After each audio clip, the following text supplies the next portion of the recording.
Quest presents an unabridged recording of Murder in a Welsh Town, a cosy mystery about a dramatic crime by Pippa McCarthy, narrated by Elaine Llwyd.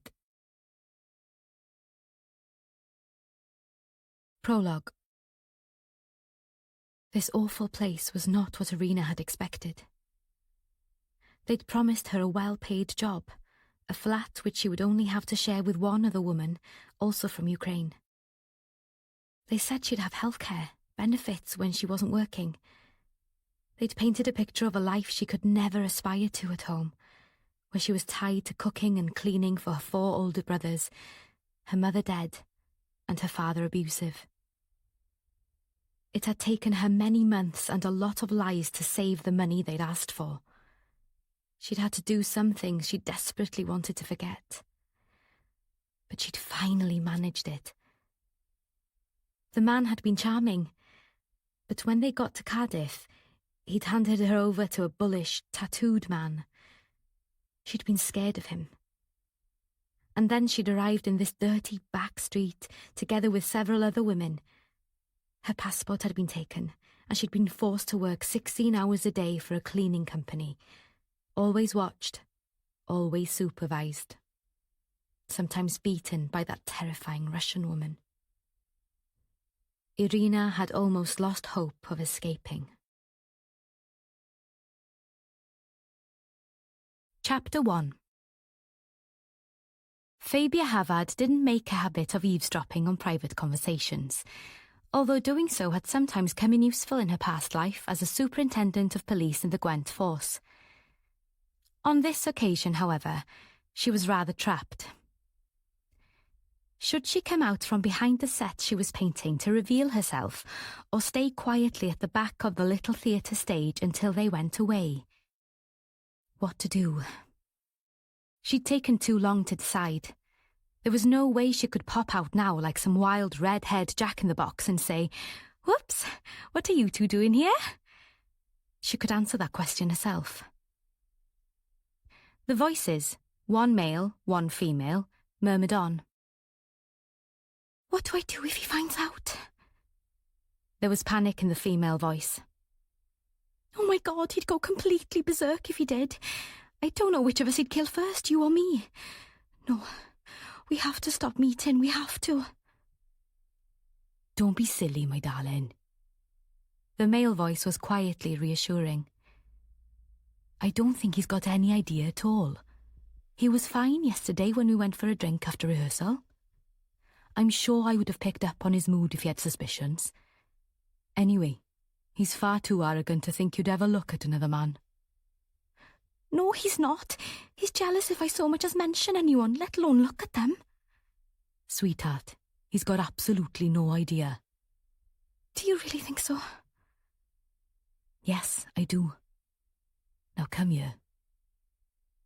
There was a gasp, then a low laugh, then some wordless murmuring. Fabia stood there cringing. Listening to other people's lovemaking was not her first choice of activity on a cold November morning. On any morning, for that matter. But she didn't have time to reveal herself. A moment later there was the sound of feet coming down the ladder from the gantry to the stage, and a loud, blustering voice did the interrupting for her. "Hello, hello, and what have we here?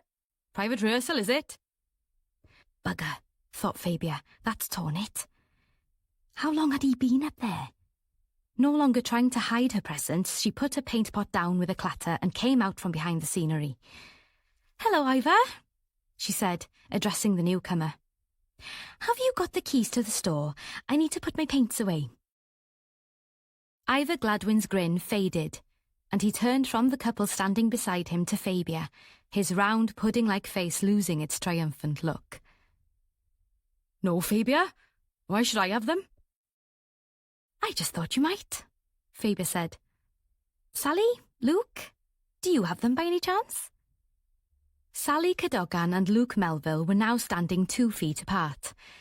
She was looking a little dishevelled and very pink in the face, but Luke was as calm and smooth as always, his greying hair unruffled, his usual smile in place. "No, I'm afraid not, Fabia. What about you, Sal?" "Sorry, I think Alice locked it up last night," she said, referring to her husband. "Would you like me to ask him?" She rummaged in her pocket for a mobile. "Oh no, don't bother him," said Fabia. "Ivor, you can give me a hand putting the paint pots out by the store and I'll put them away later." She turned back to the scenery and, after some disgruntled muttering, Ivor did as she asked. As they gathered up the pots, she heard the other two making their way off the stage and out through the auditorium. "Think I interrupted a little tryst there?" Ivor said slyly. "Do you? I don't think so, Ivor. I've been here for a couple of hours now and I heard nothing of the kind," Fabia lied. "Maybe they didn't know you were hiding behind the flats." "Hiding, Ivor? Not me. That's more your sort of thing, isn't it?" she said, looking down at him from her superior height. Eyes cool and eyebrows raised, she noticed with satisfaction that his face reddened. "Don't know what you mean," he said, glaring up at her. But Fabia just gave him a cool smile and made her way to the storeroom at the back of the theatre.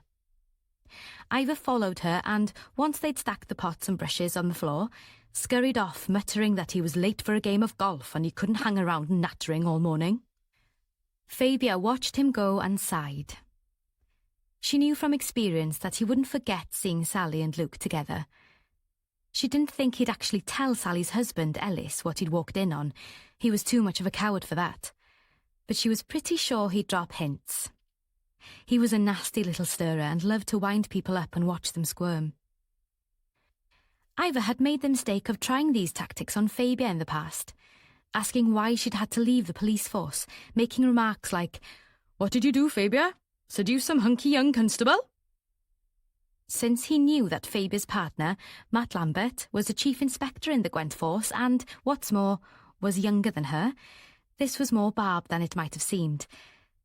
He also knew that she had been given early retirement while under investigation for corruption. The fact that she'd been completely exonerated didn't stop him making oblique references to it, such as, "Ah, Fabia, taking kickbacks again." This had been prompted by the gift of a case of wine from a friend to whom she'd given one of her watercolours of the Brecon Beacons. On that occasion, Fabia had said, "You know what, Ivor? That sharp tongue of yours is going to get you into serious trouble one of these days. Take my advice. Watch your step." She had no idea at the time how prophetic those words would turn out to be. Matt Lambert packed the last box of books into the back of his car and slammed the door. He pushed his dark hair from his forehead and stretched his long body. That was it. His flat, where he'd lived since he joined the Gwent force, was now cleared. Some months ago, he'd moved in to live with Fabia in her Georgian house in the market town of Pontargwyn, north of Newport. But due to a mixture of procrastination and a heavy workload, it wasn't until now that he'd finally cleared the flat of his remaining possessions. The imminent arrival of the new owners had forced him to pack up these final few boxes. The drive from Newport to Pontargwyn only took him half an hour as the late Saturday morning traffic wasn't heavy. It was nearly lunchtime when he slowed to cross over the ancient Drovers Bridge which spanned the River Gwyn and turned into Park Road. To his right, a group of rugby players were running around the muddy playing field in Gwyddon Park. Rather them than me, thought Matt. Too bloody cold. A moment later, he turned left into Morwydden Lane and drew up outside Fabia's house. He smiled to himself. He still wasn't entirely used to the fact that this was where he lived now. The white-painted, double-fronted villa had been left to Fabia by her Auntie Meg, and when Matt and Fabia had finally admitted they wanted to be together, they decided this would be their home. Far better than a flat in a modern block in Newport, slap opposite a noisy pub. Matt leant his arms on the steering wheel for a moment or two, just relishing the quiet and looking forward, as he always did, to seeing Fabia. He got out of the car, opened the boot and picked up the first box. As he pushed the gate open, someone called out from over the fence. "Hi, Matt. Want a hand with those boxes?" It was Tony Vaughan, their next-door neighbour. Definitely not Matt's favourite person. As far as Matt was concerned, Tony showed far too keen an interest in Fabia. But it would have been churlish to refuse his help, so Matt said, Thanks, that'd be great. And the two of them carried in the boxes and stacked them in the hall. Phoebe not in? Asked Tony. No, Matt said. She planned to spend the morning working on the scenery for the pantomime. Why? Just wondered, Tony said. She said she'd pop in to have a look at some of Rosie's work. For some time, Phoebe had been giving Tony's 12-year-old daughter painting lessons, something Matt could hardly object to. She'll be back for lunch, I'll remind her, Matt said, and tried to give the man a friendly smile as he stood by the front door, waiting for him to leave. But we're off up north later, just for a couple of days, so it might be when we get back. That'll be fine, thanks, mate, Tony said, and walked off down the path. I'm an idiot, Matt told himself. He's just a friendly bloke. By the time Phoebe got back from the theatre, paint streaked and hair all over the place, Matt had got a carton of broccoli and Stilton soup from the freezer, heated it through, and put out a granary loaf and some cheese. You're looking a bit wild and woolly, he said as he gave her a hug. I know, she said. She gathered up her curling hair and tried to force it into a knot. It doesn't matter what I do, my hair always escapes, and I never manage to avoid splattering paint all over like some kid. Talking of kids, Tony asked if you'd pop in and have a look at Rosie's latest artwork. Phoebe glanced at him. She knew that tone of voice. I'll go over when we get back, she said casually, playing it down. Did you tell him we were going away? I did. Phoebe nodded. But now I just want my lunch. We won't have time to unpack those boxes of yours this afternoon. Is that the lot? Yep, all cleared, ready for completion next week. Good, about time, she said and grinned at him. Shut up, you, he said. Do you want a glass of wine? Better not with all that driving. Let's just have coffee. Matt switched on the kettle and got out mugs as Phoebe sat down on the table. I jolly well need this, she said. It's been a bit of a morning. Oh, what way? Well, first of all, Sally and Luke came in while I was busy painting at the back of the stage. They obviously didn't realise I was there because it got rather steamy. Matt's eyebrows crept up, but he didn't comment as he placed the mugs on the table. I thought they were getting quite friendly, Phoebe told him. And Ellis has been pretty disagreeable towards Luke at times, but then he always is with any man that comes within her orbit. But this was far more than I'd suspected. They're definitely having an affair. And they're going to be seeing a lot of each other over the next few weeks of rehearsal. She's playing the female lead, isn't she? Yes, Princess Jasmine. And Luke's doing all the stage management and helping to build the sets. Ellis is even jealous of Jason, who's playing Aladdin in spite of the fact he's gay. It makes for some pretty tense rehearsals, Kath says. Kath Temple, who was the vicar of St Cubby's Church and a close friend of Phoebe and Matt's, always acted as prompt for the play's productions. Did they realise you were there? No, but the worst of it was that bloody Ivor Gladwin walked in on them. You know what a dreadful gossip he is, and he loves winding people up. He may make a very good dame, but he's a poisonous little rat. I can't stand the man. Anyway, I tried to retrieve it, popped out from behind the flats and lied through my teeth to Ivor when he suggested to me that they were up to no good. I told him I hadn't noticed a thing. But if he hints to Ellis about this, the shit could really hit the fan. But there's nothing you can do about it, Phoebe, Matt said firmly. You've had your own problems with Ivor. Don't ask for trouble. I suppose. But I'm not going to sit back and watch Sally have even more to cope with. She's a lovely girl, but she used to struggle hard with the drinking. Drinking?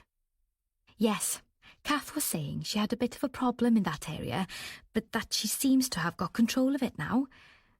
Maybe because of her relationship with Luke.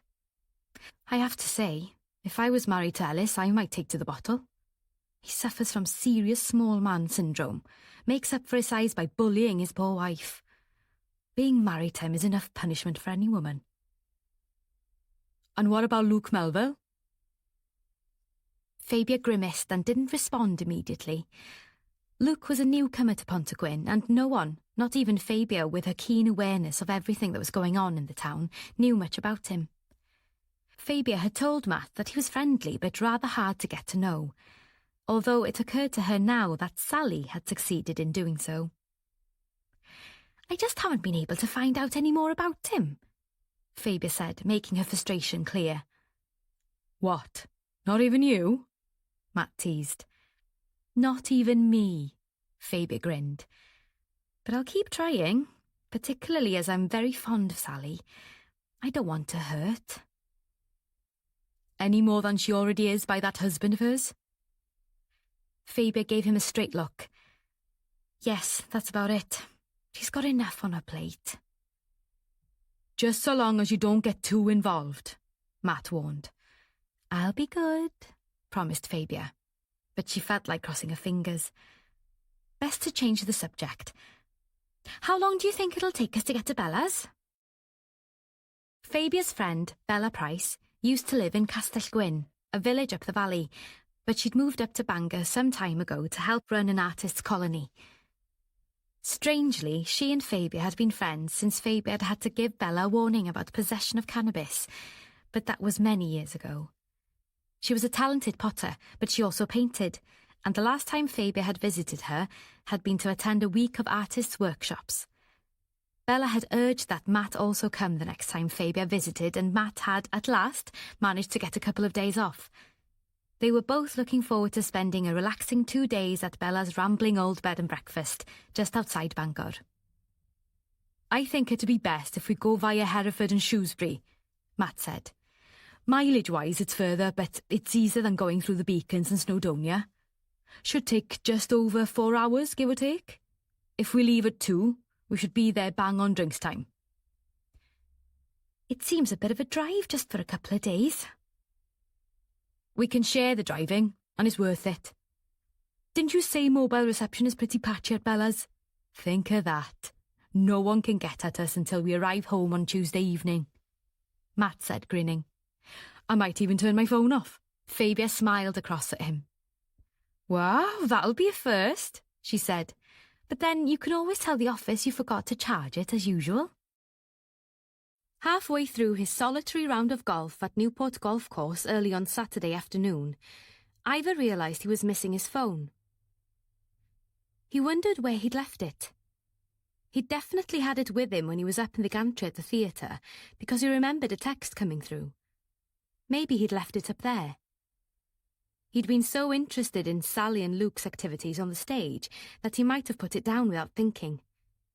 "Damn," he thought. "I'll have to go back. I really can't afford to have anyone pick it up. Too much info on the damn thing." Luckily, he had a good memory for numbers, so when he got back to the clubhouse, he used the phone in the bar and tried Sebastian Aubrey, but it went straight to voicemail. So he made another call. This one was answered. "Have you got a stage door key?" Ivor asked on the second call. "I've lost my phone and I might have left it at the theatre. By the way, your wife was—" "No need to be like that. I wasn't serious." Okay, just leave it in the usual place. I'll drop it back through your letterbox." Just under an hour later, he parked down the road from the theatre and strode round to the stage door.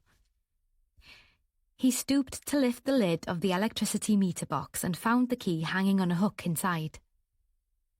Unlocking the door, he went in, flicked a few switches on the board by the door, and made his way to the back of the stage. Pulling himself up the ladder to the gantry, he searched around for his phone, muttering as he did so, and finally found it in a dark corner. As he grabbed it and prepared to go back down the ladder, he heard someone coming up. Frowning, he looked around as the person appeared at the top of the ladder. "Hello there. I didn't expect you to be here." "I had to come and check up on a few odds and ends." Ivor held up his phone. "I've managed to retrieve it. I must have dropped it when I was here earlier. Great relief." "I'm sure it is. You can't do without your phone." "Absolutely," Ivor grinned. "Lots of useful stuff on here, as you well know. So, shall we go? You can take the key back, can't you? Will do. After you. Ivor edged past on the narrow gantry and put his foot on the first step of the ladder, began to make his way down, but something hit his head. One blow, then another. "Christ almighty!" he shouted. "Watch it!"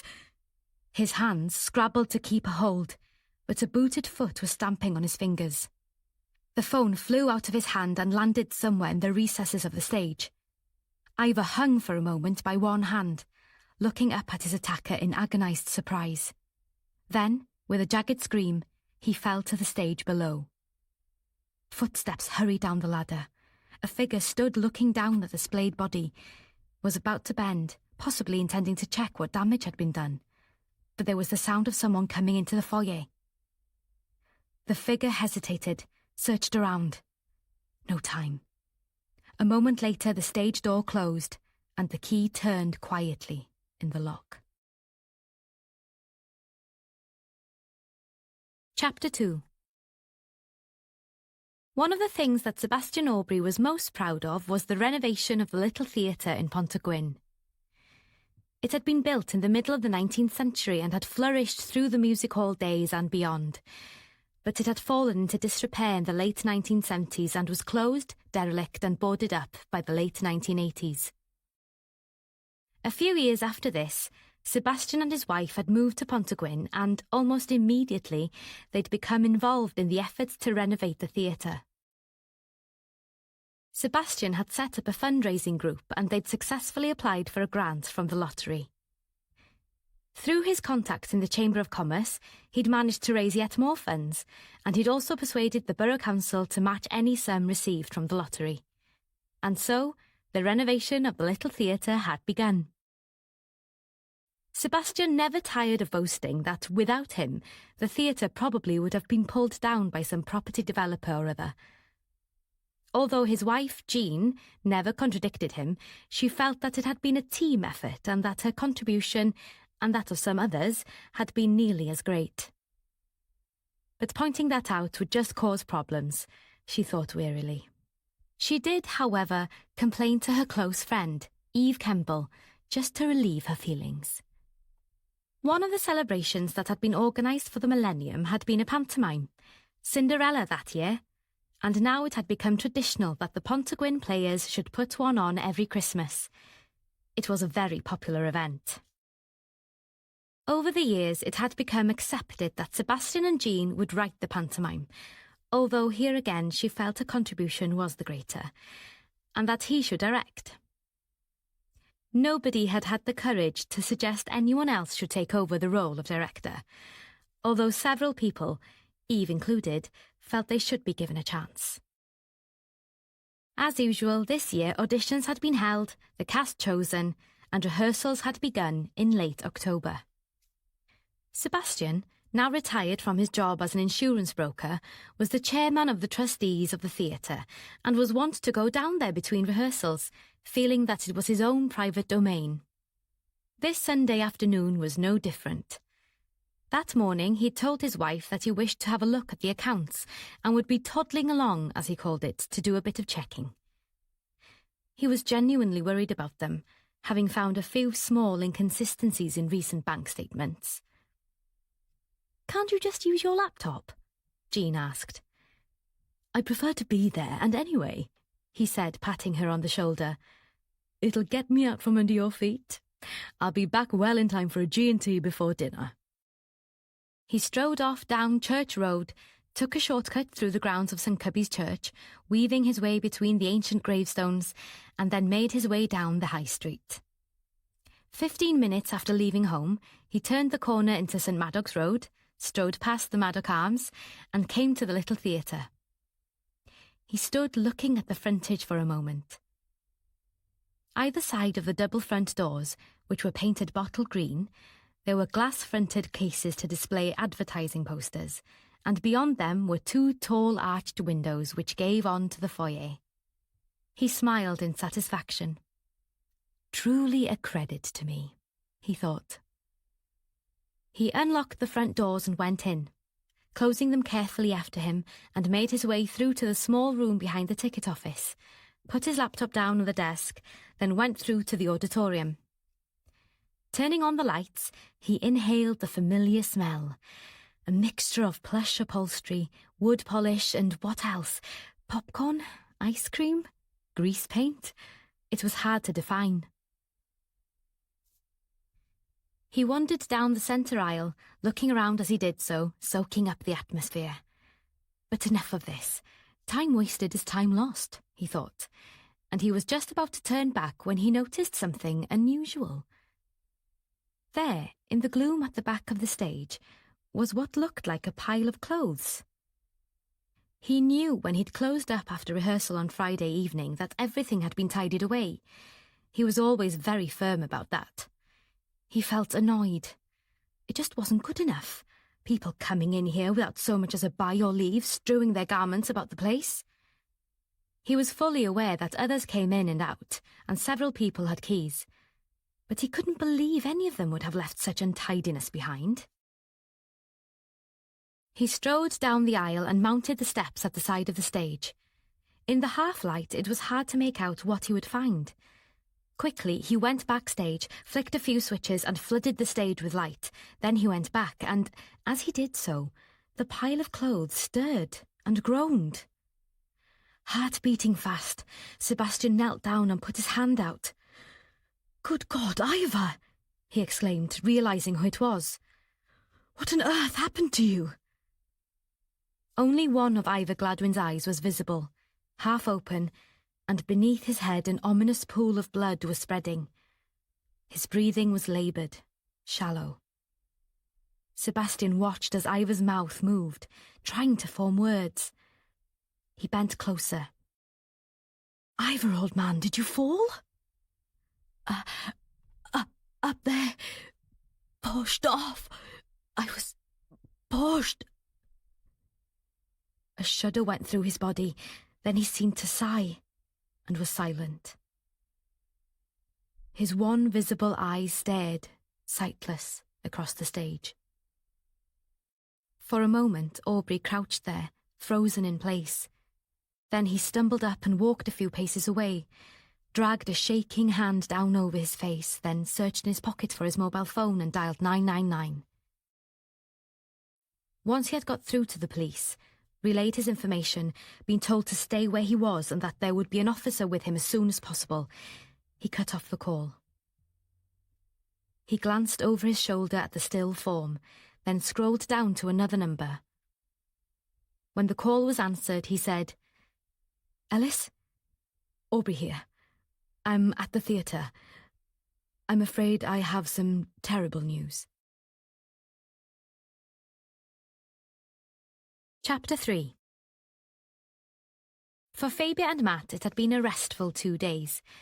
Although Fabia hadn't felt very well, but she'd put it down to Bella's rich food.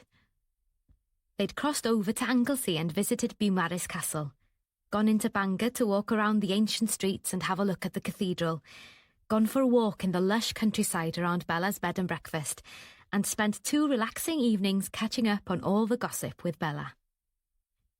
It was when they stopped for a late lunch in Shrewsbury on their way home on Tuesday that Matt thought to turn his mobile back on. Immediately it sprang into life and several messages came through, both voicemails and texts. Matt frowned as he listened to the first of the voicemail messages and said, "Oh, bugger." "Trouble?" Fabia asked as she took a bite from a sandwich. "Looks like it," said Matt, giving her an anxious look. Fabia frowned.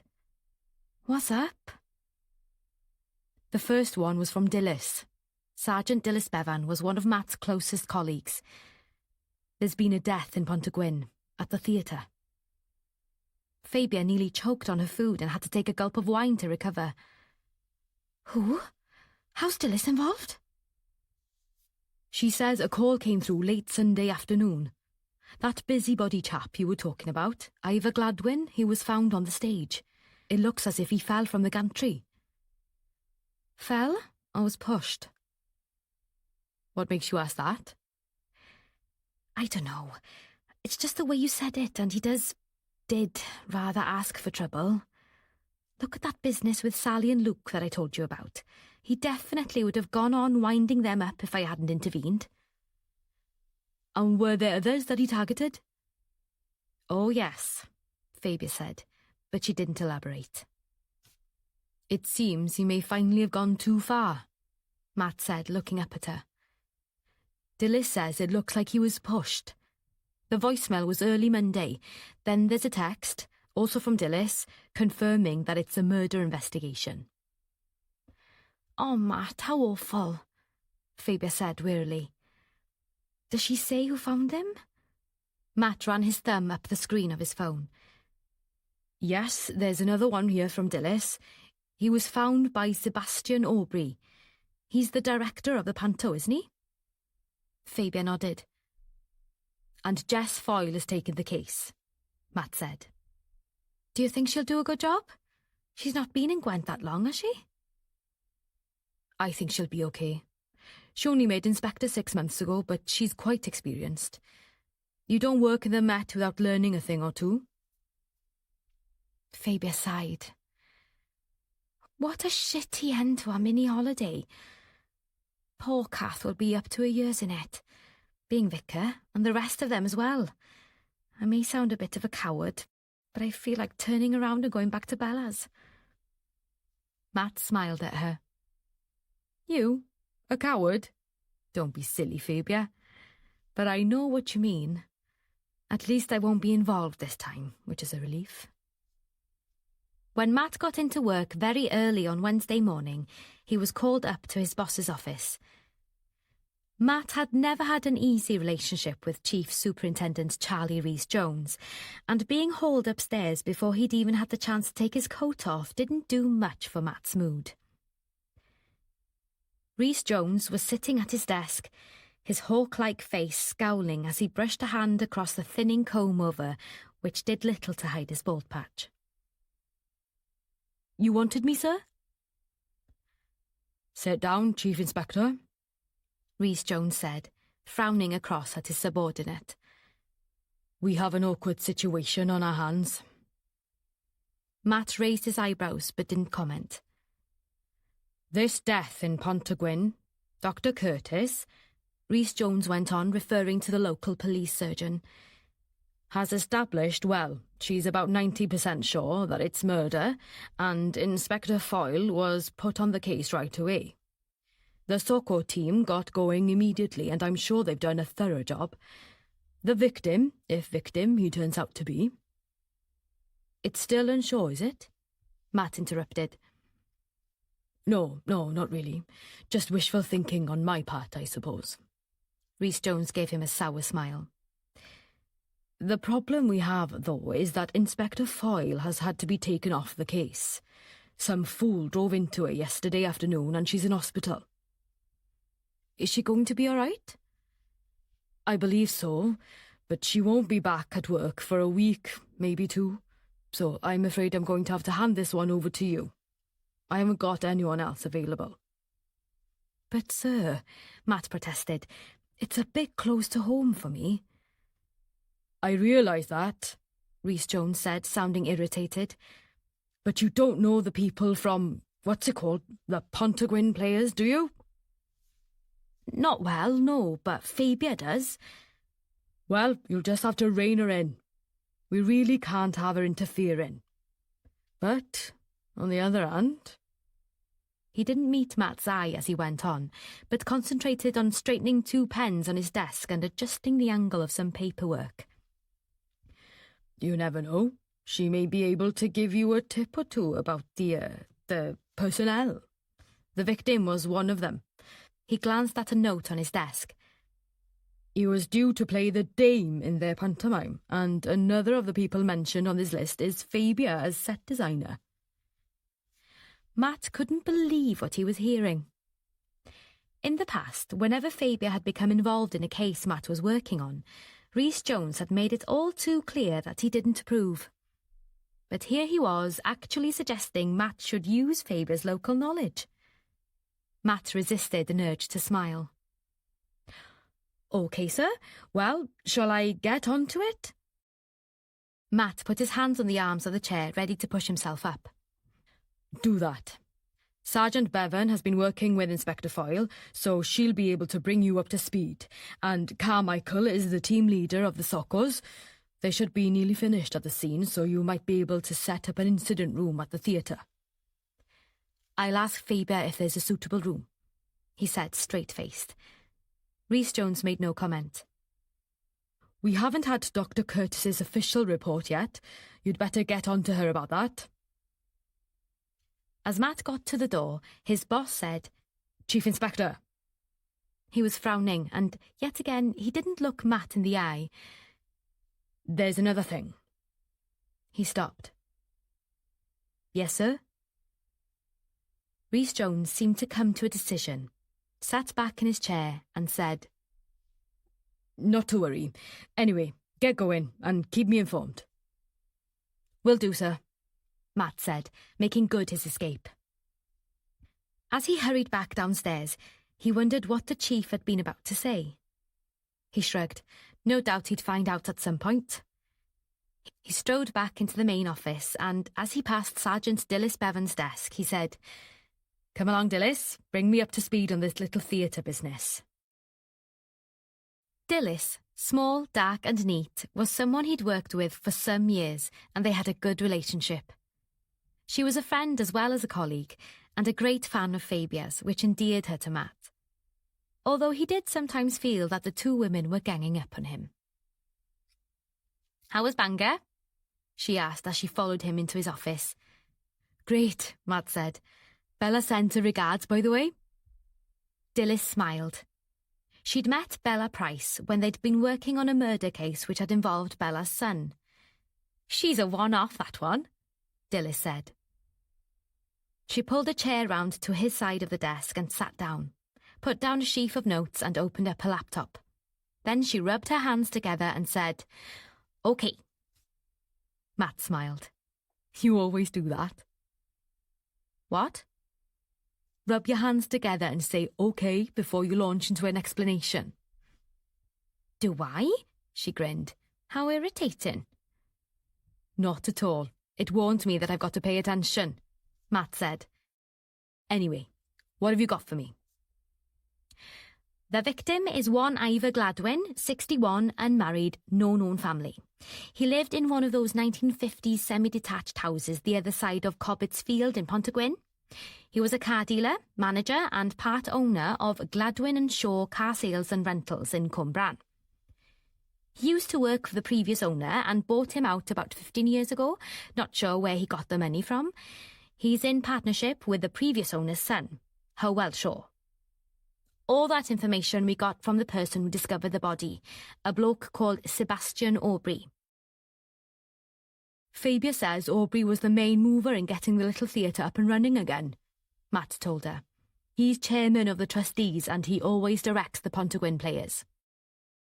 Quite something for an Amdram group to have a theatre to work in. It is, isn't it? Fabia helps out with designing and painting the scenery. So she'll know all the people involved in this panto? Yep, Matt said shortly. Could be useful, that, Dilys said with a glance at Matt. Would you believe the boss actually pointed that out too? Dilys gave him a startled look, but all she said was, "Rightio then," and went on with her update. Pat Curtis has done the post-mortem. With good grace? Yes, in fact, she was quite chirpy for once. The police surgeon was well known for her grumpiness, so this was unusual. Unusually for her, Pat Curtis was quite forthcoming after her initial examination of the body before it was moved. She said there was evidence that his hands had been damaged. A couple of the fingers were broken and his hands were badly grazed, mainly on the top, but there was some abrasions on the palms and undersurface of the fingers. She slid her fingers across the mouse on her laptop and brought up several photographs. These were taken at the scene. She thinks he might have been holding on to the ladder from the gantry and someone, or something, hit his hands from above. There was no heavy object in evidence on the stage, unless it was cleared away, so I'd presume his hands were stamped on. But don't quote me on that, it's just a guess. However, Jess Foyle agreed with me when I suggested it to her. Look at that. She pointed to one of the photos. And that. She pointed to another. Matt leant forward and studied the screen. Yes, you could be right, but this doesn't actually prove foul play. No, but he was still alive when Sebastian Aubrey found him, and he said a few words just before he died. Dilys pulled forward her notes and flipped through them. Aubrey thinks he said, "I was pushed off," and he said it twice. Did he mention any name? No, unfortunately not. And death was due to a fractured skull and internal injuries caused by the fall. Matt sat back in his chair, his face thoughtful, and Dilys waited patiently for him to speak.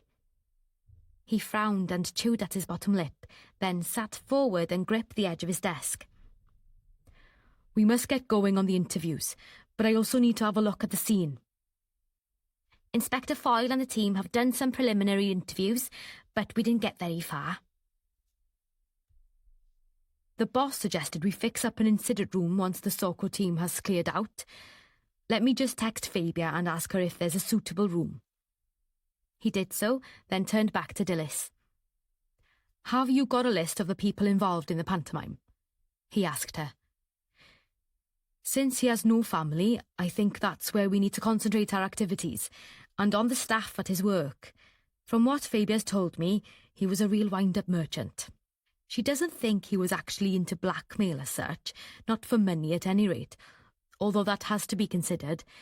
But she says he loved to gather bits and pieces of information about people, stuff they'd rather not have known, and taunt them with it. Not a particularly pleasant individual, but that's no reason to bump him off. She pushed a piece of paper across to him. This is the list of the cast and others involved. Before he could look at it, his phone buzzed. He glanced at the screen. Fabia says the green room is big enough. Can you get someone, Dave Parry maybe, to organise that? When Dilys got back, Matt ran his finger down the names on the list, then pointed to two of them. This one here, Sally Cadogan, playing the lead. Fabia thinks she's having an affair with him. Matt pointed to Luke Melville's name. What's more, Gladwin interrupted them on Saturday morning. Not quite in flagrante, but not far off. Fabia was busy painting the scenery and she had to intervene before he put his foot in it. Matt pushed a hand through his dark hair and grimaced. This is going to be bloody awkward, Dilys. Me living in Pontegwyn and knowing most of the suspects, if only by sight. I pointed that out to the boss, but he said there was no one else he could spare. We're going to have to tread very carefully. We are indeed, sir. Ah, well, said Matt. First, let me read through all this and have a look at what Jess put into the system. While I'm doing that, could you organise for me to have a word with Sebastian Aubrey first? Then we'll have to start on the others. Who's been involved so far? Other than the Soko team, Sharon Pugh and Tom Watkins. Oh, and the new girl, Sarah Gupta. Oh, by the way, I don't think dabs are going to be any use to us.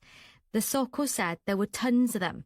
Apart from a general sweep, they concentrated on the side struts of the ladder, but there really wasn't anything clear. I don't think there's any point in taking fingerprints. Not at the moment. You're probably right. We'll hold off doing that for now, but we need to set up interviews with all these people. Sharon can speak to Fabia since they've not met before. Dilys frowned and pursed her lips, and Matt asked, What's up? I was just wondering, she said hesitantly, if Sharon is the best person. To interview Fabia? Matt finished for her. Yes. Possibly not, but she's the only one we've got who doesn't know Fabia personally, so needs must. I suppose. Dilys got up and prepared to leave his office when Matt looked up and said, Rather complicated all this, isn't it? Who'd have thought? Another murder in Pontegwyn, and Fabia involved. At this rate, I may have to move back to Newport, or get transferred. Dilys gave him a grim smile. Don't you dare. she said. Chapter 4. Ever since the news of Ivor's death had reached her, Sally Cadogan had been in a state of panic. On Sunday afternoon, before she'd heard about it, she'd gone for a long walk through the drizzle, up through the thick woods near Cumcoed Farm, where she and Luke Melville had managed to meet up and spend a stolen half-hour together, hidden by the thickness of the trees. He'd tried to reassure her, but this time it hadn't worked. They'd gone their separate ways about 4 o'clock, and she had walked slowly back, managing to spin her return out to about an hour. But in the end, she'd dragged her reluctant footsteps back to the house in Park Road that she'd come to hate. Dusk was falling as she let herself in. Her husband Ellis had come out to the hall directly he heard the front door close. "Where the hell have you been?" "I've been for a walk. I always go for a walk on Sunday afternoons." He'd held up his wrist with his watch facing her, thrust it towards her face. "For over 2 hours? In this weather? Come off it, woman." "I have, Ellis. I don't mind a bit of rain." "You look like a drowned rat," he said, glaring at her. "Go and get yourself sorted out, then come straight back down. I need to speak to you." Heart sinking, she'd taken off her coat and hung it on the coat stand above the 2 pairs of neatly stacked Wellington boots. Then she'd trudged upstairs to change her rain-soaked jeans. While she'd done so, she went through all the things that could have put him in such an awful mood. What had she done that could generate this reaction? She'd been so careful not to get on the wrong side of him lately. The more she had to hide, the more careful she'd become. Then she remembered the awful moment when Ivor had walked in on her and Luke on Saturday morning. Had he spoken to Ellis? She wouldn't put it past him. Please, God, don't let him have done so. Feeling sick with apprehension, she'd come back downstairs to find Ellis pacing up and down the sitting room. His mouth was clamped into a thin line and his pale blue eyes were more glassy than ever. He turned to glare at her, and she felt the familiar cold fear that always gripped her when he was like this.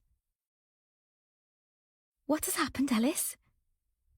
she asked, trying to keep her voice even as she spoke. If she showed the fear she was feeling, it always made him worse.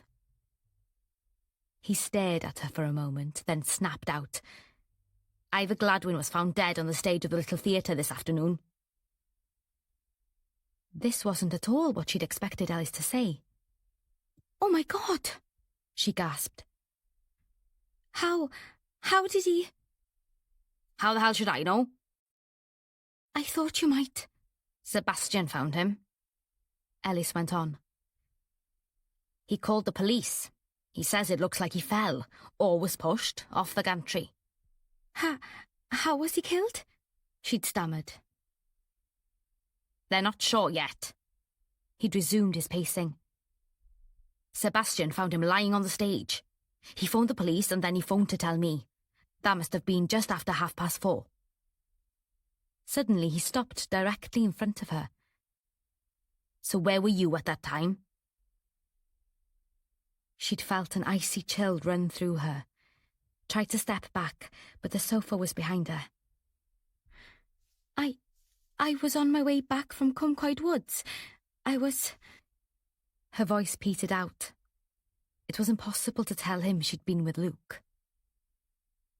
His eyes had narrowed. "And did you know Ivor was going to be at the theatre today?" "What do you mean, did I know?" Sally snapped, too shocked by his question to be careful. "Why should I?" Something in her tone of voice must have brought him up short. To her surprise, he stepped back, looking a little unsure of himself. She'd taken advantage of his hesitation. "What are you suggesting, Ellis?" Nothing. I just wondered if you'd seen anything suspicious on your walk." "What on earth would I have seen?" I went down via the bridge and then through the park, so I wasn't anywhere near the theatre. There were some other people out walking, but no one I knew. At that moment, they'd been interrupted by Ellis's mobile phone, and when he answered it, Sally had taken the opportunity to escape to the kitchen. With shaking hands, she'd switched on the kettle, and while she waited for it to boil, she'd gazed out of the kitchen window, unseeing, all the time listening to Ellis's side of the conversation. Sebastian, what's happening? So we have no access until they're finished? How long do you think that'll take? Did they say anything about how he died? That's par for the course. They're not going to let us know what they're up to. He'd sounded scathing. Why? His tone sharpened. What? All of us? The whole cast and crew? Well, I suppose so. We'll just have to wait for them to contact us. A moment later, he'd said, "This is a disaster for the pantomime and the theatre, you realise that?" Sebastian had obviously protested at the suggestion he might not have done so. Of course, I didn't mean... OK, thanks for the heads up, Sebastian. Keep me posted. And Ellis had ended the call only to tap in another number. "It's me," she heard him say. "Have you heard about Ivor? This means the police will be crawling all over everything. We'll have to be careful. Have you any idea who?" "No, of course not. The way he behaved, the list of suspects is going to be a mile long. Phone me if you hear anything." Quickly, Sally had turned back to the kettle, switched it on again, got out mugs and clattered them onto the work surface and made tea. She hoped desperately that he wouldn't realise she'd been eavesdropping. Who had he been speaking to on that second call? And what did it all mean? As she'd stood there, stirring the tea bags in the mugs, a thought occurred to her that caused nausea to churn in her stomach. When had Ivor been killed? And where had Luke been at that time? Now it was Wednesday morning and she was waiting for a police officer to come and interview her. She was still trying to decide whether she should tell them where she'd been on Sunday afternoon and who she'd been with. If Ellis insisted on being present during the interview, it was going to be very difficult to tell them the truth. But perhaps the police would insist on seeing them separately. She desperately hoped so. At the station, Matt went out into the stairwell to call Fabia uninterrupted. She picked up immediately. "What's happening?" she asked. "Have you had time to look at Jess's notes yet?" "I've read through them all, and we've just received Pat Curtis's report. It's what we thought. He was almost certainly pushed off the top of the ladder. It looks like Dillis was right. Someone stamped on his fingers." "Has his phone been found?" "What?" "His phone. Have you found it? Given the way he used to behave, it could contain some pretty useful information." "I know that, Fabia," Matt said, sounding annoyed. "And no, it hasn't been found." There was a pause, then Matt said slowly, "Which is a bit odd, isn't it?" "Yep," Fabia said, triumphant. "Smug or what?" Matt said, smiling. "That's me." "Anyway," he said, changing the subject. "There'll obviously be an inquest, but it won't take long. A case of willful murder by person or persons unknown and an adjournment, because we're hardly likely to have found out who did it by then, not unless someone comes forward and confesses." "And I'd say that's unlikely." "One can but hope." Matt paused, then changed the subject. "Dave Parry's organising the incident room. Your suggestion was a good one." "Has Sebastian Aubrey been told? He's the chair of the theatre's management committee and a trustee. His wife acts as secretary." "Who else is on that committee?" "Ellis Cadogan is treasurer. Geraldine Humphreys, Eve Campbell and Oliver Talbot are committee members, and so is Ivor." Peony Smith usually looks after the ticket office, but since she got a larger part this year, Kath said she'd look after the bookings. That reminds me, I must phone Kath and bring her up to date on what's going on. Fabia sighed. This is so bloody awful, Matt. What can I do to help? Am I allowed to? She asked, knowing that she'd be trying to do so whatever Matt said. Never mind you being allowed. Charlie Rees-Jones actually suggested I involve you. No, did he? I nearly fell off my chair, Matt said. But since we have official permission, could you make a list of everyone involved in the players with a few notes about each, and maybe do one of your mind maps for me? Dilys has a lot of time for them. Matt said. And you don't? Fabia asked. Well, they are useful, Matt conceded, sounding apologetic. It'd be really helpful if I have a clearer idea of the personalities and the relationships. I know a bit, obviously, because you've talked about them, but I may not have listened to everything you've said. This time she laughed. You mean you don't hang on my every word? Depends what you're talking about. Now, if it's food, or how much you love me, or how soon we can go upstairs to... Shut up, Matt.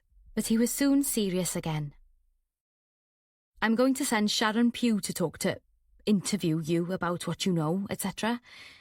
I have to make it official, and at least it's better for her to do it, as she's not a friend of yours and doesn't know so much about our background. Better to keep it that way, I think. Okay, Fabia said, not sounding very keen on the idea. She surely knows I used to be in the force, though, doesn't she? I suppose, but not the gory details. An appropriate phrase at a time like this. Fabia! Matt exclaimed. Sorry, she said. Defence mechanism.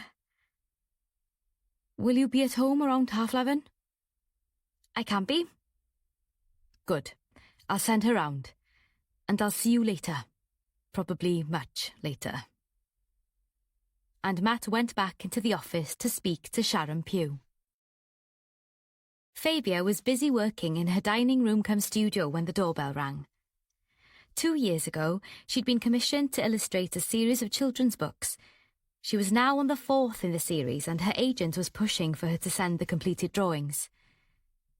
She stood there for a moment, studying what she'd done so far, then put down her pencils and paints and stepped away from the drawing board, took off her paint-spattered overalls and tried to tidy her hair. The doorbell rang again as she made her way to the front door. The woman standing on the doorstep was tall and efficient-looking, her brown hair falling straight around her head, her rather thin lips unsmiling. Miss Havard? The woman asked. I'm Detective Sergeant Pugh. Chief Inspector Lambert asked me to come and have a word with you. Yes, he told me. Come in. Fabia's heart sank. She wasn't at all sure she'd take to this rather cool, prim-looking person with her hard eyes and thin lips. But behind her stood a familiar figure, DC Tom Watkins, someone Fabia knew well. Fabia wondered if Matt had chosen him deliberately to accompany Sharon Pugh.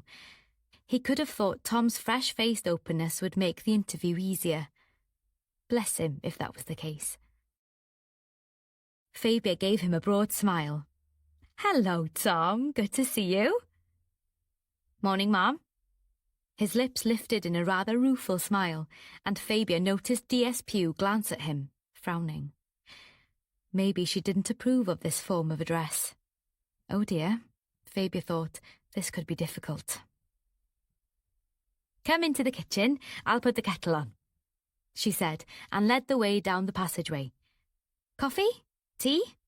She asked when they got there.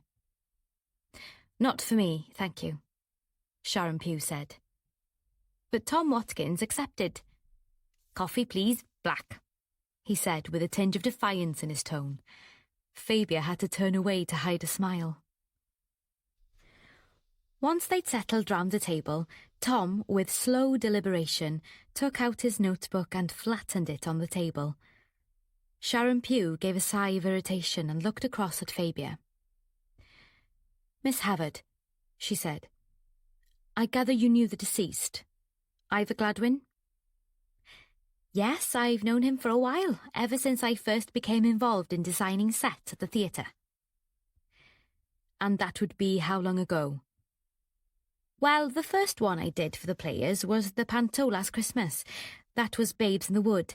And then I did the set for a play they put on in the summer, so this is the third production I've been involved in." "Did you know any of the players before?" "Yes, I did." "Can you tell us who?" "Do you want me to go through the cast and tell you how I know each one?" Fabia asked sweetly. There was no way she was going to tell Sharon Pugh that Matt had asked her to make notes about them all, and she certainly wasn't going to mention the mind map. Fabia was pretty sure that wouldn't be approved of one little bit. "That would be useful," Sharon Pugh said, then added, "Thank you." It sounded like an afterthought. "The Aubreys, that's the director and his wife, I've known them ever since I moved to Pontygwyn. They're quite prominent in the community. He was one of the main movers when it came to the restoration of the theatre. I believe he was the one who discovered the body." "How did you know that?" Fabia, annoyed with herself, had no choice but to give her a truthful answer. "Matt Lambert told me." "Aha," said Sharon, as if she'd caught Fabia out. Fabia simply looked across at her, eyebrows raised, then went on. "I've known several of the others for some time too. Eve Kemble and her husband have lived in Pontygwyn for some years, and Geraldine Humphreys is a close friend of mine. I also know Sally Cadogan quite well, though I don't know her husband that well. The others are what you might call acquaintances. I do, however, know Kath Temple very well indeed. She's the vicar at St Cubby's. She's prompt." Sharon frowned. "She's what?" Fabia was surprised she didn't know and showed it. "She sits in the wings with the script and prompts anyone who forgets their lines." "I see," Sharon said dismissively. "Can you think of any reason why any of them would want to harm Mr Gladwin?" Fabia put up a hand to pull her hair back from her face and twist it into a knot to try and give herself time to consider her answer. She glanced at Tom, who looked up from his notes but didn't comment. What should she say? Ivor Gladwin was a nasty little snoop who loved to needle people. I could give you a list a mile long of people who'd have liked to see the back of him, she thought. Into her mind came a picture of Sally and Luke standing awkwardly on the stage, and Ivor grinning. Sharon Pugh was sitting with her hands on the table. As the silence lengthened, she began to tap her fingers on the scrubbed pine, obviously impatient for Fabia to answer her question. "I can't think of anyone specific," Fabia said, pushing thoughts of Sally and Luke out of her mind, salving her conscience with the fact that she'd already told Matt about what she'd overheard. Ivor enjoyed winding people up. He loved to push people's buttons and watch them squirm. I'm not sure he would have actually gone in for blackmail as such. I don't think he would have had the courage. Bullies are usually cowards, aren't they? But I do think he might have demanded favours for keeping quiet about things he found out. What sort of things? Fabia shrugged. Everyone has their secrets, things they'd rather not have publicised. I'm sure you have, she added provocatively, but all she got in response was a slightly scornful look. Maybe not, she thought. I don't think it's for me to guess at what he may have picked up, and I couldn't honestly say I know anything specific. I do, however, know that he had a habit of hinting that he knew this or that about a person, and then he'd grin at them and wait for a reaction. He did it to me.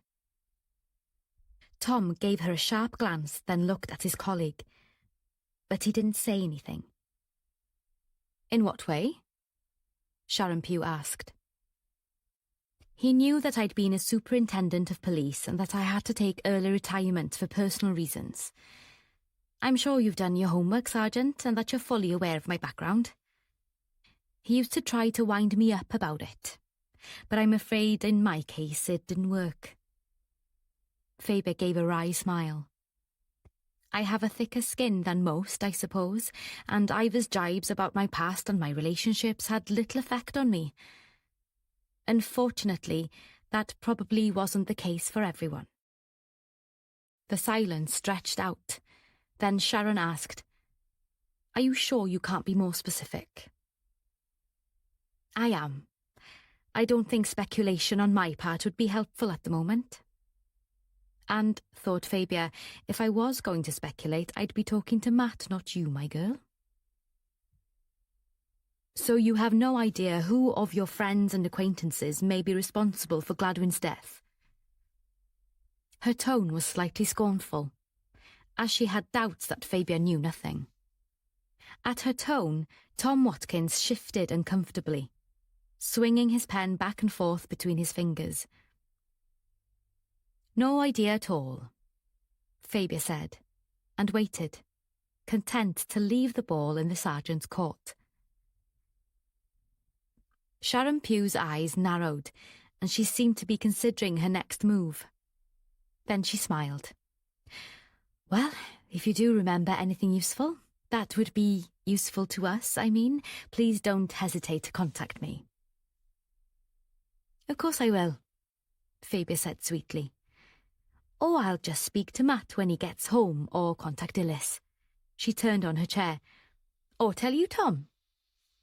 Then she felt guilty as Tom seemed to be struggling with a mixture of amusement and embarrassment. Abruptly, Sharon got up from her chair. Thank you, Miss Havard. I think we have all we need, she said coldly as she hitched her bag onto her shoulder. Fabia raised her eyebrows questioningly at Tom, who gave a slight shrug. As she escorted them to the front door, Fabia said, I do hope you're enjoying working in Wales. I gather from Matt that you came to Gwent from the Lincolnshire force. I did. Well, we're a bit different round here. I'm sure you'll get used to our ways. Sharon Pugh's lips tightened as if she was stopping herself from commenting. Then she gave a curt nod. Tom smothered a grin, and Fabia went back inside, feeling as if she hadn't dealt with that interview very well. Chapter 5. Luke Melville was used to being in control, and this feeling of events spinning out of control was not one he enjoyed. He'd jumped at working undercover, particularly as it had meant he could return to South Wales, but things hadn't gone to plan, and now Ivor Gladwyn's death had complicated matters even further. On Monday, he'd contacted head office and told them about the murder. His boss had urged him to continue to keep a low profile, but, if necessary, he was to go and speak to Chief Inspector Lambert, bring him up to speed. Luke was not looking forward to doing that.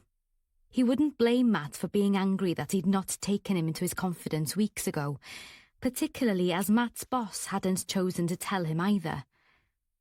He'd got the impression Chief Superintendents Rhys Jones and Matt didn't get on all that well. He grimaced.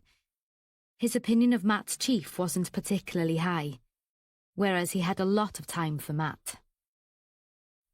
And then, of course, there was Sally. He'd not told his boss about their relationship, fully aware of the fact that he'd be in serious trouble, possibly even recalled if his superiors found out about it. Ivor walking in on them on Saturday had been a disaster, and Ivor could have told Ellis, or anyone else for that matter, about what he'd seen and heard. Luke swore, calling himself all kinds of a fool for not being more careful. He cared for Sally. He didn't think he'd ever cared so deeply for anyone before. But he knew he should have nipped the affair in the bud before it got anywhere. What a fool he'd been. And what about Fabia Havard? He'd wondered if he should pop round and talk to her, but decided against it. Although he was pretty sure that she'd keep things to herself. He knew she was fond of Sally and wouldn't want to cause problems for her. It hadn't seemed fair on Fabia. Round and round it went, and he still hadn't decided what to do. He knew the local police would be coming to interview him. They'd be speaking to everyone involved in the theatre and the pantomime, so he would obviously be on their list. He may not be part of the cast, but he'd promised to act as stage manager and help build the sets. It had meant he could keep a closer eye on his targets and had seemed a good idea at the time. Would it be better to go and see Matt at home, make it informal to begin with? That idea appealed. And given Fabia's past connection with the police, he'd feel okay with including her in the conversation. With her there, Matt might be less inclined to jump down his throat. He gave a twisted grin, mocking himself for being a coward. Half an hour later, he came to a decision. He scrolled down to a number on his phone, punched it in, but Matt didn't pick up. He selected another number, and this time he got an answer. "Hello, Luke." Fabia sounded a little surprised to get his call. Fabia, I suppose Matt's at work? Yes, up to his ears investigating Ivor's death. Has he been put onto that? I'm afraid so. But Luke didn't think she sounded as if she minded. The person who was in charge has been in a traffic accident, she told him. So she's been taken off the case. As they're so short-staffed, Matt's boss ended up asking him to take it on. Not an ideal situation, but needs must. Mind racing, Luke realised this made it even more important that he should speak to Matt. I was wondering, would it be possible for me to come round and talk to the two of you later on? I don't see why not, Fabia said, sounding curious. But why don't you give Matt a ring and speak to him? I tried. He's not answering. Ah, he's hopeless at keeping his phone charged. What sort of time do you expect him home? It's quite important. Probably late, Fabia said. Is it to do with the investigation? Sort of, Luke told her. Look, leave it with me. I'll get hold of Matt and ask him when he expects to be back. I'll let you know. Thanks, Fabia. That'd be great. He ended the call and immediately started wondering if he'd done the right thing. Then called himself a fool. He wasn't used to being so unsure of himself. Fabia stood by her drawing board looking at the screen of her phone as if it could answer the questions in her mind. Why did Luke want to speak to them? Was it about Ivor's death or something else? She'd always thought there was more to Luke than met the eye, but she'd never been able to put a finger on exactly why.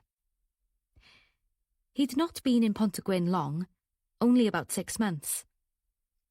He'd told everyone he wanted to return to his roots, that his mother had been brought up in Pontygwyn, and when he became tired of life in London, he'd decided to come home.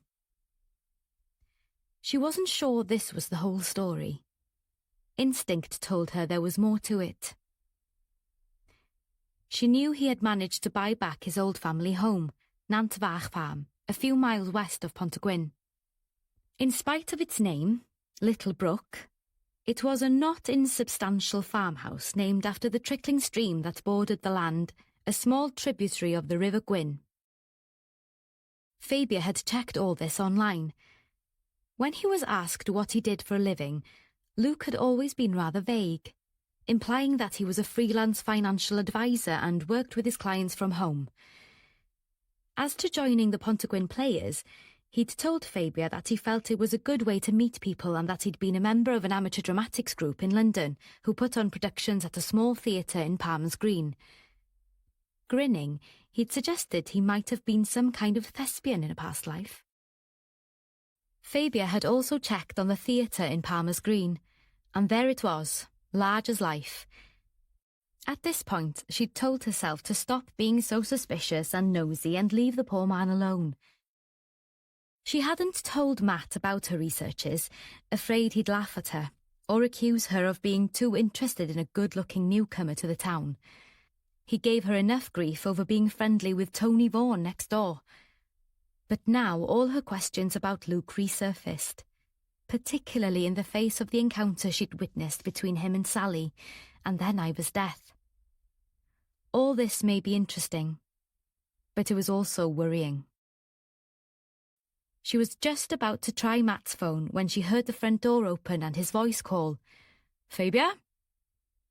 She came out of the dining room in time to see him and Dilys making their way to the kitchen. "Hello, you two. What are you doing here?" "We thought we'd come and grab a sandwich," Matt said. "Have you eaten?" "Yes, I had a mug of soup while I worked." "We've just been to have a word with Sally Cadogan," Matt told her. "And her awful husband," added Dilys. Fabia grinned as she followed them down the hall. "You didn't take to Ellis, then?" "Not one bit," said Dilys.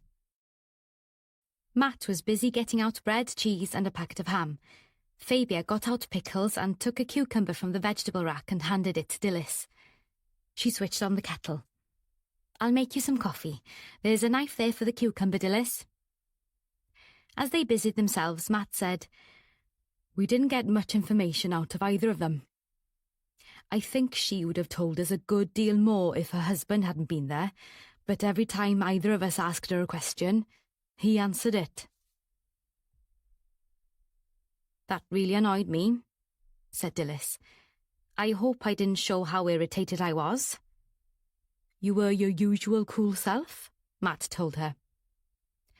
When they were all sitting round the table, Fabia said, "By the way, talking of not taking to people, I can't say I liked your new sergeant much." "No?" said Matt, non-committal. "She's very efficient." "That's as may be, but she certainly doesn't approve of me." "What makes you think that?" "Oh, I don't know. Her attitude?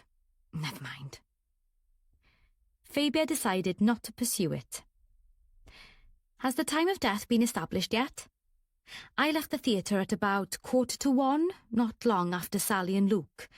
Oh, by the way, Matt, Luke phoned this morning. He wants to come and talk to you. He said it was important. I told him I'd let him know when you'd be home." Matt glanced up at her, frowning. "I wonder what that's about." "He didn't say." Matt's frown cleared. "Maybe he's got some useful information." "Could be. He said he tried your mobile, but there was no reply." Fabia gave him a stern look.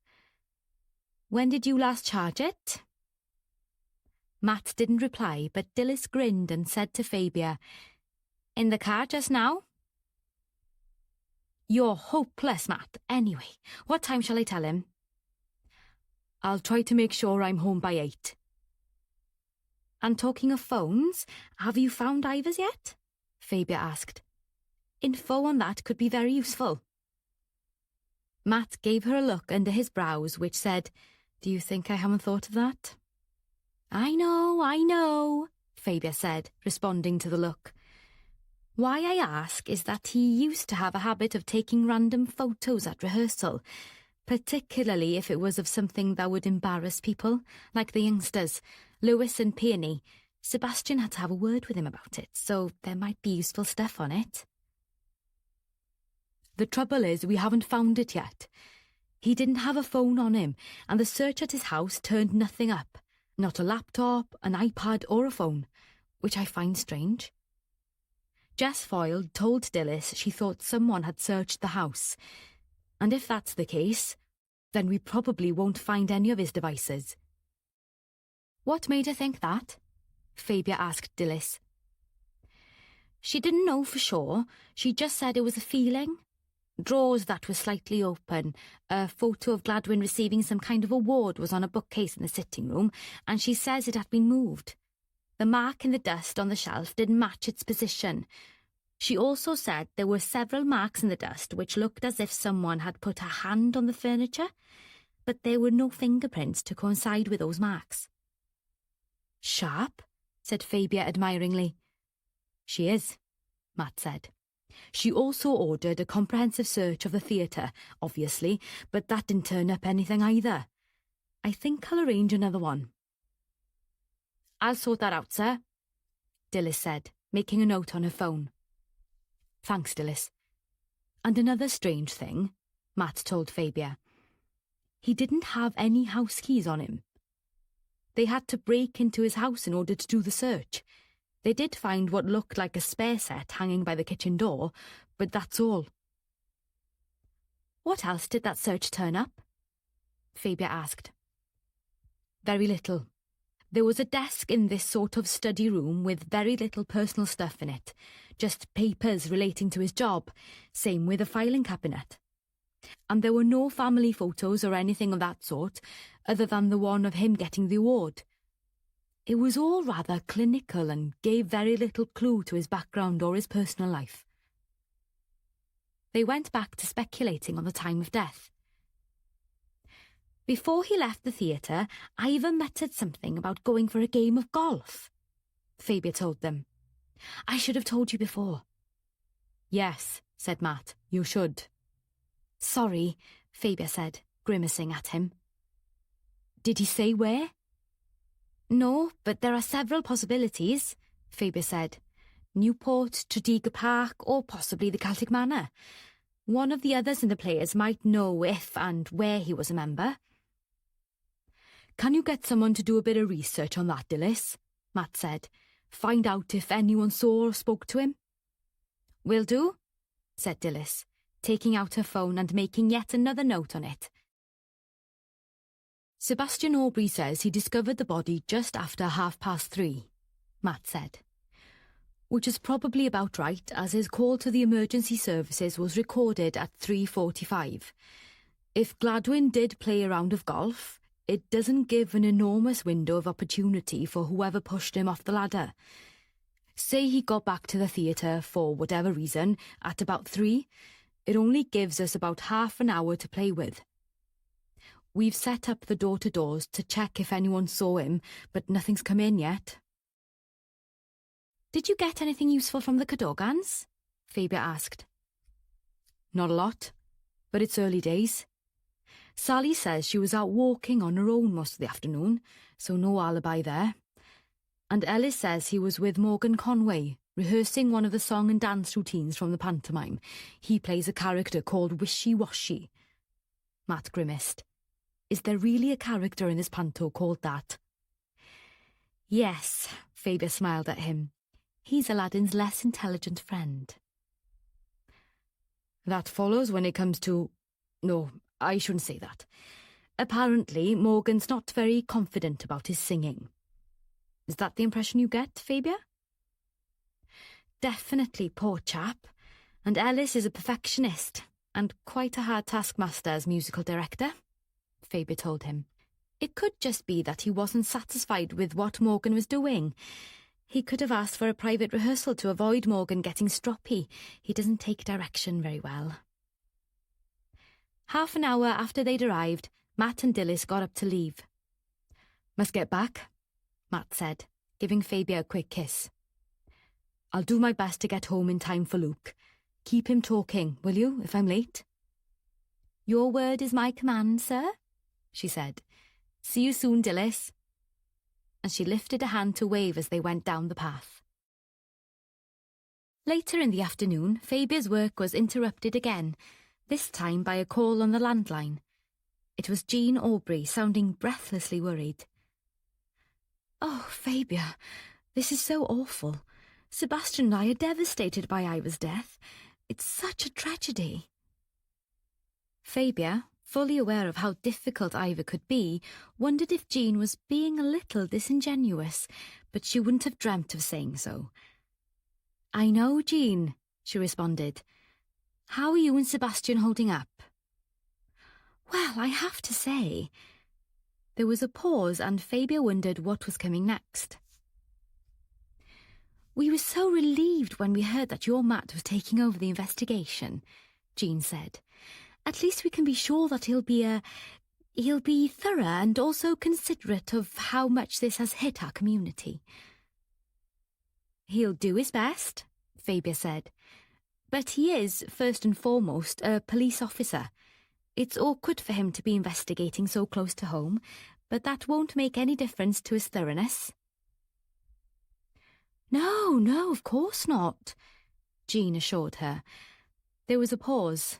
Then she said, Fabia, I want to ask your advice. Fabia's heart sank. I'm not sure. Sebastian and I have been talking about the future of the pantomime. What we wanted to ask you was, have you any idea how long it will take Matt to discover what happened? The thing is, we'll have to find another dame, and that could present problems.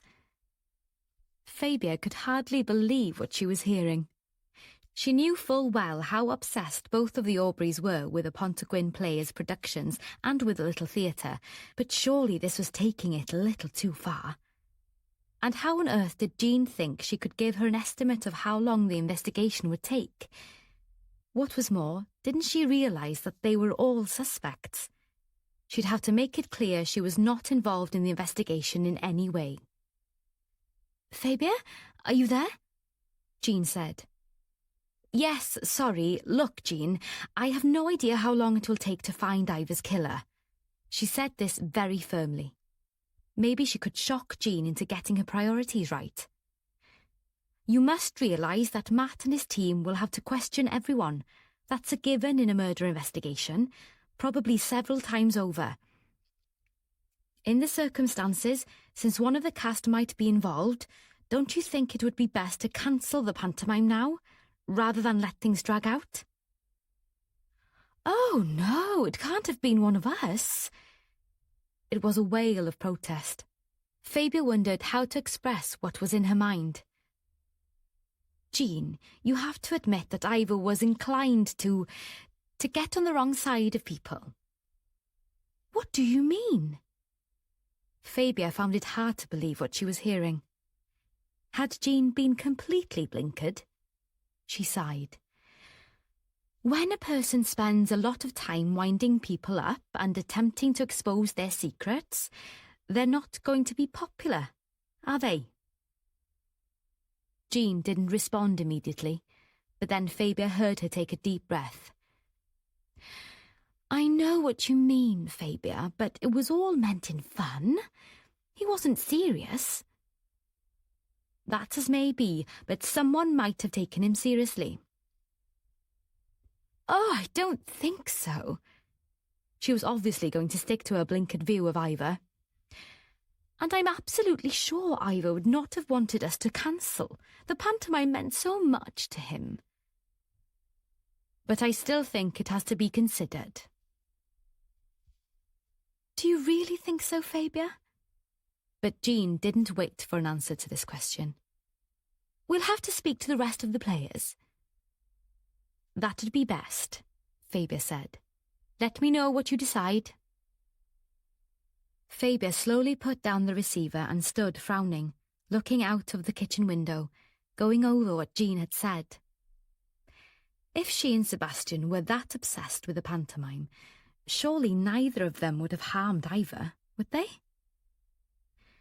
Unpleasant he may have been, but he made a very good dame and always drew the crowds, and the Little Theatre and all it stood for was of such importance to them. But what if he'd found out something about one of them that they wanted to keep hidden? Before she could pursue this thought, her phone rang again. Fabia, darling. She recognised the deep voice and felt a little guilty. Hello, Jerry, how are you? She said, wishing she'd phoned her friend Geraldine Humphreys days ago. With her history, she'd be more affected by the situation than most. But then Fabia began to make excuses for herself. Since she and Matt had got back from Bangor, she'd been so busy trying to get the illustrations for the book finished, she'd hardly had time for anything else. But she still said, "I'm so sorry I haven't called you before. I really should have. This is all pretty shitty, isn't it?" "It is, rather," Geraldine said, her voice calm, but Fabia wasn't taken in. "You sound stressed. Weren't you due to visit Frank at the end of last week?" she asked gently. "Yes, I drove up on Friday. He seems okay. He's got a new psychiatrist and they get on well, which is always a good thing." "But I don't like you making that drive on your own," Fabia told her. "Next time, why don't I come with you? I can always drop you off, then pop into Bracknell and Farnborough to have a look around, or sit in the car and read." "Don't be silly. I'm used to it. After all, I've been driving up and down the M4 to visit him for so many years now." There was a pause. Then Geraldine said, "Fabia, I've been meaning to ask you, did you know that Ivor knew about Frank?" Suddenly, Fabia felt cold. Surely not even Ivor would wind Geraldine up about the fact that her son was in Broadmoor. That would be the absolute pits, even for him. But no, he might have. And then the chill increased. What if Geraldine... No, that was ridiculous. "Are you sure? I thought I was the only one who knew. I haven't even mentioned it to Matt." She paused, then added, "Although it might be a good idea to say something when the police come to interview you." "What, again?" "Yes, love. They're going to interview everyone involved in the pantomime," Fabia told her. "Matt has had to take over as SIO and he wants to go over things himself." "What's an SIO?" "Sorry," said Fabia. "Senior Investigating Officer. The woman who was in charge was injured in an accident and she's off for 2 weeks, and they didn't have anyone else." "Oh, no." Her reaction seemed extreme, but then, a moment later, she just asked, "Does he mind?" "No, not really. But it could be a bit awkward. Obviously, he couldn't interview me, so I had the 3rd degree from one of his colleagues earlier today. She's new, a detective sergeant called Sharon Pugh. I did not take to her." "What was wrong with her?" Geraldine asked. "Well, she didn't seem to approve of Tom Watkins calling me Ma'am. I've met Tom several times and I think she felt we were being too familiar with one another, although Ma'am isn't exactly... Anyway, perhaps she thinks my murky past hides more than I'm admitting to. I don't know. Maybe she fancies Matt and thinks I'm too old for him." "Don't talk nonsense," Geraldine said briskly. Fabia realised she'd been distracted from what Geraldine had said about Ivor. "But Jerry," she said, "what made you think Ivor knew about Frank? Did he say anything specific?" "It started off with his saying something last week at rehearsal. He remarked that sons can get out of control and gave me such a look that I felt sure it was aimed at me. I'm sure he knew." "How do you think he found out?" "I doubt that he did know," Fabia said, hoping she was right. "But that wasn't all. He came up to me backstage. You know the way he used to creep up on you, invade your space, and start talking quietly with that stupid little smirk on his face?" "I remember it well," Fabia said, not bothering to keep the disgust out of her voice. Fabia could hear Geraldine take a deep, shuddering breath. "He said, 'How's Frank then?' I just couldn't believe it. I pretended not to understand. But he went on muttering about how much I must want to keep it all under wraps, and that he wouldn't say anything, not if I'd be nice, and that was the point we were interrupted, so I don't know what else he would have said." "Oh, Geraldine, you poor thing," Fabia said. What a horrid little shit he was. I know. But Fabia, the thing is, There was a pause, and then Geraldine went on. It's all so awful. It brings it all back, you know, the yellow and white tape around the theatre, and police all over the place, and now you say they're going to pitch up on my doorstep yet again. Fabia was sure that Geraldine had intended to say something quite other, but then changed her mind. Jerry, you said the thing is what? Did I? No, it's just that it's getting to me. The similarities. Fabia didn't press her. It didn't seem fair. If you like, I can say something to Matt. Maybe suggest he come to speak to you himself. Then she changed her mind. Actually, maybe not. He knows you too well. But I can check up on who he'll be sending. He'll probably tell me. Would you? And I'd be grateful if you'd tell Matt about Frank. Sort of prepare him. Are you sure? Yes, Geraldine said decisively. OK, Fabia said, then added, Did you take my advice and tell Oliver? No, I chickened out. Here's an idea. Give Oliver a call, drag him off to the pub and talk to him. He cares about you, Jerry. We're just friends, Geraldine said, but she sounded pleased. That's what I used to say about Matt. Geraldine gave a shaky laugh. I see what you mean. I suppose I could give him a ring. Do that. And Jerry, I know it's a bit pointless saying this, but try not to worry. There was a weary sigh from the other end of the line. Totally pointless, darling, but there you go. And Fabia was left thinking that there had been a whole lot more that Geraldine had wanted to talk about, but she'd changed her mind. Chapter 6. Peony Smith and Lewis Benyon sat in a secluded corner of the Oaks pub. The place was crowded for a Wednesday evening as there was a birthday celebration going on by the bar. The two of them took little notice. They had their own preoccupations. They were the two youngest members of the cast of Aladdin and had struck up a close friendship during rehearsals, which hadn't gone unnoticed by Ivor Gladwin. He'd teased them unmercifully, calling them the little lovebirds, asking Peony if Lewis was good in bed, remarking to Lewis that he should be ashamed going out with an underage girl. When Peony had risen to the bait and protested that she was nearly 20, Ivor had opened his eyes wide. Ah, baby snatcher, eh? Busy teaching Lewis how it's done, are you? He'd said, moving his hips back and forth suggestively. And there'd been much more. Peony, prone to blushing at the drop of an innuendo, had hated the way her face flooded with red at every jibe, and Lewis, shy and unsure of himself, had found Ivor's behaviour equally embarrassing.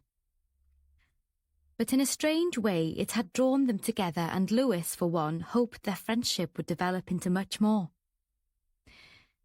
"It's so awful, Lewis," Peony said. "I know I should be sorry for Ivor and all that, but I just can't bring myself to, feel sorry for him now he's dead. He was such a shit." "I know.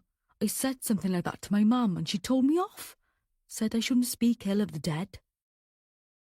"Sod that. I'm not being funny, but, well, everyone knows what he was like. But I wouldn't have harmed him," Peony said earnestly. "Still, someone must have. I've heard the way he speaks to people makes them angry and uncomfortable.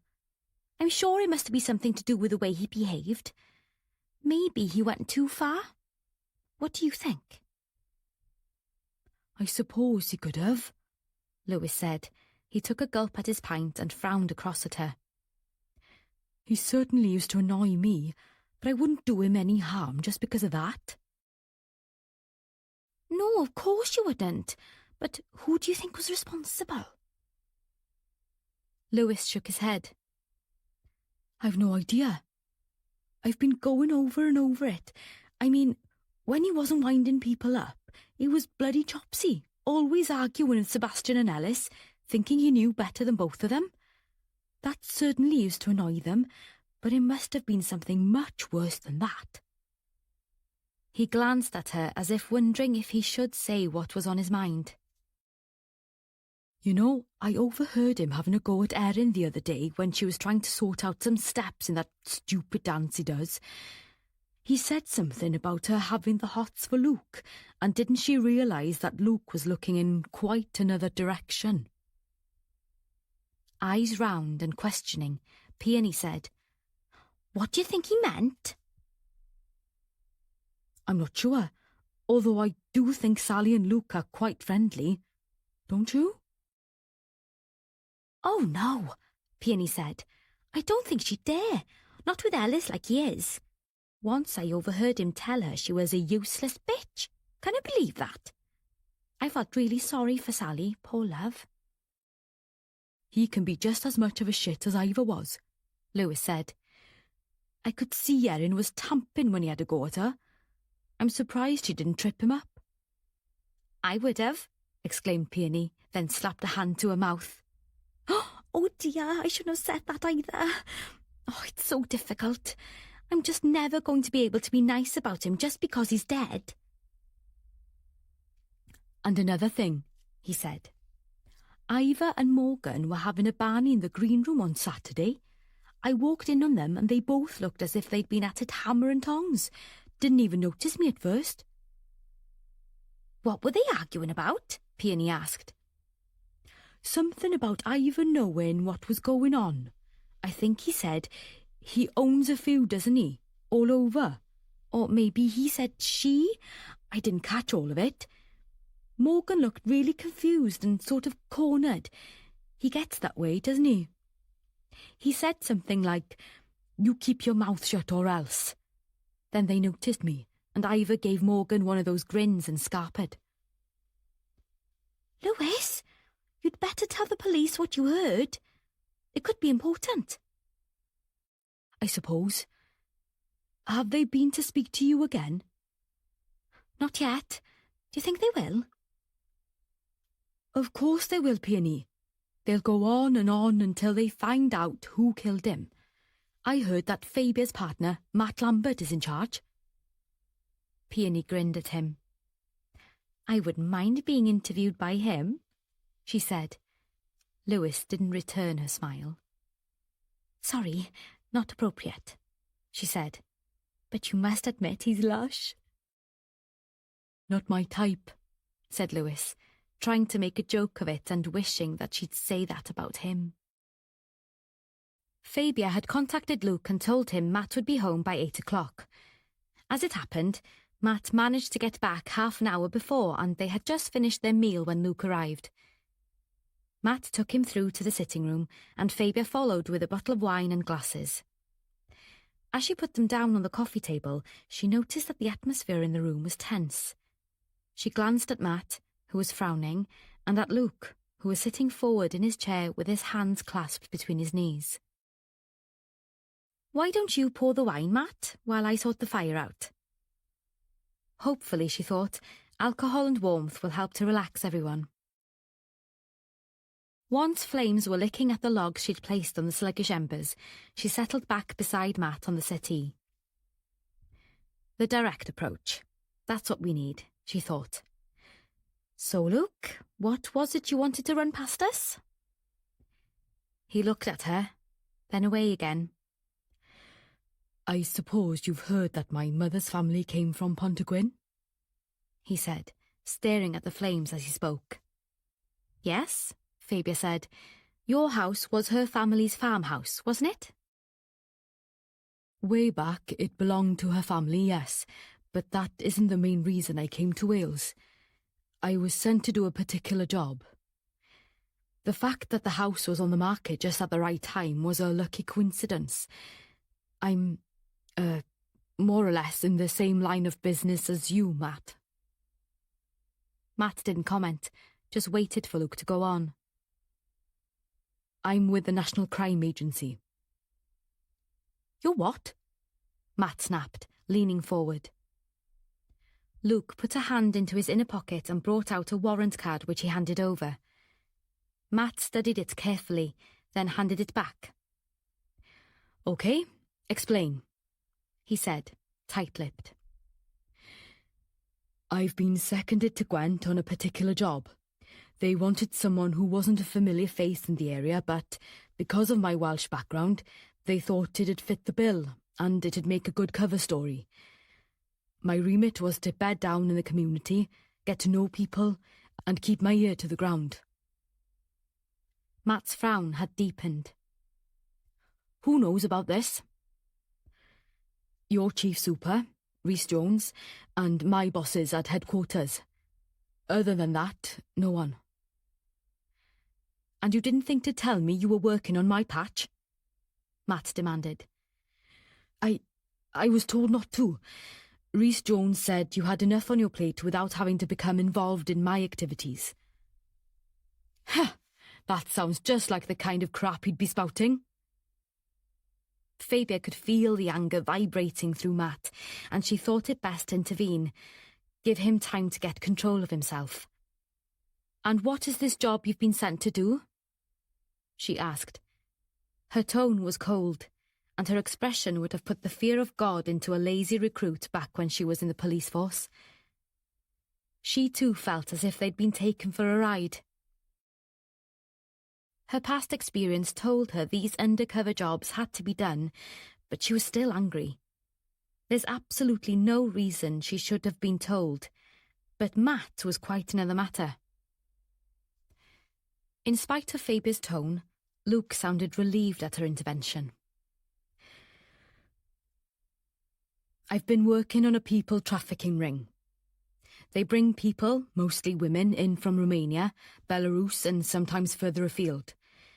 Some are forced into domestic slavery, others into working in nail bars, mainly in South Wales, but also some in Hereford and Bristol.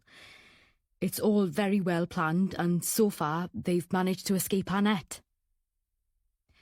The reason I ended up down here is that at the end of last year we managed to interview 2 women who were trafficked from Romania. They managed to make contact and they're now in the care of social services, but they knew little about the people heading up the organisation. They answered adverts for jobs, thinking they were legitimate, and were met at the airport and driven away in vans where they couldn't see out, so there's no point in asking them what route was taken. Which airport? Asked Matt. Bristol. The people, both men, who picked them up took them first to a hotel in Cardiff, where they were told to hand in their passports, given some spurious reason, immigration issues or whatever. Then they were told the jobs they came to do had been taken and they would be working as domestic servants, one in Bristol, the other in Cardiff. These 2 women were a little more savvy than most and managed to contact the police. But when the hotel was raided, there was no sign of the 2 blokes who picked them up, and the manager denied all knowledge of them. So why were you sent to Pontygwyn? Because we believe the outfit is based in this area. Several things point in that direction. It's near enough to Newport, Cardiff and Bristol without being too obvious. Were there other indications? Fabia asked. Yes, there were. There's a registered charity. It was set up to help women in abusive relationships, but we're not at all sure that it isn't a cover for other activities. That's being researched by head office at the moment. Luke ticked off several further points on his fingers, then added, It seems to be a well-organised setup. We've been working on it for some time but haven't made any headway. But now there's been a development. Matt gave an exasperated sigh. What kind of development? He asked. Fabia glanced at him. It was obvious to her that he was making a great effort to keep control of his temper. Hardly surprising, she thought. I'd be seriously pissed off in his situation. Luke went on. We think drugs might be involved as well. There seems to be a pretty efficient dealer based around here, but I haven't managed to find out who they are and how they're passing them on. How did you find that out? Matt snapped. Have you contacted our drug squad? Not as yet.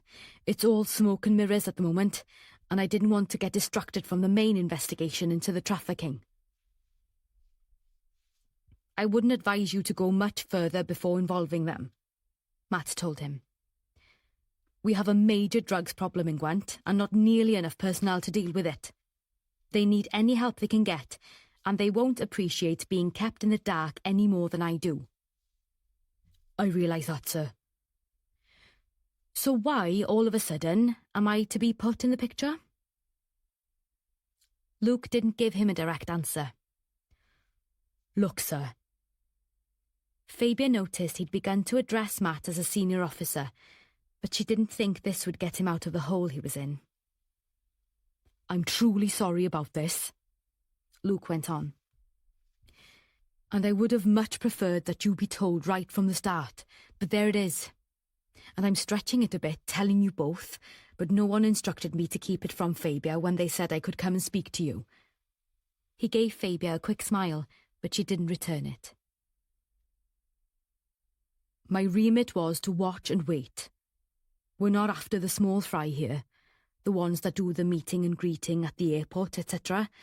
The people I'm after are higher up the pecking order. The ones who organise the hiring of vans and plan the journeys and deal with the money made from the trafficking and launder it. And you think they're local? To Pontegwyn even? Yes, I do. And I think your investigation into Ivor's murder might overlap with mine. Oh, for fuck's sake, exclaimed Matt. He stretched out and grabbed the bottle of wine, poured some into his glass, then handed the bottle to Fabia, who refilled her own. Luke put his hand over his own glass. Driving, he said, with a rueful smile. I'm enough trouble already without being stopped for being over the limit. She nodded and smiled, her anger dissipating a little. Talking of being in trouble, she said, what about Sally? Luke sat back in his chair and groaned, put his hands up and dragged them down his face. Oh, Lord, of course you know about that. I'm observant, Fabia said, and I could hardly miss it after Saturday morning. Luke gave her a rueful smile. True, but the smile soon faded. Falling for her was one of my biggest mistakes. What do you mean, mistakes? Fabia snapped, all her anger returning. I don't think she'd appreciate it being described like that. For goodness sake, Luke, have you no idea what she's going through with that awful husband of hers? Don't you know how fragile she is? No, that's not what I meant, he said, his tone agonised. The mistake I made was to fall in love with her. Absolutely head over heels the first time I saw her. Nothing like it has ever happened to me before. I should have stepped back, controlled myself, asked to be recalled, whatever. But by the time I realised how much trouble I was in, I just couldn't bring myself to leave her. Memories from her past rushed in on Fabia. Years ago, before she'd met Matt, she'd had an affair with a fellow police officer. At the time, she'd thrown caution to the winds, known that it was a big mistake, but ignored the alarm bells. Now, reluctantly, she had to admit she understood Luke's situation. But she'd learned her lesson long ago. Matt glanced at her and she knew he was aware of what she was thinking. He knew all about her past. She put out a hand and touched his with her fingertips. And to add to my problems, Luke said, I thought I might finally be getting somewhere with my investigation. Fabia noticed he referred to the problems as his. Surely they went further than that, given Sally's involvement. But she didn't comment. Luke went on. Funnily enough, Ivor had been instrumental in pointing me in what I thought could be the right direction. His habit of dropping little hints about people's secrets came in useful. You know what he was like, Fabia. She nodded. She certainly did. He'd look at someone during rehearsals, Luke said, or at the pub and make some pointed remark. They'd try to ignore him, but flush up or stumble on their words, or give some other sign they'd heard his jibes, and then he'd change the subject. But with that smug, no-win look. The number of times I wanted to punch his fat little face. But you resisted the temptation to go for him? Matt asked, his tone sarcastic. Luke looked at him, eyes wide. I certainly did, sir, he said, and I made damn sure he had no idea I was watching him. Okay, said Matt. I'm inclined to believe you. But given the circumstances and what Faber told me about Ivor walking in on you and Sally last Saturday, thousands wouldn't. I know. He put his hands up to his face again. Look, sir, I fully realise I've screwed up, and I may have to step down, admit defeat, but please, can we keep going on this? I feel as if I'm so close. I really don't want it to go tits up at the last moment. Matt sat back. Eyes narrowed, he looked across at Luke. Fabia waited, knowing how she'd like to respond, but aware that it was up to Matt.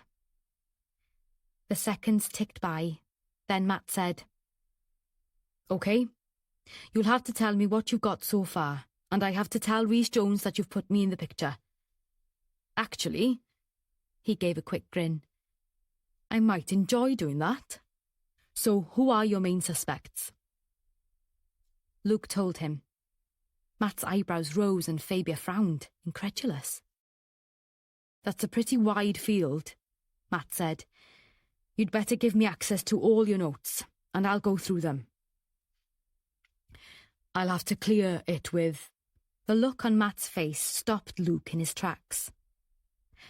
Well, maybe not, Matt said. Wow, Matt, not sticking to the rule book? Fabia said, teasing. There's hope for you yet. Shut up, you, Matt said, but he smiled at her. Luke was looking worried. The thing is, sir, I don't want them put off when they're being interviewed about Ivor's death, but I'm obviously fully aware that you have a job to do. I do indeed, Matt said, eyebrows raised a little haughtily. Then he relented. We'll do our best to keep your activities out of it. But I do have a killer to find, and I'm not going to sacrifice my investigation for the sake of yours. I hope that's understood. Yes, sir. But why don't we work together? If I come across anything that I think would be useful to you, I'll let you know, but only on condition you do the same for me. It's a deal, Luke said and held out his hand. Matt shook it briefly, then Luke rose from his chair. I must get going. Thank you both for being so understanding. I don't think we had much choice, Matt said. Fabia said, no problem. But as she came back into the sitting room, she looked across at Matt. I don't know why I said that. No problem. Who am I kidding? Chapter 7. The green room at the little theatre had been cleared of its battered armchairs and occasional tables. Under Dave Parry's instructions, tables and upright chairs had been brought in, computers had been linked up, and 2 or 3 whiteboards had been placed against the wall. Stuck to one were photos of the scene of the crime, to another, photographs of all those involved in the pantomime. The third was blank and ready for use when needed. From the church hall, Kath, at Fabia's instigation, had provided a larger kettle than the one that had been by the sink in the corner of the room. Fabia knew how much coffee and tea would be consumed as they worked. Luckily, there were plenty of mugs and glasses in the cupboard above to cater for all contingencies. Once everyone was gathered, except Matt, who had a meeting with the chief superintendent, Dilys passed on Matt's instructions. "OK, listen up, people," Dilys said. "The boss wants another search of the whole of the stage area." There was a half-hearted groan of protest. "Sorry, folks, but it's got to be done. This time the search is specific. We're looking for the victim's mobile phone. OK? Get to it." The place was flooded with light, and half an hour later, 2 officers were crawling along the catwalk above the stage. Several others were searching around in the wings and in amongst the various pieces of scenery propped backstage, and 2 others were searching the auditorium. Suddenly, a shout went up from the gloom of the wings. "Sarge, I think I found something." The young PC, a recent recruit called Sarah Gupta, had a triumphant look on her face. Dilys, who had been overseeing the activity, went quickly into the wings on the left-hand side and joined her. She pointed to a substantial crack in the floorboards. "Down there, Sarge. I think I can see something." Dilys crouched down and shone the light from her own mobile phone down into the gap between the floorboards that Sarah was indicating.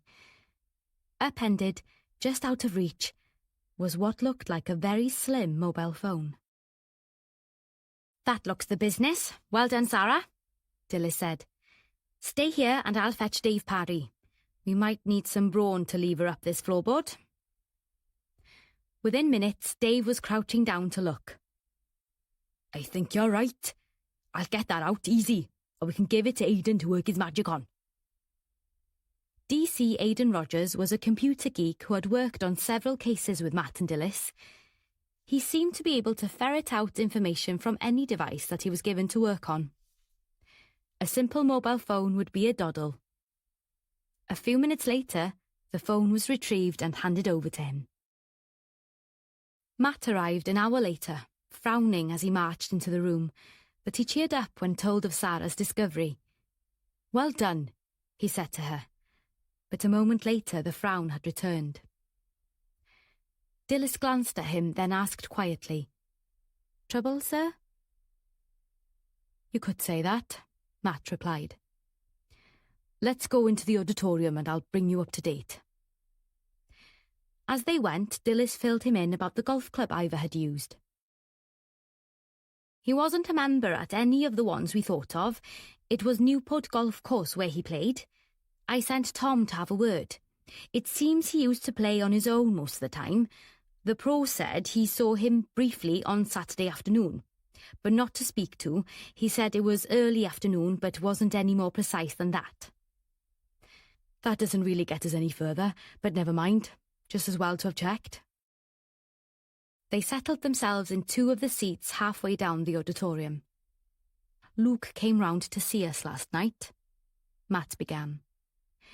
"At this rate, we'll be moving all our activities to Myrwydden Lane," Dilys said, grinning. "Actually, that's not such a bad idea. It's just as well the chief suggested you involve Fabia." Matt grinned back. "I know," he said, then went on to tell her what Luke had told him and Fabia. This wiped the smile from her face. "What a bloody cheek, not telling you what he was up to!" she exclaimed.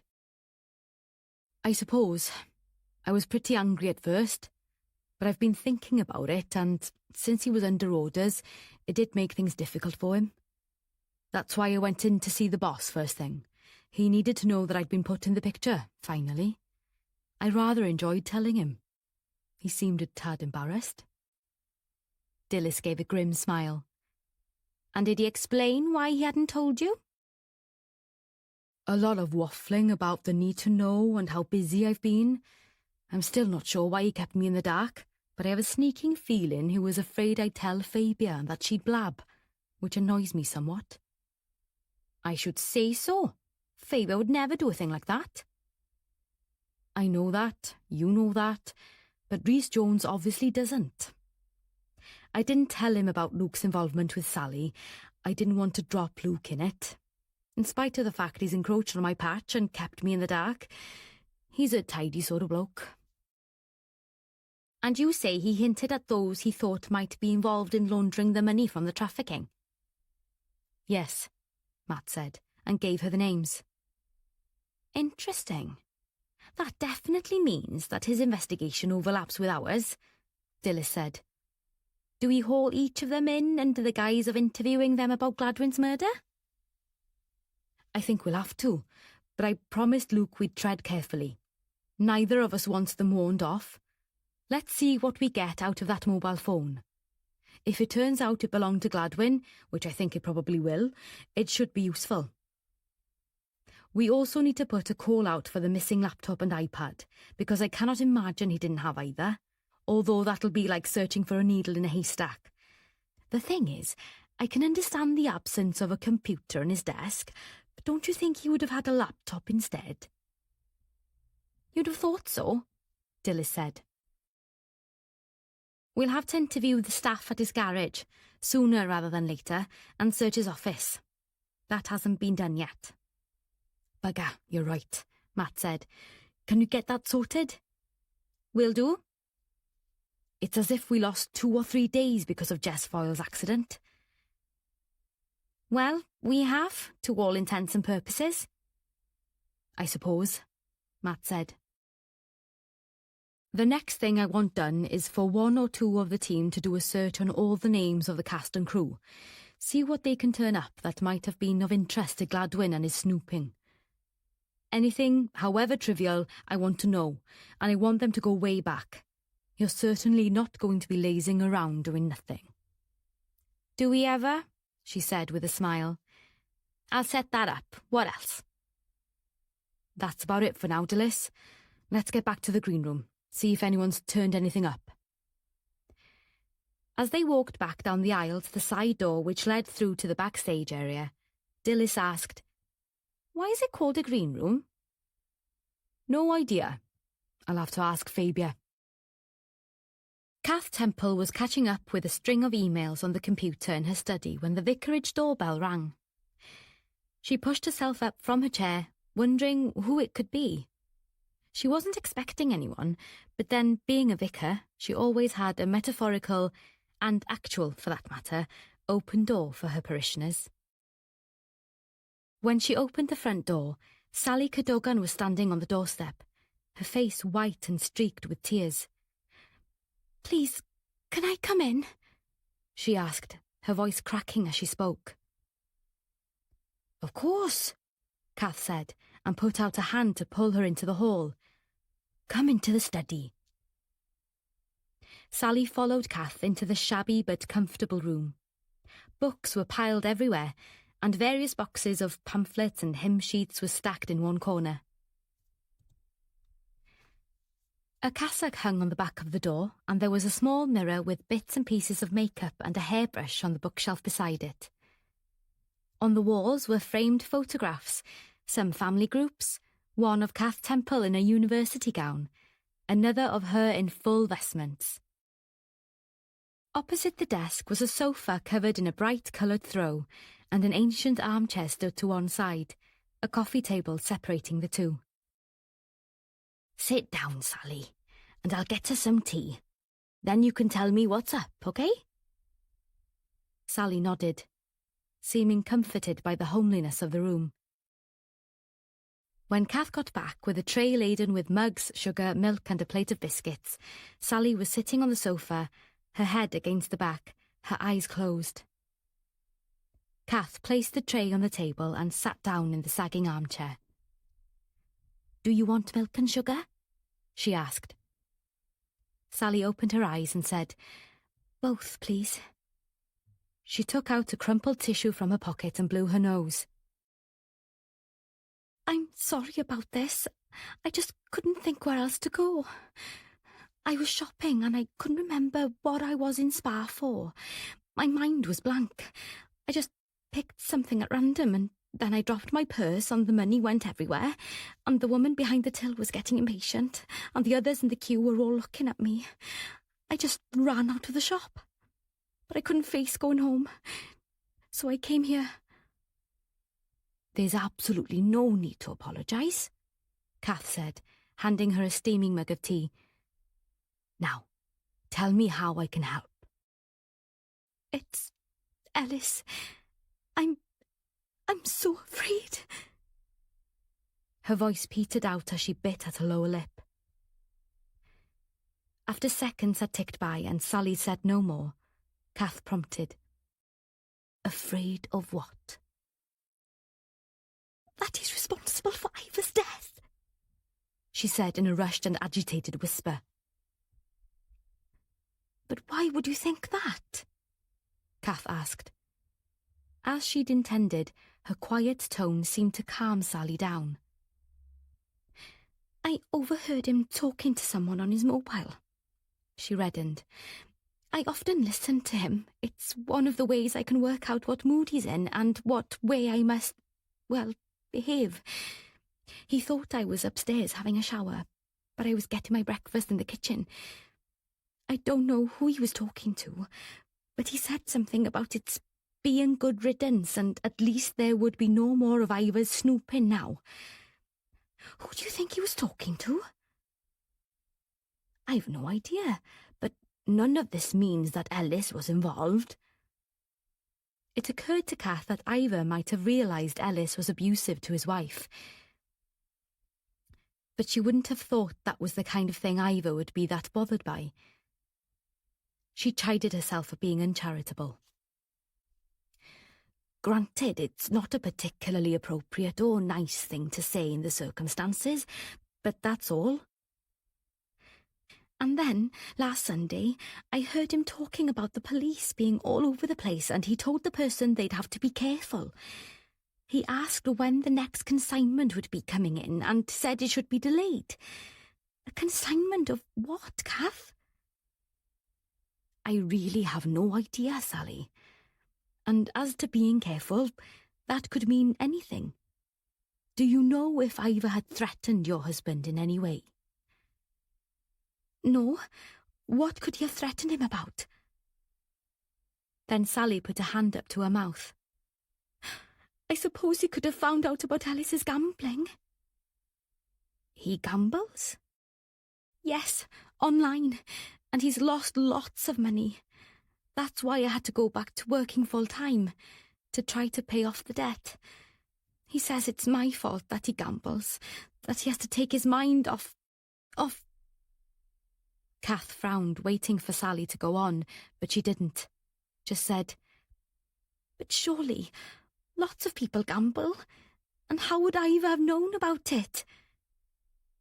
I don't know, Sally. Have you any idea who Ellis was talking to on either call?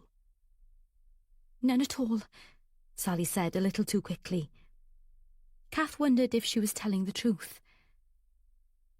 And I can't possibly ask him, Sally went on. He'd be so angry that I was listening. And you think because of what you heard, Ellis might have had some part in Ivor's death? No, yes. Oh, I don't know. But that's not the worst of it. Kath waited for her to go on. You see, he also told whoever it was that he was going to deal with... She drew her breath in on a ragged sob. With Luke. And if Ellis killed Ivor, don't they say that murderers find the second one easier to do? Kath's mind was racing as she tried to decide how to respond. She needed to persuade Sally to go to the police with her fears, but she was pretty sure that if she suggested it, Sally would shy away from the very thought. She'd had her suspicions that Sally and Luke were more than just fellow members of the Pontegwyn Players. Kath didn't miss much one way and another, but this was the first time she'd had any kind of confirmation. She took a deep breath, reached out and took Sally's hand. Why would Ellis want to deal with Luke? Because he and I are particular friends. Sally wouldn't look her in the eye. Sally, love, I may be a vicar, but I live in the real world. She gave a rueful grin. If I told you about some of my own past escapades, they'd make your hair curl even more than it does already, so whatever you say isn't going to shock me. Sally gave her a watery smile. We're in love. And does Ellis know about this? Oh, God, no. Then why would he talk of dealing with Luke? I don't know. Well, maybe he suspects, and he'd kill me if he... Sally suddenly leant forward to put her mug on the table, then got up. I must go. Thank you so much for listening. I'm probably overreacting. Yes, I'm sure I am. I don't think you are, Kath said. How could she mention going to the police without frightening her off? Then she had an idea. Look, Sally, how about having a quiet word with Matt Lambert? Oh no, I couldn't. I really think you should, Kath urged. All this may mean a lot more to Matt than it does to us. But Sally shook her head vigorously and her eyes filled with tears. I can't. I can't. Then how about talking to Fabia? I know she's not in the police force anymore, but she would be able to advise you what's best to do. And she might be able to pass on your fears to Matt. What do you think? Sally stood, hesitating for a moment. I'll think about it, she said.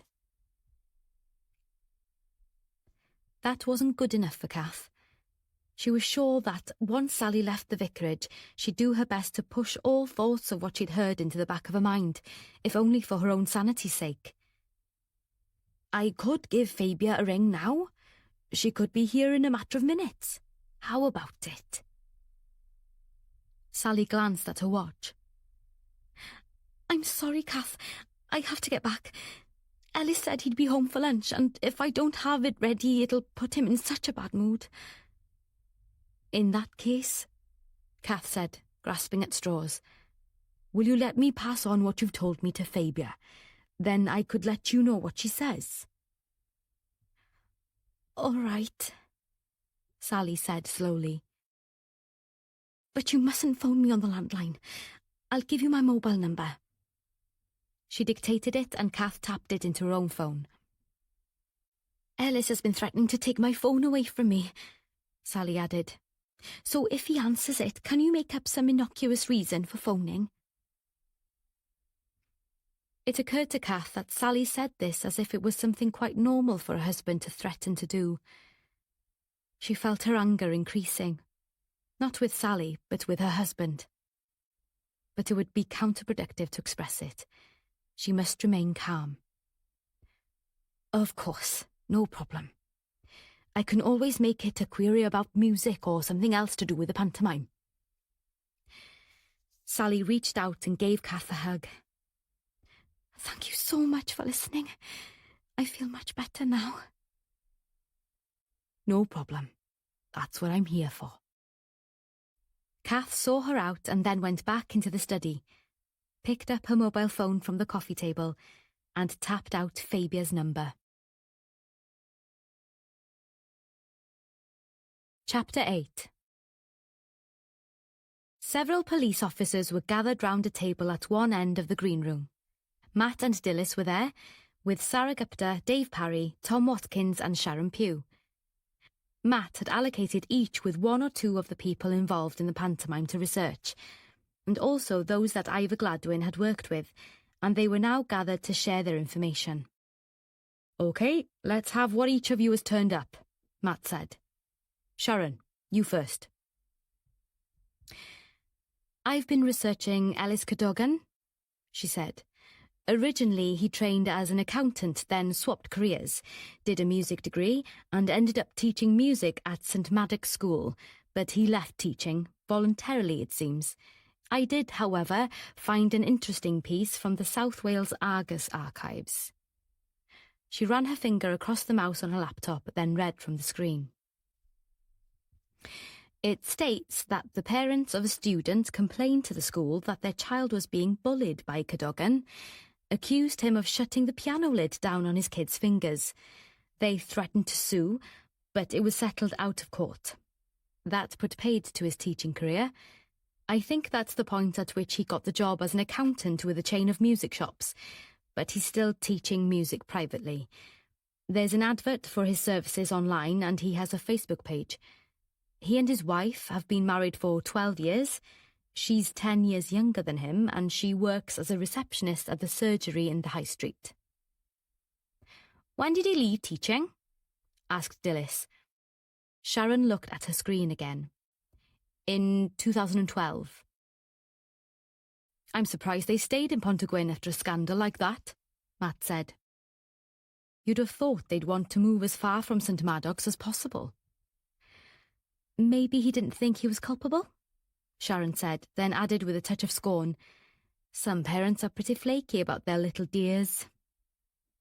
Dilys gave her a sharp look but didn't comment. I suppose Ivor Gladwin could have wound him up about it all, she suggested. But that's hardly a motive for murder, Matt said.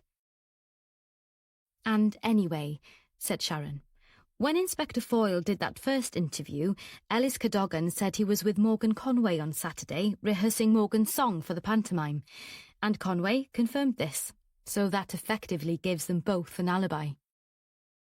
Has anyone checked this out with Conway's sister? Matt asked. What's her name? Carmen Lloyd? Runs that hairdresser's in the high street and she lives with her brother, doesn't she? Sharon simply said, I haven't, but someone else might have. They all shook their heads. Better get that checked out then, Matt told her firmly. OK, she said, seemingly unaware that Matt was a little annoyed at the oversight. Do you want what I've turned up on Cadogan's wife? Sharon asked, sounding impatient. Then she glanced at Matt and added, Sir? As an afterthought. Dilys frowned. She'd have to have a word with Sharon if her attitude didn't improve. Others had started to remark on her rather brisk and unfriendly manner, and Tom Watkins reported to Dilys that she hadn't, in his words, been respectful towards Faber when they interviewed her. Dilys had taken this with a pinch of salt, knowing that Faber was a favourite of Tom's, but she'd still have to keep an eye. OK, Matt said, in answer to Sharon's question. Have you turned up anything useful on Sally Cadogan? No, not really. She seemed completely unaware of how she was coming across. She's been working at the surgery for some years. She's a singer and has one of the main roles in the pantomime. Matt opened his mouth to say something, then seemed to change his mind. Dilys wondered what he was thinking.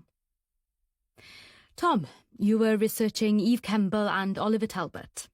What have you come up with? Eve Kemble, she's a bit of a mystery. She and her husband are pretty well off. She used to work in theatres in London, apparently. I turned up an article from the Argus about her having worked with the Royal Shakespeare Company, but there was nothing about why she's now living down here. As you probably know, she's in charge of the costumes for the panto. Bit of a come down, that. I expect you know more about her than I've managed to discover, Tom said, then coloured a little. Sorry, sir. What I mean is that she knows Miss Havard, doesn't she? And his colour deepened. Matt gave him a rueful smile. Not that well. Fabia has mentioned that there have been rumours about their moving to South Wales, but she didn't tell me what. She thinks Eve has ambitions to be the director of the play's productions, considers herself better qualified, but that Sebastian Aubrey won't relinquish control. That could be a bone of contention, but I wouldn't have thought it's relevant to our investigation. What about Oliver Talbot? Tom relaxed. He had more to offer on Talbot. I turned up quite a lot on him. Several years ago, he glanced at his laptop screen. 2014 it was. He was a partner in a firm of solicitors in Cardiff. One of the other partners blotted his copybook. A bloke called Emrys Fenton. This Fenton was found guilty of falsifying evidence on behalf of an important client. some bigwig property dealer who'd been accused of killing someone in a hit and run. Although Talbot was cleared of all blame, he and another partner had no idea this had happened until Fenton was arrested. The practice never really recovered from the scandal. Mud sticks. "That rings a bell," Matt said. "I think John Meredith spoke up on behalf of Talbot and helped him clear his name." "You mean the John Meredith that just got married to Phoebe's friend Anjali?" asked Dilys. "Yes, I remember him talking about it, but I hadn't made the connection." Matt pushed his hair back from his forehead and leant back in his chair. "If Gladwin knew about this, he might have been winding Talbot up about it. But I wouldn't have thought that was sufficient motive either. Unless, of course, Talbot was actually involved." "Do you want me to do a bit more research on that hit and run?" Tom asked. "Yes, you'd better do that." "Rightio, sir." Matt turned to Sarah Gupta. "Did you find out anything useful about Morgan Conway, Sarah?" "No, sir, I'm afraid I didn't," Sarah said, looking embarrassed. "He's a taxi driver, lives with his sister, Carmen Lloyd, who owns and runs the hairdressing salon Cut and Curl in the High Street. They live in one of the fancy flats in that new block on Sycamore Road. She must be doing well, because I doubt that Conway makes much with his taxi. When she glanced at Tom Watkins, interviewed him, he said he's from round here and was introduced to the players by Ellis Cadogan, who doesn't drive so uses his taxi quite often. He said he used to go to the pub with Ivor Gladwin and that he was, how did he put it, a top bloke? Which is a bit different to what most of the others have said. That's all I've got so far, I'm afraid." "Not to worry," Matt said, smiling at her. "Just keep digging." "Will do, sir." "And Dave." Matt turned to Dave Parry, who'd sat quietly listening to what everyone else had to say, his solid bulk overflowing the plastic chair he was sitting on. "Did you get anything from his work colleagues?" "They said the same as others have said, that he was a bit of a joker, that he enjoyed winding people up. One of the women said that he was inclined to overstep the mark, a bit too nudge-nudge wink-wink for her liking, she said." He looked down at the notes he had in front of him. Dave preferred to work with a pen and paper rather than a laptop. "There was one thing, though. His partner, a bloke called Howell Shaw, said that Ivor had mentioned turning up some information on a scam that was being run locally, but he didn't go into detail. Said it was something to do with immigrants, but that was all. Gladwin implied he knew who was behind it, had found out a few things through the business, and that he was going to go to the police." "When was this?" Matt asked. "A couple of days before he was killed," Dave told him. He said he didn't know whether it was legit or just Ivor being imaginative, as he put it. "I'd like to have another word with this Shaw." "And, sir, can we get a search warrant for Gladwin's office? It occurred to me that he might have kept his laptop and iPad, whatever, in his office, rather than at home." "Good idea. I'll organise that," Matt said, getting up. "OK, folks, good work." They all gathered up their notes and laptops and went back to work. Morgan Conway wasn't working on Thursday morning. He didn't have any bookings until 2 in the afternoon. Once his sister, Carmen, had gone off to work, he couldn't settle to anything. He paced up and down the flat, desperate to find out what was going on and wondering who to contact for information. Earlier, he'd walked briskly past the theatre, keeping to the opposite side of the road, and seen all the tape draped across the entrance and the police constables guarding the front and the stage doors. He'd considered going to talk to one of them but decided against it. Too risky. He went on home, none the wiser about the activities at the theatre, and resumed his pacing. A couple of times he'd taken out his phone, frowned at the screen, scrolled through the numbers, then changed his mind. Oliver Talbot? No, he didn't feel he knew him well enough. Sebastian and Jean. They might know what was going on, but they'd probably go on and on about the pantomime. Ellis Cadogan. He tried the number, but got no response. What about Tony Vaughan? He was a good chap, Tony. They often had a pint together at the Oaks, and they were in the same darts team. Tony always behaved as if they were friends. What's more, he lived next door to Fabia and Matt. Yes, he might have more information than most. Morgan scrolled down to the number and punched it in before he could change his mind. Tony, Morgan here. He hesitated, then rushed on. I'm not going to lie to you, I'm very worried about this business with Iva. I think we all are, Tony said. Of course.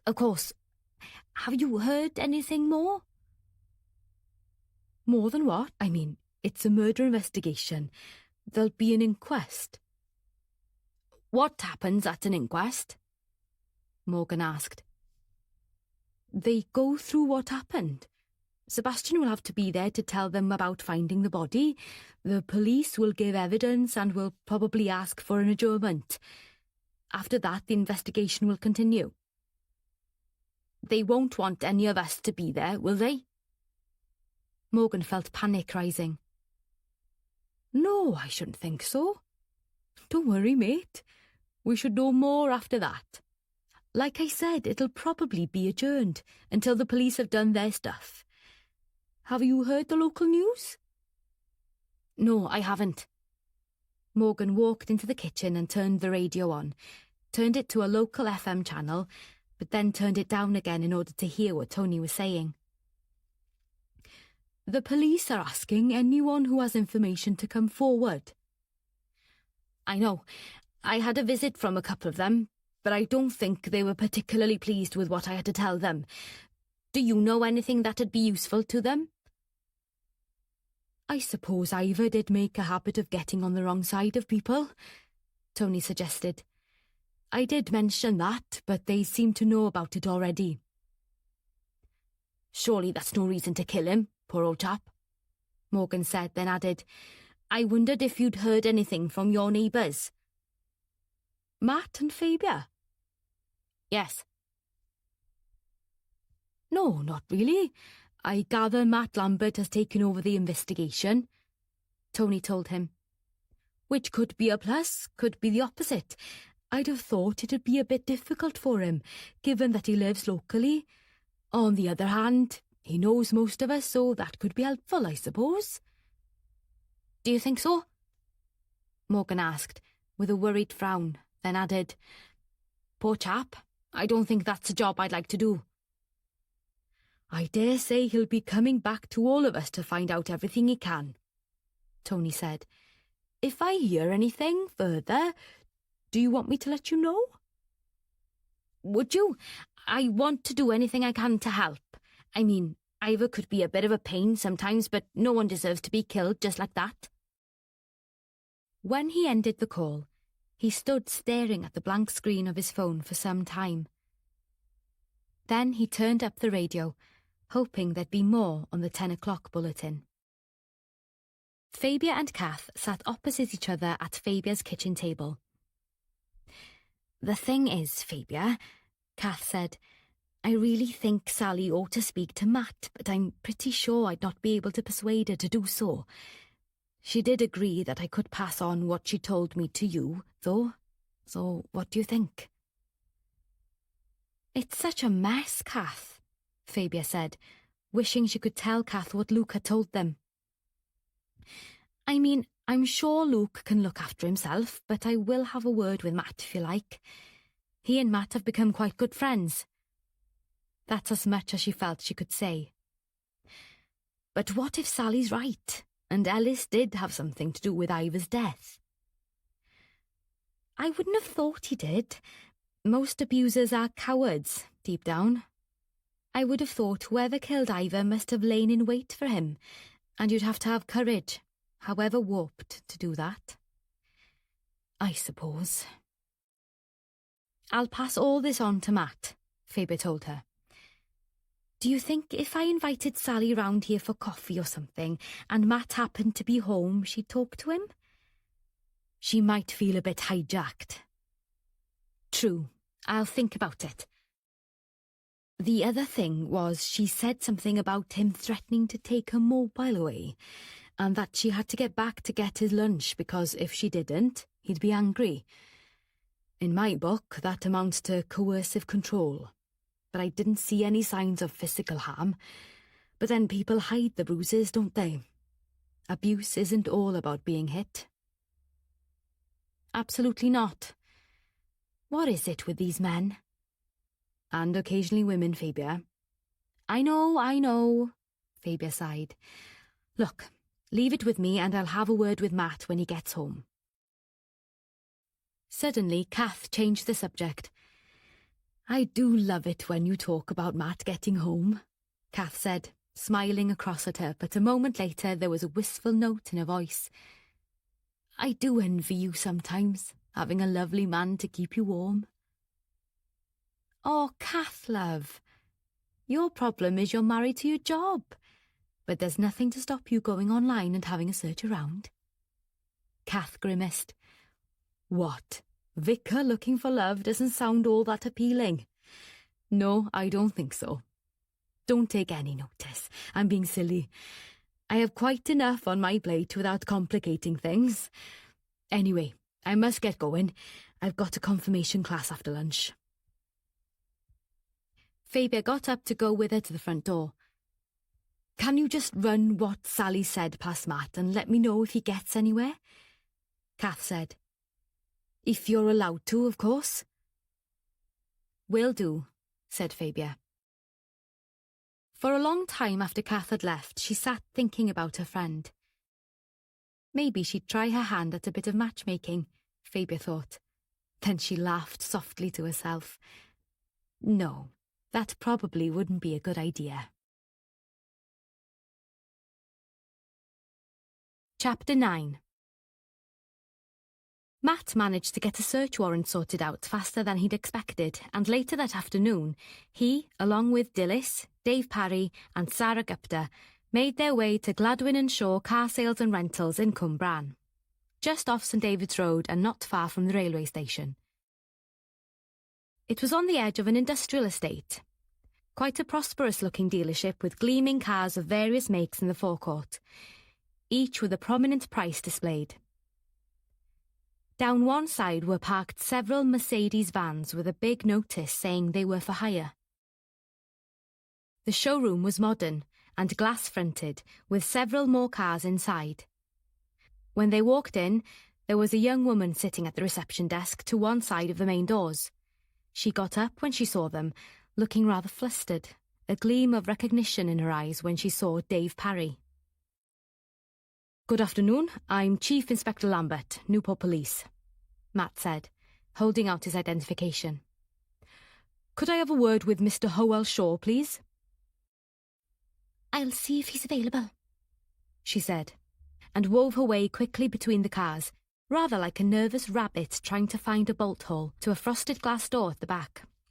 She opened it and, with a quick glance back at them, stepped into the room and closed the door behind her. Through the frosted glass they could see her talking to someone and could hear an animated murmur of voices, but they weren't close enough to distinguish any words.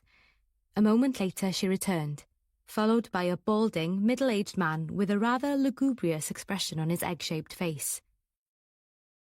Chief Inspector Lambert, is it? How can I help you? His eyes flitted from Matt to Dilys and on to Sarah and Dave, whom he too seemed to recognise. Have you any more information about this awful crime? I'm afraid not, but we are progressing. We need to search Mr. Gladwin's office, and possibly the rest of the showroom as part of our investigation. Shaw opened his mouth to protest, but Matt forestalled him. We do have a warrant. He glanced at Dilys and she held it out for Shaw to see. The man seemed to sag, then threw his hands up and said, I suppose I'll have to let you go ahead. He turned to the receptionist and said, Sheena, show these officers into Ivor's office, please. We'll need the keys to his desk and to any filing cabinets. Matt said. But I haven't got them, Shaw protested. Haven't you found them at Ivor's house? Not as yet, Matt said carefully. Do you have duplicates? To the filing cabinets, possibly, said Shaw, but not to his desk. Ivor was always very careful about keeping the contents private. In that case, we may well have to force the locks, Matt said firmly. Any damage done will be repaired at our expense, of course. If you must, you must. I'll get some keys that might work on the filing cabinets, Shaw told them. And he turned and went back to his office. It wasn't long before he returned with a large bunch of keys. You could try some of these. Dilys took them from him. Thank you, sir. Show them the way, would you, Sheena? The four of them followed the receptionist to a door at the far end of the showroom. She bent to unlock it and stood aside to let them through. Then she scuttled away, leaving them to it. The room was plainly furnished, the only obvious decoration a calendar on one wall with a picture of a barely clad woman draped over the bonnet of an E-type Jaguar. The year was 1978, so it must have been left there as a dubious decoration. On the opposite wall were a couple of large posters of more recent vehicles, a Hyundai 4x4 and a Range Rover Vogue. Opposite the door were two grey filing cabinets, side by side. A dying pot plant, its leaves curled and brown, stood on top of one of them. And in the middle of the room was a large desk containing a computer and keyboard, various wire trays with paperwork in them, and a ceramic pot in the shape of a nude woman full of pens and pencils. Dilys's mouth twisted in distaste. The more I get to know about Ivor Gladwin, the less I like him, she said. Matt smiled and shrugged. Doesn't mean we haven't got to put some effort into finding his killer. No, of course not, if only to congratulate him or her. No, Sarge, Dave said. Sorry. Matt turned to Sarah. OK, Sarah, would you stand by the door on the showroom side, have your identification ready and give us a shout if you have any trouble. Make sure we're not interrupted. I'd also like you to make a note of any activity you think needs reporting. Matt put the keys he'd been given down on the desk, and he, Dilys and Dave pulled on protective gloves. Then he picked up the bunch of keys. We'd better double-check none of these fit in the drawers in the desk. It didn't take long to discover none of them did, so he handed them to Dilys. Have a go with the filing cabinets. Some of them look like the right kind. And, Dave, go out to the car and get the kit. We'll have to force these drawers open. Dave was back in a couple of minutes, but before they started, Matt looked around, a puzzled frown on his face. All this security seems a bit over the top. There's no safe in here, as far as I can see. OK, in his position I might lock my desk, but why the filing cabinets? Surely other people would be using them, not just Gladwin. It may be because I told them they should secure everything until we came to do a comprehensive search, Dave suggested. That could be it, Matt agreed. Right, let's get going. Dilys stood in front of the first filing cabinet, trying key after key and muttering darkly to herself. Then she gave an exclamation of satisfaction.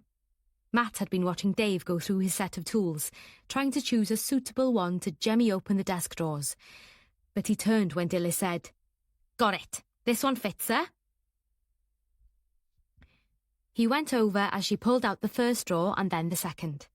There was nothing in either that seemed out of place, just sales invoices, advertising material, correspondence. But in the bottom drawer, things were different. There were no hanging file containers, just a substantial metal cash box, solidly locked. Dilys picked it up by the handle on its lid. Interesting. I'll try some of these keys. But none of them fitted, so the box remained locked. Dilys put it into a large evidence bag and set it aside, just as they heard splintering sounds from the desk. Got it! Dave exclaimed as he opened the central drawer. took out the contents and placed them on the desk, but everything he found was pretty predictable. Pens, pencils, notepads, blocks of post-it notes, and various other innocuous bits and pieces. None of it got them any further. He put the notepads into evidence bags and started to work on the other drawers. It wasn't until he got to the left-hand bottom drawer that he found anything of interest. Dave removed several A4 pads of paper, and underneath was a large leather wallet, jammed in so that it had to be levered out. Dave checked the contents, but it was empty. "Sod it! What's the point of that?" he muttered. However, underneath the wallet was an Apple iPad. "Well done, Dave," Matt exclaimed, handing him another evidence bag. "Let's hope that can give us a tidy bit of information about Ivor Gladwin." Not long after this discovery, having bagged up everything they felt would be useful to them, Matt went in search of Howell Shaw. "We've finished our search, Mr. Shaw," Matt said, going up to the garage manager where he stood beside the receptionist as she sat at a desk. "Thank you very much for your cooperation. We've had to remove several objects, including Mr. Gladwin's iPad and a cash box." Matt held up the clear plastic evidence bag. "Do you recognise it?" Shaw frowned. "No, I do not. Where on earth did you find that?" "In the bottom of the right-hand filing cabinet. If there's nothing in it that's relevant to the investigation, we'll obviously return it to you. Here are receipts for everything we're taking away with us. It will all be returned, unless it's kept in evidence for any trial that may result." "And will you be searching any other parts of the garage?" Shaw asked, his tone resentful. "We do have a business to run, you know, in spite of this tragic event. Ivor would have wanted us to keep going." "I'm sure he would," Matt assured him. "We may have to return. It depends what we find when we've done a comprehensive search of Ivor Gladwin's iPad, etc. Just before we go, could my sergeant and I have a word with you, sir? It might save us having to come back." Howell Shaw's frown deepened. He glanced at his receptionist, who looked up at him, her eyes frightened now. For a moment there was a standoff, then his shoulders sagged. "If you must," he said. "You must. This way." He led them to the frosted glass door, ushered them in and closed it behind him. "What is it then?" he asked without offering them a seat. "I believe Mr. Gladwin hinted that he'd turned up some information on an immigration scam being run locally," Matt said. "You mentioned it to Detective Sergeant Parry, and that Gladwin had spoken to you about it a couple of days before he died." "He did say something, nothing specific," Shaw said, sounding dismissive. "I didn't really take him seriously. Ivor was a great one for conspiracy theories." "But you told D.S. Parry that he implied he knew who was behind the scam, that it was something to do with immigration, and that he was going to go to the police. I'd say that was quite important. Why have you changed your mind about the seriousness of what he said?" "I haven't," Shaw said sharply. "It's just, well, I've thought about it a bit more since he mentioned it, and I really don't think there's anything like that going on around here. I mean, it's ridiculous. That's the sort of thing that goes on in London, the South East, not here, surely." "It's not impossible," Matt told him. "And you haven't heard anything about such a scam, sir?"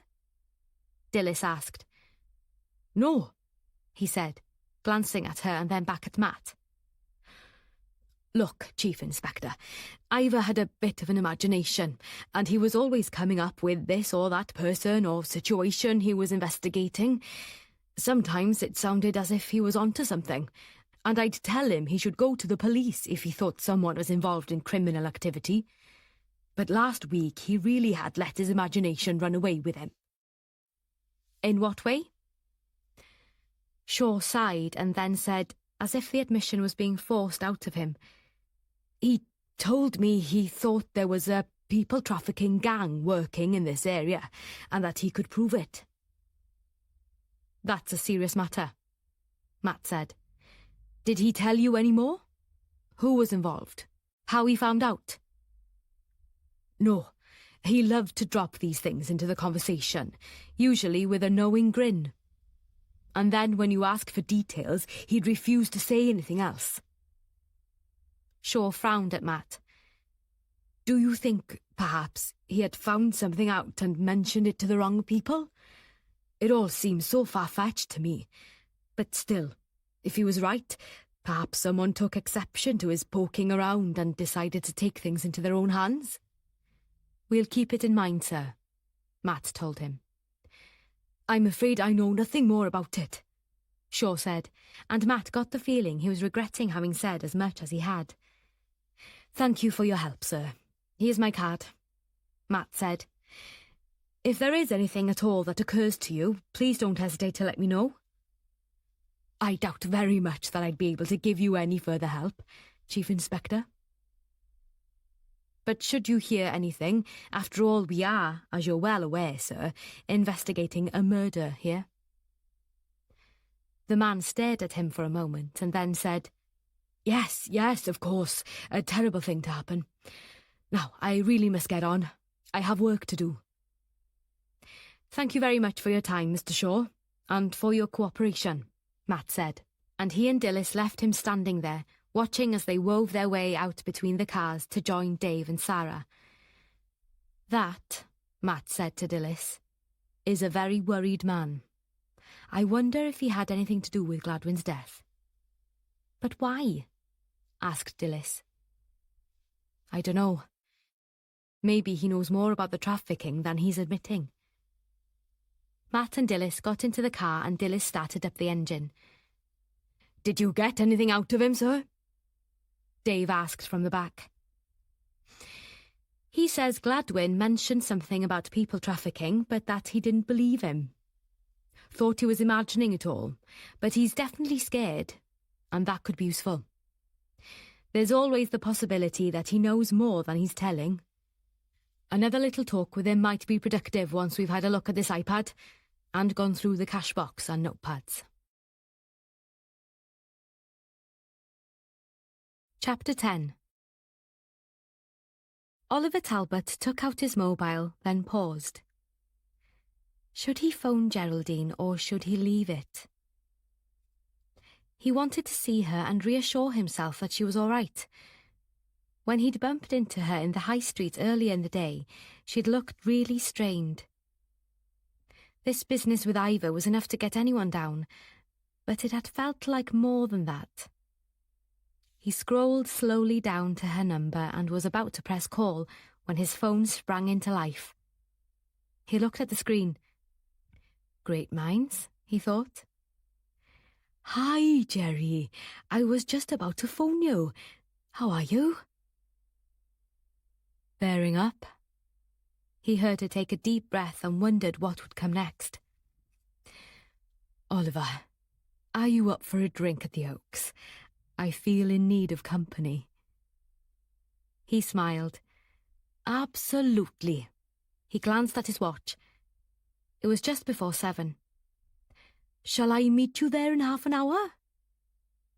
It sounded as if she'd just let out a deep breath. That'd be perfect. See you there. They arrived at almost the same time.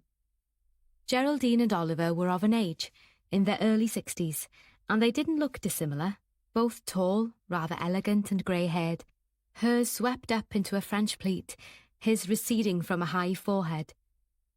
He clasped her arm as he pushed open the door of the pub, and the noise of raised voices and laughter met them like a wall. Busy tonight? Oliver remarked. Why don't we get drinks and then disappear into the snug? It probably won't be as crowded back there. Good idea, Geraldine said as they wove their way through the crowd to the bar. Maggie Evans, the publican's wife, was busy taking orders. She looked up and saw them struggling to get to her. Come on, folks, she said to a crowd of men and women clustered in a tight-packed group by the bar. "Spread out a bit. Let people through, why don't you?" Some of them stepped aside, and Maggie smiled as Geraldine and Oliver finally made it to the bar. "Evening," she said. "Sorry about the crash." "Good for business, though," said Oliver. "Sure is," she said. "What can I get you?" They ordered their drinks, then, glasses in hand, made their way up a couple of shallow steps to the back of the pub. Through an archway they came to the snug, where, much to their relief, only one of the tables was occupied. Oliver looked across at Geraldine as they settled in the comfortable armchairs. "I won't beat about the bush," he said. "We both want to talk about the situation with Ivor. Have you heard anything from Fabia?" "Only that Matt has been put in charge of the investigation." "Good Lord," Oliver said. "That's a bit awkward. For him, I mean." "I dare say he'll cope. He's pretty professional, is Matt." "I'm sure, but—" He reached for his glass of red wine, took a sip, then changed the subject. "Has anyone spoken to you yet?" "Well, we were all interviewed when that woman inspector was in charge. She had a car accident, apparently." "Awkward for them, but that interview was pretty brief. In my case, anyway." "Fabia says we'll all be given a grilling by one or other of Matt's team." Oliver raised his eyebrows. "Why do you put it like that?" Geraldine glanced across at the only other two people in the room, but they were deep in conversation. She looked back at Oliver, who was waiting for her to reply to his question. "All this activity, the questioning and the police presence, everything, it's taking me back to a time I've tried hard to forget." When he didn't comment, she lowered her voice and went on. "I've never told you about my son, have I?" Oliver looked surprised. "I didn't know you had a son." Geraldine gave a sad smile. "I think only Fabia knows, at least in Pontegwyn, but I suspect that Ivor had found out." "Tell me about him," Oliver said, taking her hand in his. "I was only married to Frank's father, John, for 2 years, in my 20s. He didn't want children, and when I got pregnant, he wanted me to have an abortion. But I refused, so he walked out." "What a bastard!" Oliver exclaimed. Geraldine shrugged. "He was very young, a spoilt little rich boy who'd never learned to take responsibility for his actions. Don't get me wrong, I loved him at the time, but I should have known how it would be." "But you were young as well." "True, but not in the same way that he was. I suppose nowadays he would have been called psychopathic, definitely a narcissist, and he just couldn't see beyond what he wanted or understand why he couldn't have it. He had no empathy at all. Anyway, when I went through with the pregnancy and had Frank, John cut me off completely. Although his parents did agree to support Frank and me financially. That was just as well, as I really don't know how we could have managed otherwise, because Frank was difficult from the start. As a small child, he used to have the most awful temper tantrums, and when he was a bit older and physically stronger, he'd become violent if he didn't get his own way." Oliver looked appalled. "How on earth did you manage?" His grandmother, John's mother, arranged for him to go to a special school, which seemed to help, and he went through university okay. I thought we'd turned a corner." She smiled sadly. "It was fine for a while, and so good to have a more or less normal relationship with my son. He could be so sweet when he was in a good mood. We lived in London then, and after university, Frank got a job with his grandfather's help in the city. She took a shuddering breath. But then, when Frank was 26, everything changed. We had a neighbour, an elderly man who could be a bit difficult. He used to complain about Frank playing loud music and stuff like that. And what happened? Oliver asked quietly, almost afraid to hear more. Frank broke into his house one night, tortured and killed him. Oliver was too shocked to comment at first, then asked, "How? What did he do?" No, don't answer that. I'm sure you'd prefer not to go into details." Geraldine gave him a smile of gratitude. "Thank you. If you really want to know, you can Google it. Frank Beeching. It's all there. He maintained that he had every right to do what he did, was even proud of it, boasted about it. His grandfather employed a hotshot barrister to defend him, and, after several psychiatric assessments, he was given a life sentence with a whole life order, which means he'll never be released. He's in Broadmoor." Oliver put his arm round her shoulders and said, "And that's what you think Ivor had found out?" "Yes." For a moment they sat in silence. Then Geraldine looked up at him, and the mixture of desolation and fear in her eyes shocked him. "What is it?" he asked, and when she didn't answer, he said, "Look, Jerry, darling, I care about you. You know that?" She nodded. "And as far as I'm concerned, you can tell me anything you like, and it will make no difference. So, tell me what's worrying you. Maybe I can help." Matt arrived home at 8:30, looking exhausted. Fabia managed to keep all the questions boiling around in her mind to herself until they were sitting down in front of the fire. As Matt sat on the hearthrug, his back against the sofa, Fabia sat behind him and began to massage the tension out of his neck and shoulders. "Before I forget," Fabia told him, "Kath says Sally came to the vicarage in a real state earlier today." "Oh dear, what was all that about?" "Basically, panicking that Ellis is responsible for Ivor's death and that he'll go for Luke next. She overheard her husband telling someone it was a good riddance and the end of Ivor's snooping. Apparently, Ellis is a gambler, and she thinks Ivor might have found out about it. He's lost a lot of money, and she's had to take more hours at the surgery to make up the shortfall. Sally told Kath about the affair between her and Luke, but we knew about that already. The thing is, she's afraid Ellis knows something. She says he would kill her, or Luke if he does. He really is a nasty piece of work, but I'm not sure he's capable of killing." "Nor me, but there's always a first time."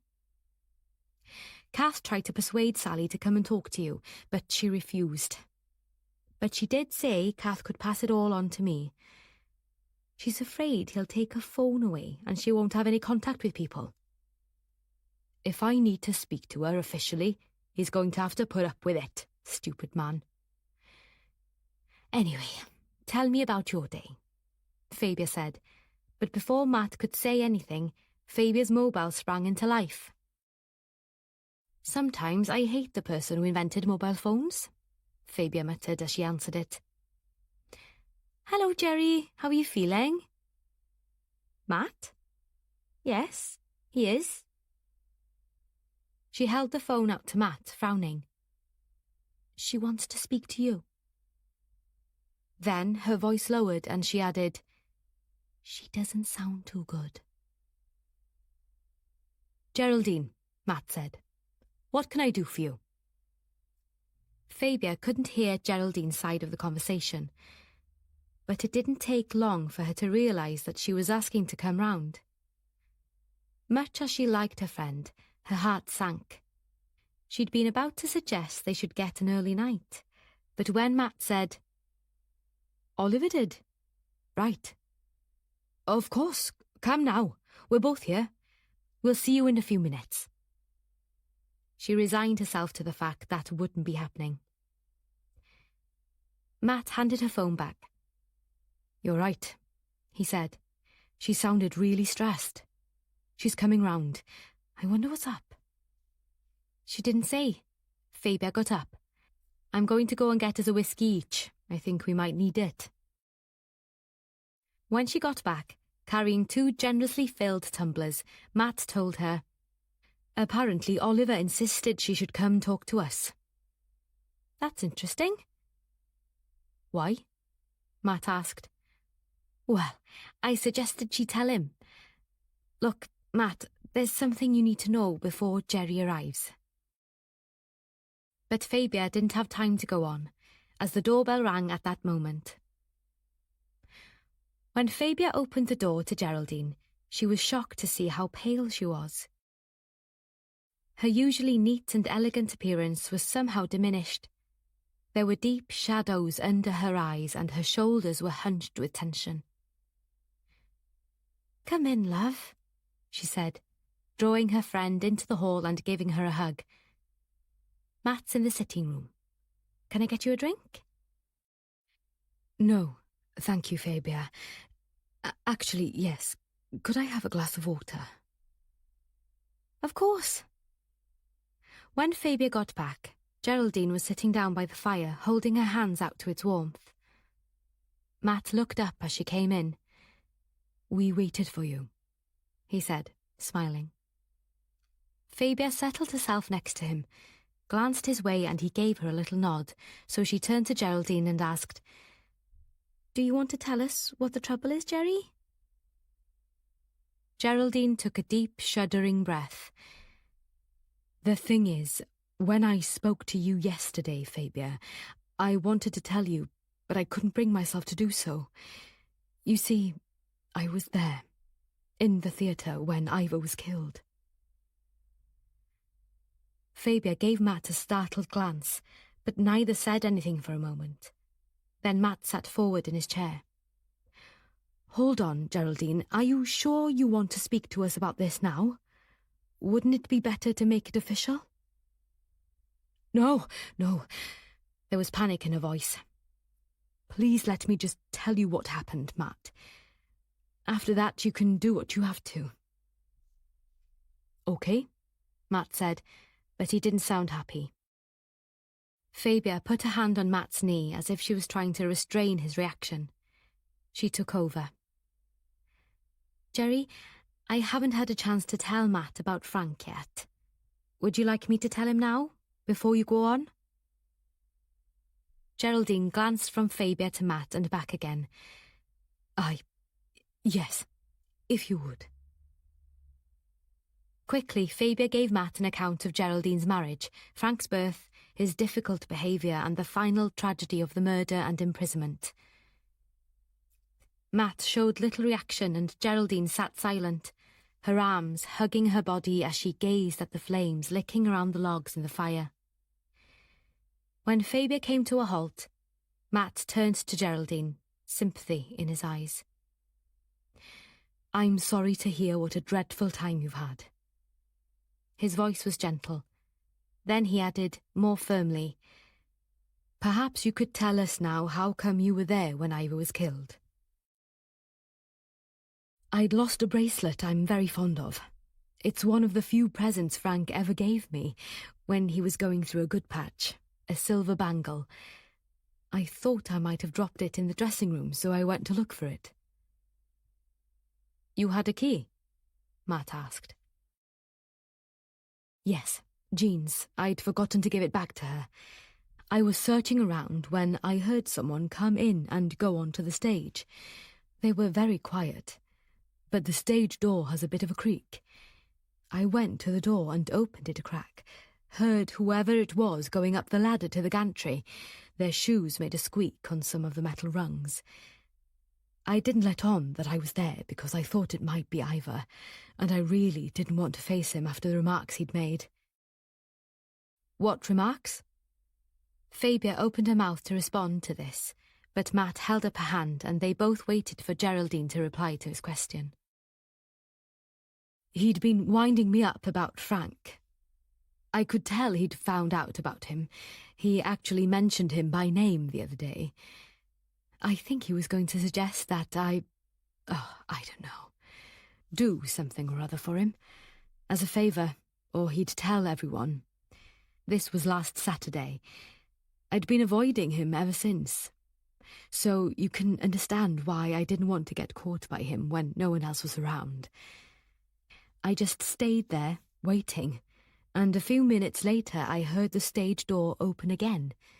This person wasn't so quiet, just strode past, onto the stage, and I heard them go up the ladder as well. A few moments later I heard a murmur of voices, then some shouting and banging noises followed by an enormous crash. Geraldine gazed across at them, tears filling her eyes. She gulped them back. I'm so sorry, Matt. I just panicked and ran for it. I know I shouldn't have, but I should have stayed to find out what had happened. But I just didn't. Can you say exactly what time this was? Matt asked. It must have been about 3:15, because it was past when I got home. I remember looking at the kitchen clock and being surprised it wasn't later than that. It felt like ages since I'd gone out. Matt leant forward in his chair, his elbows on his knees. Geraldine, I want you to go back in your mind to when you were listening behind that door. Okay. She closed her eyes in concentration and put her hands up to her face. The second person you heard could have been Ivor, Matt suggested. That person made no effort to conceal their presence. None at all, she said. I thought at the time that it was a man. That's why I stayed where I was. The first person you think you heard, was there any indication at all whether it was a man or a woman? She didn't respond immediately, simply sat with her eyes closed and her hands cradling her cheeks.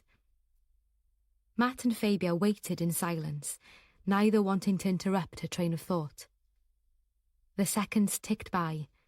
Fabia shifted, opened her mouth to speak, then changed her mind.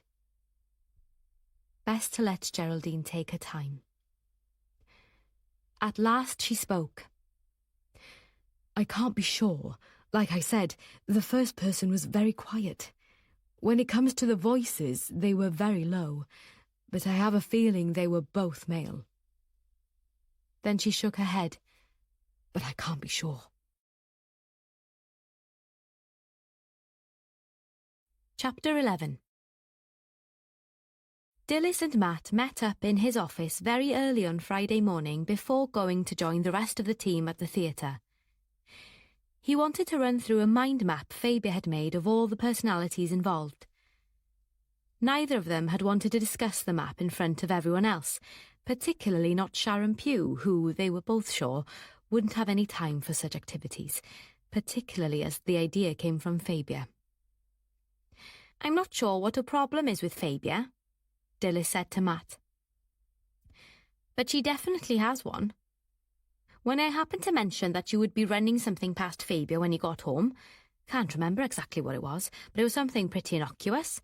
Otherwise, I wouldn't have said anything. Anyway, she stared at me and said, 'That's not very professional, is it?' I pointed out that Fabia had been a superintendent back in the day and that she was very discreet, but she still gave me one of those sour looks. She's the only one of the team that I have trouble with." "Give her time," Matt said. "It's difficult being the newbie in a group that's been working together for a while." "But Sarah's fitted in, okay?" "Granted, but we're all different. Give Sharon time."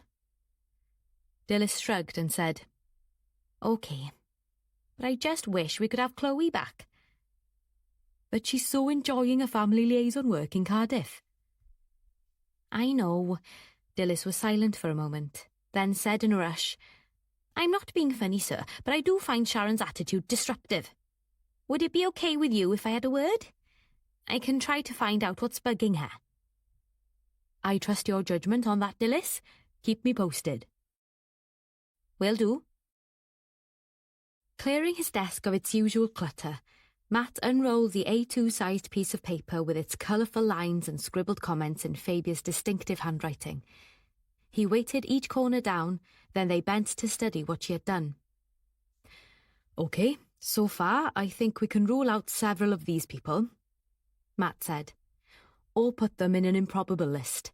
We've just got to sort out whose motive we think is the strongest, and there could be reasons we don't even know about yet. Given that practically every one of them has said he was nosy as hell and complained about it, Dilys said, unable to keep the distaste out of her voice, I should think there'll be a tidy number of motives to choose from. Matt pointed to one name in the pattern. Geraldine Humphreys came around to speak to Fabia and me last night. He told Dilys what Geraldine had told them. I'm not sure it gives her a strong enough motive to have killed him, but what she told us about hearing someone else, well, it could all be made up. I realise it's unlikely, but there's no real strength needed to stamp on the hands of someone going down a ladder. What does Fabia think?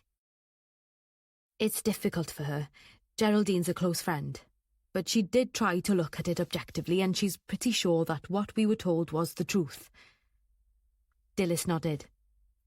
But at least if she's telling the truth, it gives us a definite time of death. When we get back to the green room, I'll get Sarah to trawl through all the interviews so far to check on alibis. She pointed to another name. If you're thinking in terms of it being a woman, how about her? Sally Cadogan. Matt looked thoughtful. She has a stronger motive, I think, than Geraldine. Because of the affair with Luke Melville? Asked Dilys. Yes, she was absolutely terrified Ivor would tell her husband about it. Or it could be to do with the trafficking Luke's been investigating, Matt thought. If he was going to talk to Dilys about Luke's undercover work, this would be the time to do it, when they wouldn't be interrupted. He came to a decision. I know, but there's more, he said, and went on to tell her what Luke had told him and Fabia. What a bloody cheek not telling you what he was up to, she exclaimed. My thoughts entirely. Luke knows he's seriously screwed up by starting the affair with Sally, but nothing can be done about that now. This is not the time to end it, what with all this going on around them. And this trafficking he's investigating, if Ivor found out who's behind it, and given his constant snooping and listening at doors he might have, that's a pretty strong motive for the people behind the trafficking to get rid of him. They'd not be worried about disposing of someone who was likely to blow the whole thing wide open. On the other hand, maybe he was involved. A case of thieves falling out. Something's just occurred to me, Dilys said, then added, Nah, maybe not. What? Well, you know, at the garage there were all those white vans available for hire. They'd be perfect for transporting people from port to hotel, from hotel to wherever they were going to be forced to work. Can't see out, can't see in. If Ivor Gladwin was involved, maybe that's how. What do you think? It's worth investigating, Matt said, but he sounded doubtful. Maybe send some of the SOCO team to have a good look through them. She went back to Luke. What info has he turned up? He's not done as well as he'd hoped, Matt said, probably because falling for Sally caused him to take his eye off the ball. I should say so, Dilys said, not bothering to keep the scorn out of her voice. Did he mention anyone else he suspects? No, just those two I mentioned before. Matt pointed to the names on the mind map. Said Dilys. I'm not sure about that one. And why this one? For a few minutes they discussed the merits of each person Luke Melville had mentioned, and then they widened out the field a little. But by the time they'd been through the whole mind map, neither of them felt they were that much further on. "So, what next, sir?" Dilys asked, getting up from her chair as she glanced at her watch. "It's 9:30. Matt rolled up the map. "Now we get back to the green room and find out what the others have turned up from their interviews. And let's hope Aidan's going to have some information from Gladwyn's phone and iPad. I've got hopes for both devices." On the way back to Pontargwyn, Matt's mobile rang. It was Tom Watkins. Matt put it on speakerphone. "Are you at the theatre, Tom?" "Yes, sir. I've had a message from Mr. Aubrey. He wants to speak to you." "Did he say what about specifically?" "No," Tom told him. "He came to the stage door first thing asking for you. He seemed quite agitated. Says it's important, that he's worried about something he's found out." "He didn't say what?" "No, sir." "OK. Dilys and I are on our way to Pontargwyn now. Give me his address. We'll go straight there. Could you let him know we're on our way?" "Will do, sir. I'll text you the address." Sebastian and Jean Aubrey lived in a comfortable semi-detached house in Church Road, with a view of the allotments which, on their far side, gave onto the back of the gardens in Morwydden Lane, including Fabia's. Matt and Dilys arrived outside the neatly paved front garden with its rigidly clipped box hedge just before 10:30. They parked and walked along to knock on the front door. It was opened by Sebastian Aubrey, as smart and dapper as ever in blazer and cravat, looking like a character from a 1950s comedy. "Thank you so much for coming so promptly," he said, as he led them through to a sitting room where the slightly old-fashioned decor was neat and regimented, just like the front garden. Sebastian's wife, Jean, rose from an armchair as they came in. "Hello, Matt," she said. "What a terrible business this is. Please, sit down. Would you like some coffee?" "Don't worry about us," Matt said. "We had some before leaving the station."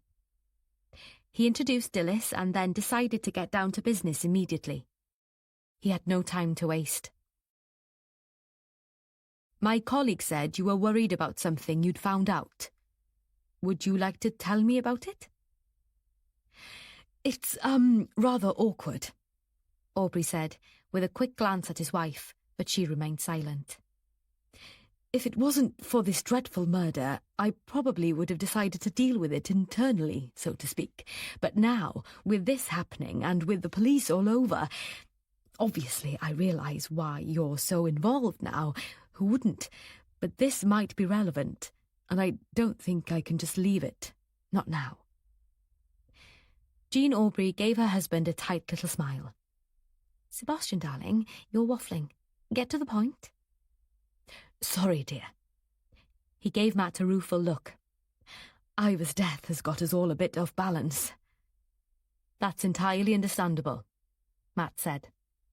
"Perhaps it would be best if I gave you a bit of background first. I'm sure you know all about the renovation of the little theatre, all the fundraising we had to do, the lottery grant, etc. When it really took off, we had to create an official body to run the place, a committee and trustees, patron, etc. I am chairman of the trustees and also involved, as you know, in directing some of the performances, and as a committee, we invite other performers, such as male voice choirs from all over Wales, some BBC quiz shows, other individual performers, and we were very pleased to have..." His wife leant forward and patted his knee. "Darling, get to the point." "Yes, sorry. Anyway, there are several other people you may know on the committee." He took a deep breath. "Including Ellis Cadogan, who is our treasurer. He trained as an accountant before he got into music, so we thought he would be a suitable choice. When I went down to the theatre on Sunday, it was because I wanted to have a look at the accounts, bank statements, etc. Although we do our banking online, I do make sure I have hard copies in my little office at the theatre. I wanted to check everything. so I took my laptop and was planning to sit down and have a good trawl through. Why did you decide to do this? Matt asked. Aubrey took a deep breath. I'm afraid I'd noticed a few unexplained entries in the statements. The first one was about a month ago. A sum of £5,000 was deposited. 3 weeks later, there was another deposit, this time of £4,000.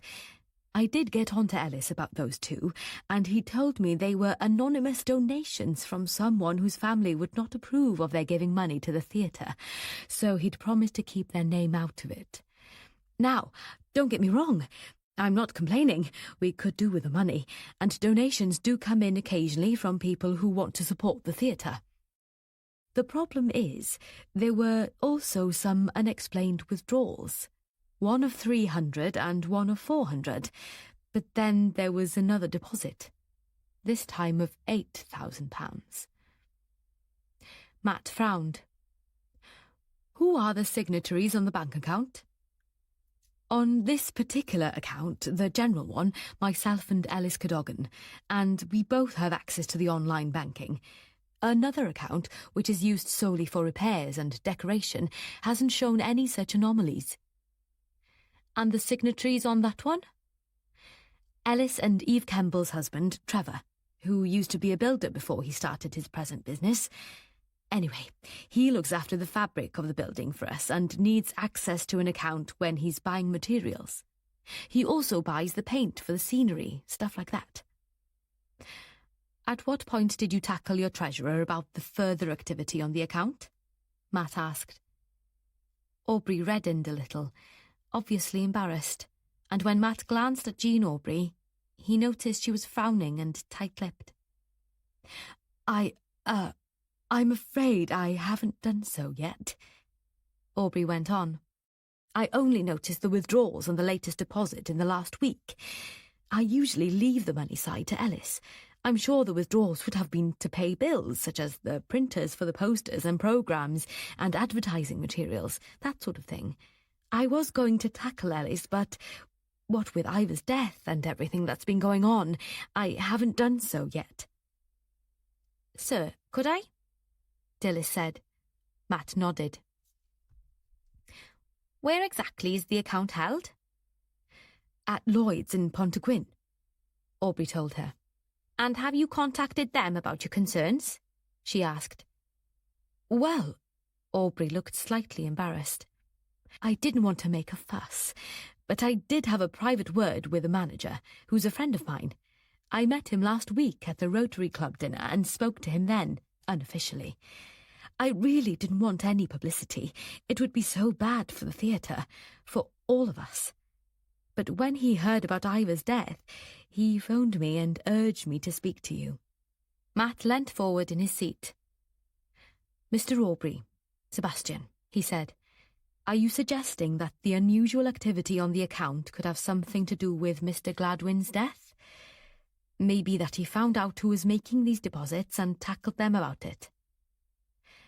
The thing is, Aubrey said, not giving Matt a direct answer to his question, it worries me that Ellis wouldn't be straight with me, and it had occurred to me that someone might be using the theatre account to launder money made from criminal activity. What gave you that idea? Matt asked. He didn't think this was something that would occur to many people. I worked in insurance, Chief Inspector. I used to deal with this sort of thing all the time. I understand. And you believe Ivor Gladwin knew about this? No, well, maybe. I did wonder if he found out something about it and did what he so often did. Had a go, teased whoever it was, maybe Ellis, and hinted that he was aware of it. That's all I have to tell you, really, but I thought you ought to know. If you'd be so kind as to let me have the bank statements, or copies, that would be helpful, Matt said. I can print some copies for you now. It won't take long. 10 minutes later, they left the house in Church Road with an envelope full of the paperwork Sebastian Aubrey had printed out for them. Let's have a careful look at these, then sought out an interview with Ellis Cadogan sooner rather than later. Matt said. It's not looking good for him, but I suppose there could be a rational explanation. This short intermission is just for you. A quiet moment to breathe, relax, and find comfort in peaceful sound. Thank you for listening and supporting this free audiobook channel.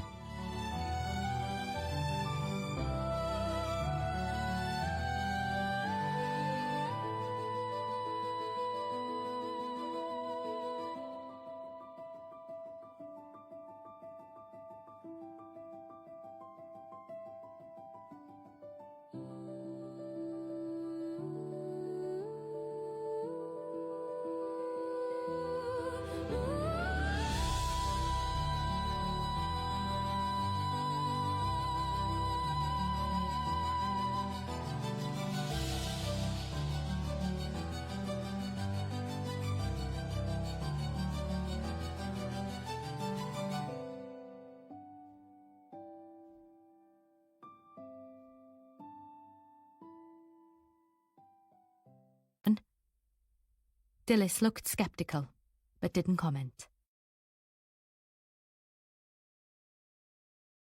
Chapter 12. Matt and Dilys finally ran Ellis Cadogan to ground late that morning in his office at the music shop in Newport.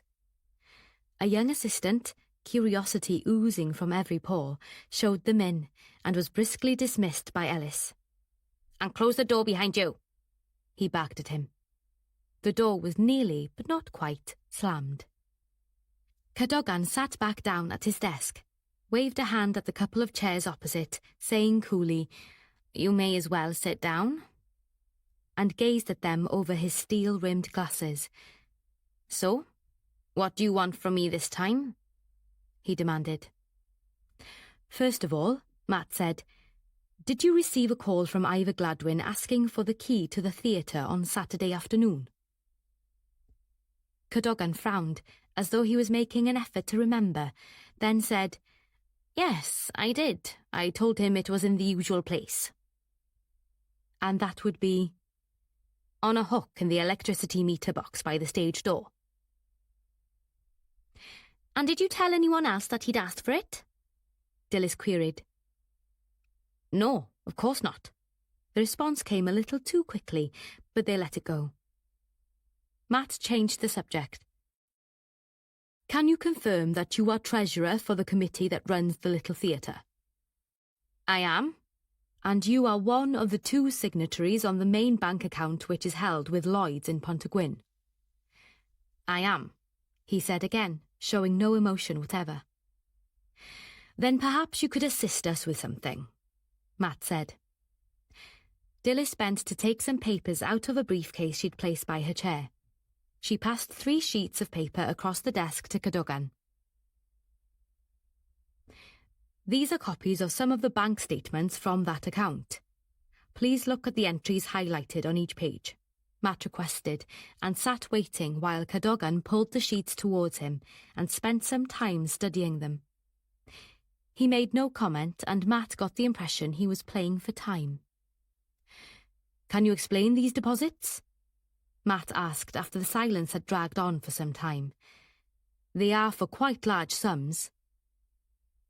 "I explained it all to Sebastian when he asked me about them."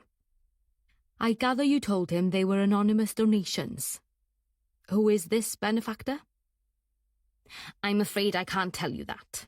A condition of the donations was that they should remain anonymous." He paused, then looked straight at Matt as if trying to convince him of what he said. "It was something to do with not wanting their family to find out where they were putting their money. They're very religious and don't approve of theatres and the like." Matt decided not to push for the names at the moment. "There are also some unexplained withdrawals, here and here." He pointed to them. "Can you explain those?" Cadogan seemed to relax. "That's easy. They were expenses incurred in advertising events at the theatre, adverts in the local press, stuff like that." "They seem very reasonable," Matt pointed out. "I thought advertising in the Western Mail and the Argus could be quite expensive nowadays." Cadogan shrugged. They give me a good rate. Perhaps you could let me have the paperwork involved. You must have a record of some kind, receipts, that sort of thing. Matt noticed his face had paled, but he waved an airy hand. Of course, I can have a look, if you insist. I do, said Matt firmly. Have you asked Sebastian Aubrey about all this? Cadogan asked, his tone sullen.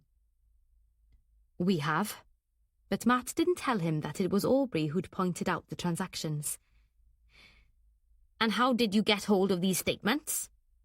He flicked a contemptuous finger at the papers in front of him. They were handed to us by Mr. Aubrey as part of the investigation into Ivor Gladwin's death. Cadogan sat chewing at his bottom lip, still staring across at Matt. I have no idea why Sebastian has questioned these deposits. And withdrawals. He tells us he has no knowledge of them. Then he's lying.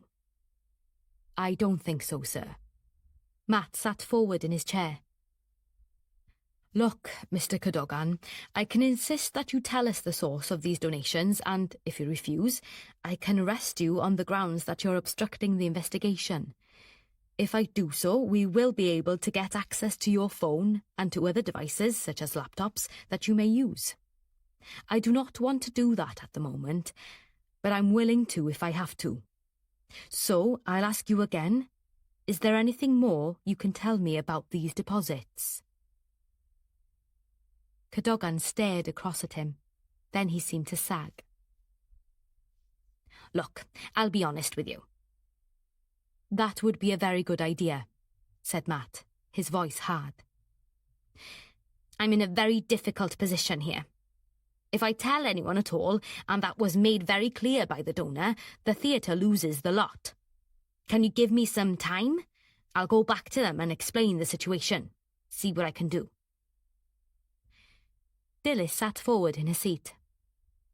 Has it occurred to you, Mr. Cadogan, that this person could be making these donations in order to launder money from criminal activities? Absolutely not. The response was a little too quick. Anyway, the sums are too small for that to be the case. Did Ivor Gladwin know about this? She asked. What, Ivor? There was a note of panic in his voice. No, of course not. Are you sure? Look, what is this? What little colour that remained in his face had drained away. Are you accusing me of having something to do with Ivor's death? Not at the moment, no, Matt said. But we are not ruling it out. As Cadogan sat as if stupefied, Matt decided it would be a good idea to end the interview there, give the man time to mull over what had been said. He leant forward and gathered up the copies of the bank statements. We'll leave it at that for now, Mr. Cadogan, but we'll be questioning you further. Your attitude could be called withholding evidence. We could also call it impeding the police in the pursuance of their duty. Both are indictable offences. I would like you to think about that. Good day to you. Cadogan spluttered and protested as they left the room. Just outside, Matt stopped as if to tie his shoelace and glanced back through the still open door. He saw Cadogan bring out his mobile and start tapping away at it and wondered who he was contacting. When he saw Matt watching him, he leapt up and slammed the door shut. As he and Dilys walked quickly through the shop and out to the street, Matt said, That's a frightened man. I think we need to pass all this on to Luke Melville. Dilys gave him a sharp look. That had occurred to me. I'll give him a ring on the way back to the theatre. Matt was pleased to get through to Luke on his first try. He put it on speakerphone so that Dilys could hear what was said and told him about the deposits in the theatre account and about the interviews with Sebastian Aubrey and Cadogan. At the moment, I've gone along with his determination to keep the so-called donors anonymous, but I've told him I won't wait long. I just left him to stew for a bit. Thought I'd get more information out of him that way, Matt said. I suppose, said Luke, not sounding particularly happy with this. There is, of course, no reason why you shouldn't have a go at him, Matt pointed out. But that would blow your cover. True, Luke admitted. But do you remember the people I suggested might be involved? This rather links up with them, doesn't it? It does, doesn't it? Why don't you drop into the station and we can discuss tactics? Will do. Would 5 this afternoon be okay for you? Yes, I should be back from the theatre incident room by then. I'll see you later. Matt cut off the call and glanced at Dilys. This is getting interesting, she said. Matt grinned at her.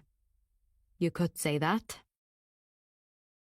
When they got back to the incident room, there was news about the cash box found in Ivor Gladwin's office. It had been handed over to one of the Socko team and, having prized it open, they'd found an interesting collection of items. There were several newspaper reports of court cases, all of which were relevant to people involved in the pantomime. Most of them were from the Western Mail, although some were from one or other of the nationals. There was one about the prosecution of Oliver Talbot's erstwhile partner in the firm of solicitors. Several were about Geraldine's son, Frank. There was one particularly interesting report about 2 Romanian women who had gone to the Cardiff police with a story about being trafficked, ending with an appeal for information. And there was another about someone being prosecuted for shoplifting. There was also a small notebook with dates and 2 columns marked out and in, but this remained a mystery to them. Why on earth did he make copies of the actual newspaper reports? Matt remarked to Dilys.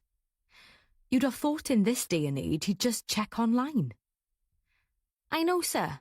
It's all a bit obsessive, isn't it? Gives me the creeps. This one here.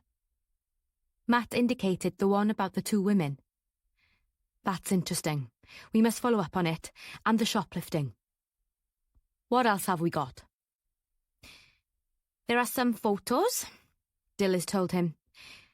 Here again, he's printed them out, whereas you would have thought he'd just store them on his phone. Maybe he used an actual camera. Do you think? Dilys didn't sound as if she thought this was likely. Maybe he printed them out because he was going to delete them from his phone. Could be, Matt said.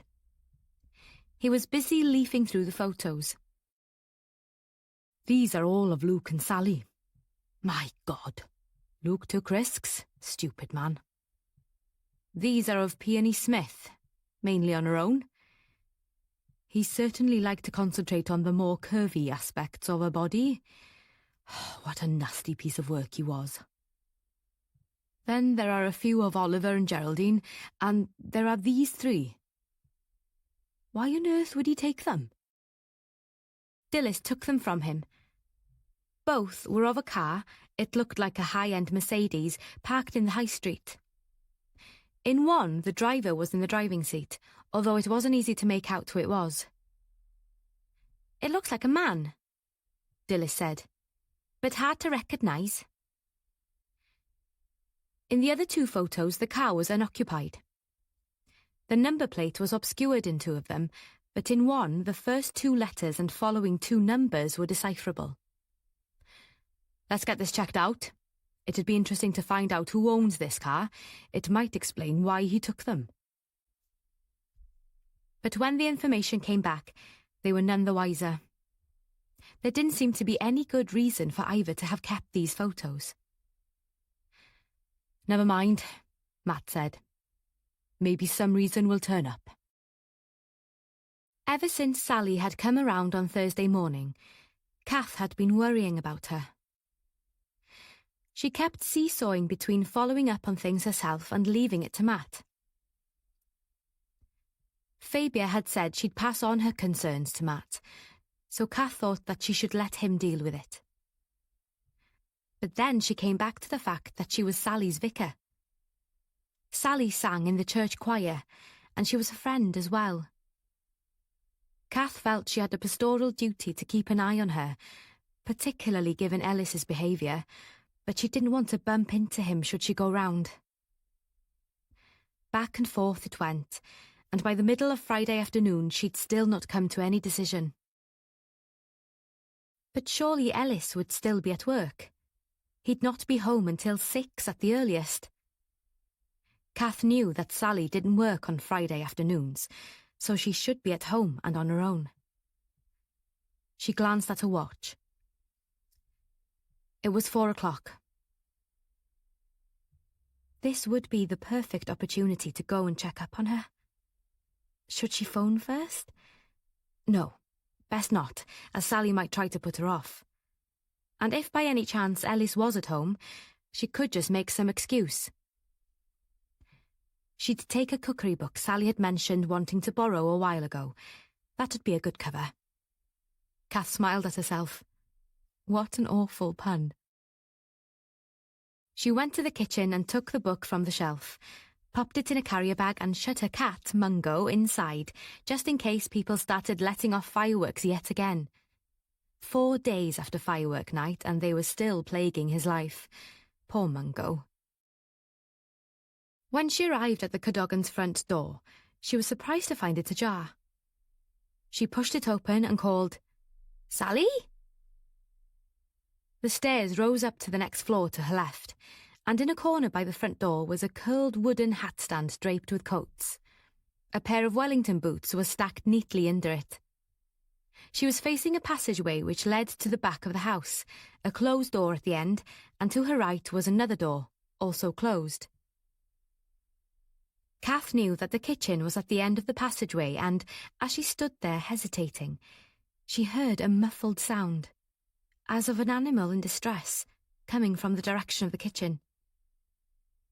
She frowned and her heart set up a tattoo of alarm. "Sally?" she called again as she made her way to the kitchen. When she pushed the door open, she nearly tripped over a shopping bag that was spilling its contents on the floor. Then cold shock hit her at the sight that met her eyes. Ellis was sprawled across the floor, face down, and protruding from his side was the shaft of a knife. Blood had oozed from the wound and pooled on the floor. In the corner of the room, Sally crouched, her hands held out in front of her, almost in a gesture of supplication. One hand was blood-stained. She was whimpering and trembling violently. Kath glanced at her but said nothing. Her nurse's training from long ago asserted itself and she strode forward, searched for a pulse in Ellis's neck. There was none. She hadn't thought there would be.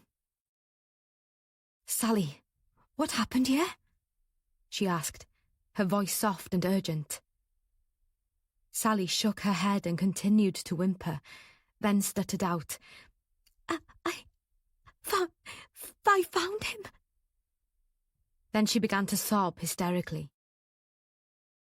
Kath went over and pulled Sally's heaving body against her, then dived in her pocket for a mobile phone and dialed 999. When the calm voice responded, she identified herself, gave as quick an explanation as she could, asked for an ambulance and the police, and told the person on the line she would wait until they arrived. Immediately she'd ended the call, she scrolled down to another number and punched it in. A wave of relief hit her as the call was answered. "Matt, thank God, it's Kath. I'm at Sally Cadogan's house and—" She took a shuddering breath, trying to keep calm. "Ellis is dead. He's been stabbed." "What? Have you phoned the emergency services?" "They're on their way. Ambulance and police." "Is Sally there with you?" "Yes. She's very distressed." "Is there anyone else in the house?" "No, I don't think so," Kath said, trying to keep her voice steady. "I haven't been upstairs. The front door was open. And, Matt, I'm pretty sure this wasn't self-inflicted." "Stay where you are, Kath. I'm still at the theatre. I'll be with you in 5 minutes, he said, and cut off the call. When Kath's call came through, only Tom and Dilys were with Matt in the green room. "Was that the vicar, sir?" Tom asked. "What's going on, sir?" Dilys asked, eyes wide. "Yes, that was the vicar, Kath Temple," he told them. "She's at the Cadogan's and she says Ellis has been stabbed. He's dead." "Christ!" Tom exclaimed. "Not suicide, then?" Dilys asked. "Kath says it doesn't look like it."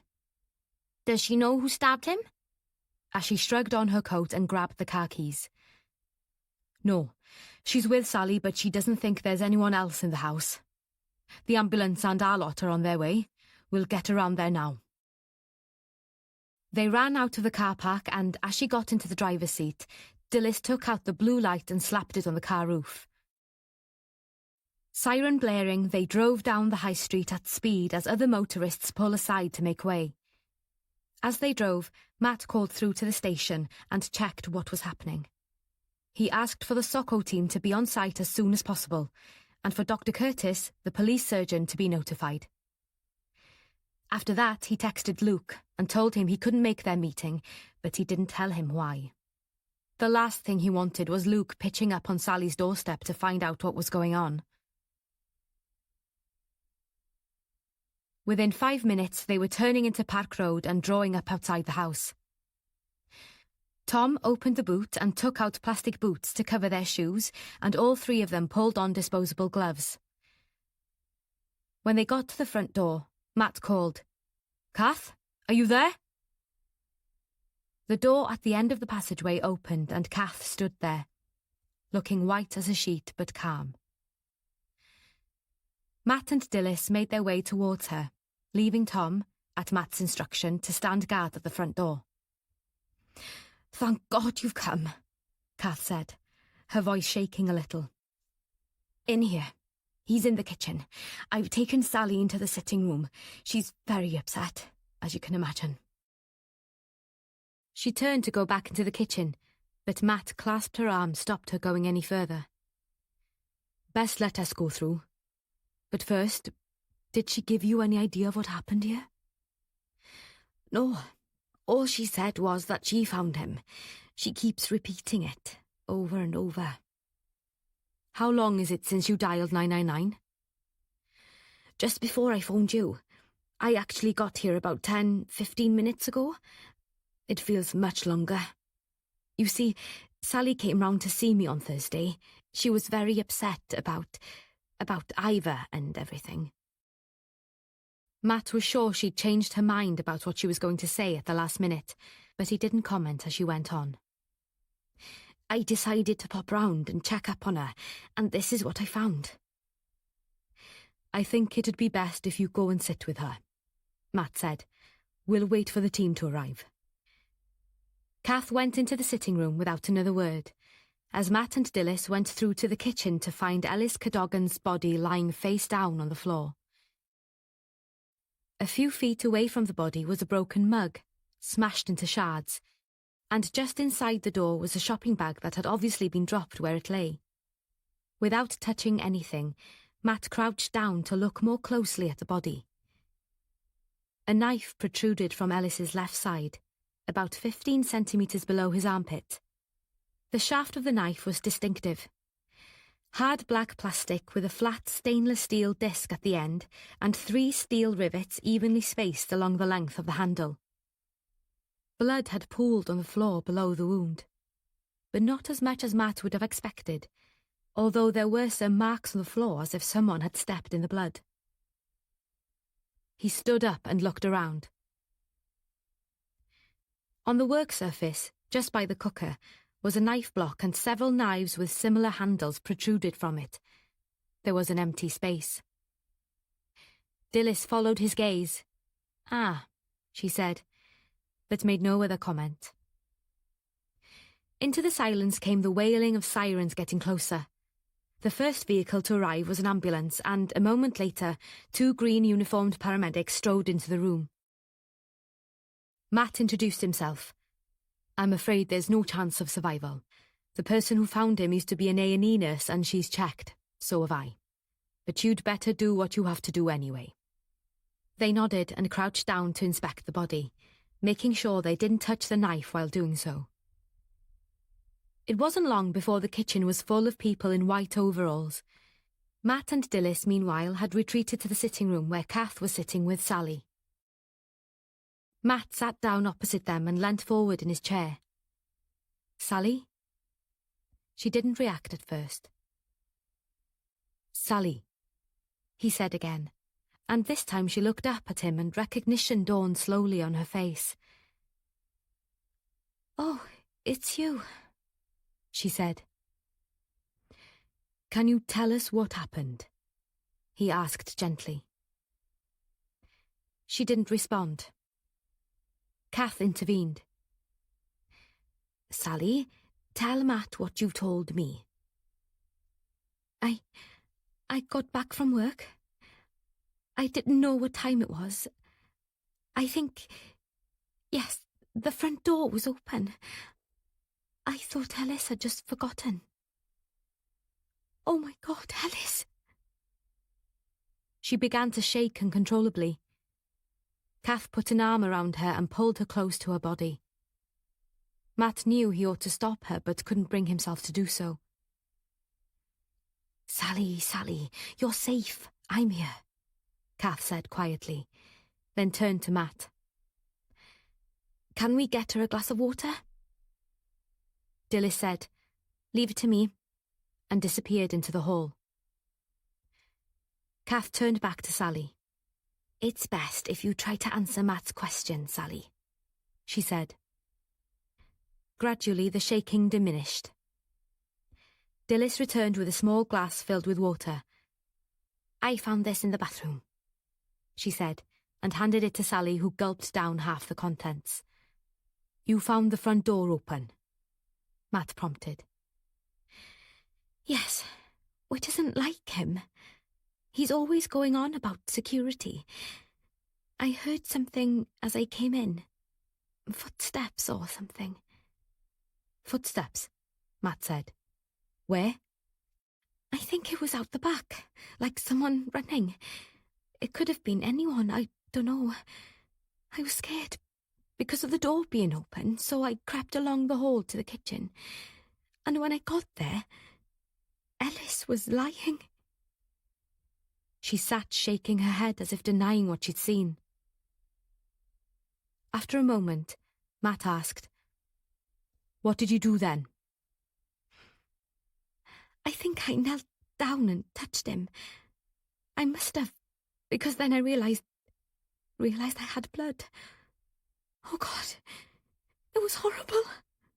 She began to cry in great heaving sobs. Kath, still with her arm round Sally's shoulders, gave Matt a glance of appeal, as if asking him to stop. He nodded, got up and indicated to Dilys that she should follow him. They both went out into the hall. "If she's telling the truth and she didn't kill him," he said, keeping his voice very low. "When she says she heard someone running, it could have been the murderer. Sorry, statement of the obvious. Get Tom and ask him to investigate ways out of the garden from the back. This house is semi-detached and I think there's a gate through to a narrow area at the side, and there's an alleyway which goes all the way around to the church end of Merwithen Lane, so far as I can remember. Obviously, the Sokos will be going over the garden as well as the house. They'll need to get a move on because it's going to be dark soon." "And what do we do about Mrs. Cadogan?" Dilys asked. "I'm going to ask Kath to take her back to the vicarage. We can go on with our questioning later, but I don't think she's in any fit state to make much sense at the moment." Dilys went out to speak to Tom, and Matt went back into the sitting room. In a few minutes he'd arranged for Dilys to drive Kath and Sally to the vicarage. Then he went back into the house.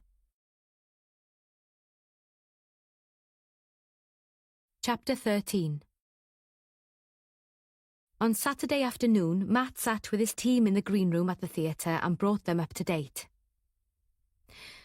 "OK, folks, This is what we've got so far on Ellis Cadogan. The victim's wife, Sally Cadogan, is adamant she did not stab him. Obviously, we can't take her word for it, but for now we can't push her too hard.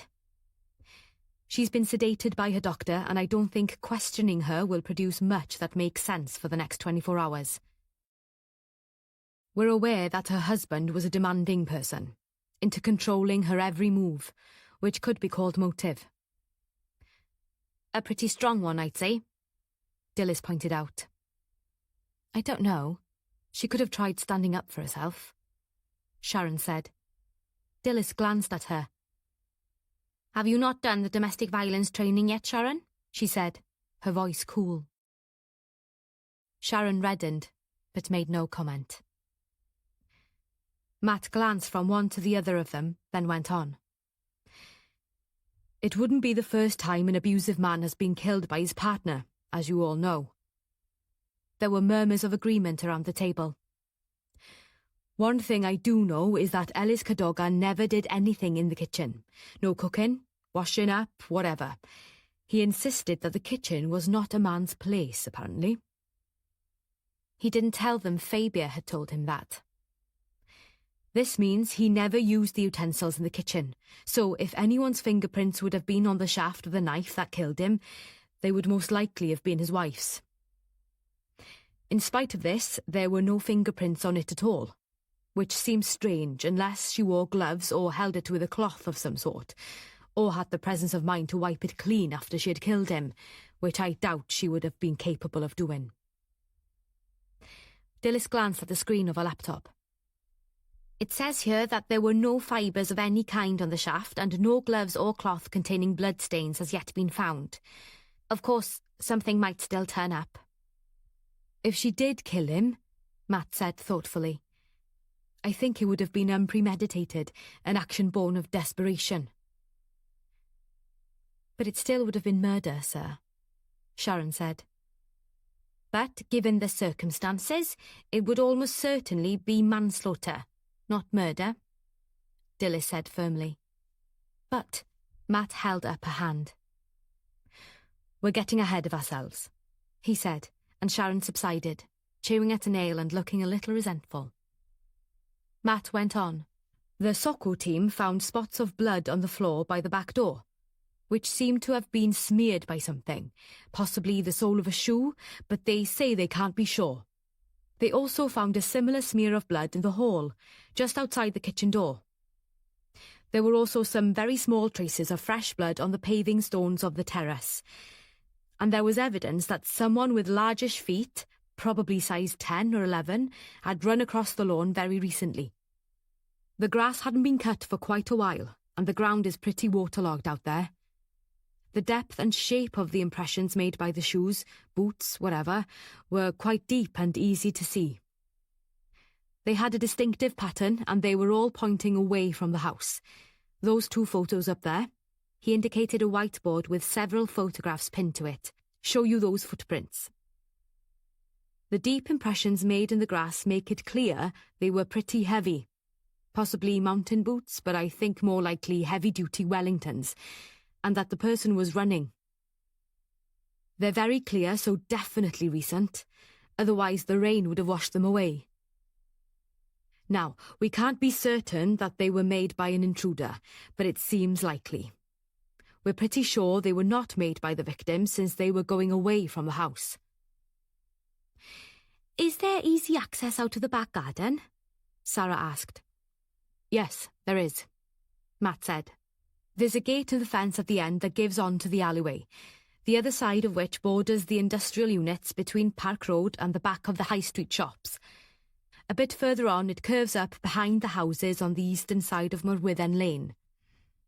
There are only 5 other houses that back onto the alleyway, and, as you all know, we've interviewed the owners of 4 of them, but no one saw anyone running, or even walking away from the back of the Cadogan house. We still have to get hold of the people in... Matt glanced at his notes. Number 3, which is next door to the Cadogans, a Dr. and Mrs. Nelson. Their other neighbour says they're away for the weekend. Lucky buggers, muttered Tom, and Matt gave him a quick grin. When Dilys and I interviewed Ellis Cadogan yesterday morning, he admitted that he knew the identity of the person who made the deposits into the Little Theatre account that Sebastian Aubrey picked up on. We have no idea as yet, Matt went on, if these have any relevance to his murder. Any ideas from you lot would be welcome. But first, we have to start the round of interviews again. And we don't really know as yet if there's any connection between the two murders, Dilys pointed out. But it would seem unlikely that they aren't connected. That has to be borne in mind when we interview people. It does change the emphasis somewhat, doesn't it? Tom Watkins said. Yes, Tom, said Matt. It does. Before they closed up shop, as Dilys called it, she asked for a word with Matt. Once again, they found themselves sitting in the gloom of the auditorium, the lighting coming from the strip of bulbs along the front of the stage. Matt leant back and stretched his legs out into the aisle. He was desperate to get home, but he knew he must find out what was troubling Dilys before leaving. I wanted to have a quick word with you about Sharon, sir, Dilys said. I thought that might be it, he said wearily. She's a bit chippy, isn't she? What do you think her problem is? I'm not sure, but I don't think we should put up with her behaviour for much longer. It's undermining the team. It's usually difficult to wind Tom up, but he's getting a bit pissed off with her as well. And I've overheard her making mildly racist remarks to Sarah. Put it like this, I doubt that Sharon will be going on a Black Lives Matter march. What sort of remarks? Matt snapped, sitting upright. Now she had his full attention. I don't know what the context was, but I heard her asking Sarah how she would feel if she had to arrest a Muslim. Sarah dealt with it quite well.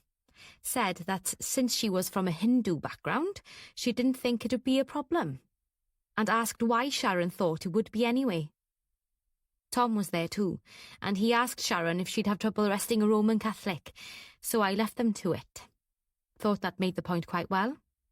Why Roman Catholic particularly? Sharon's got an uncle who's a Catholic priest. Ah, said Matt. But I really won't have this sort of behaviour in our team. He insisted. Sarah's a tidy sort. She's got great potential. I agree. And there's something else, sir. Matt wondered what the sir was about.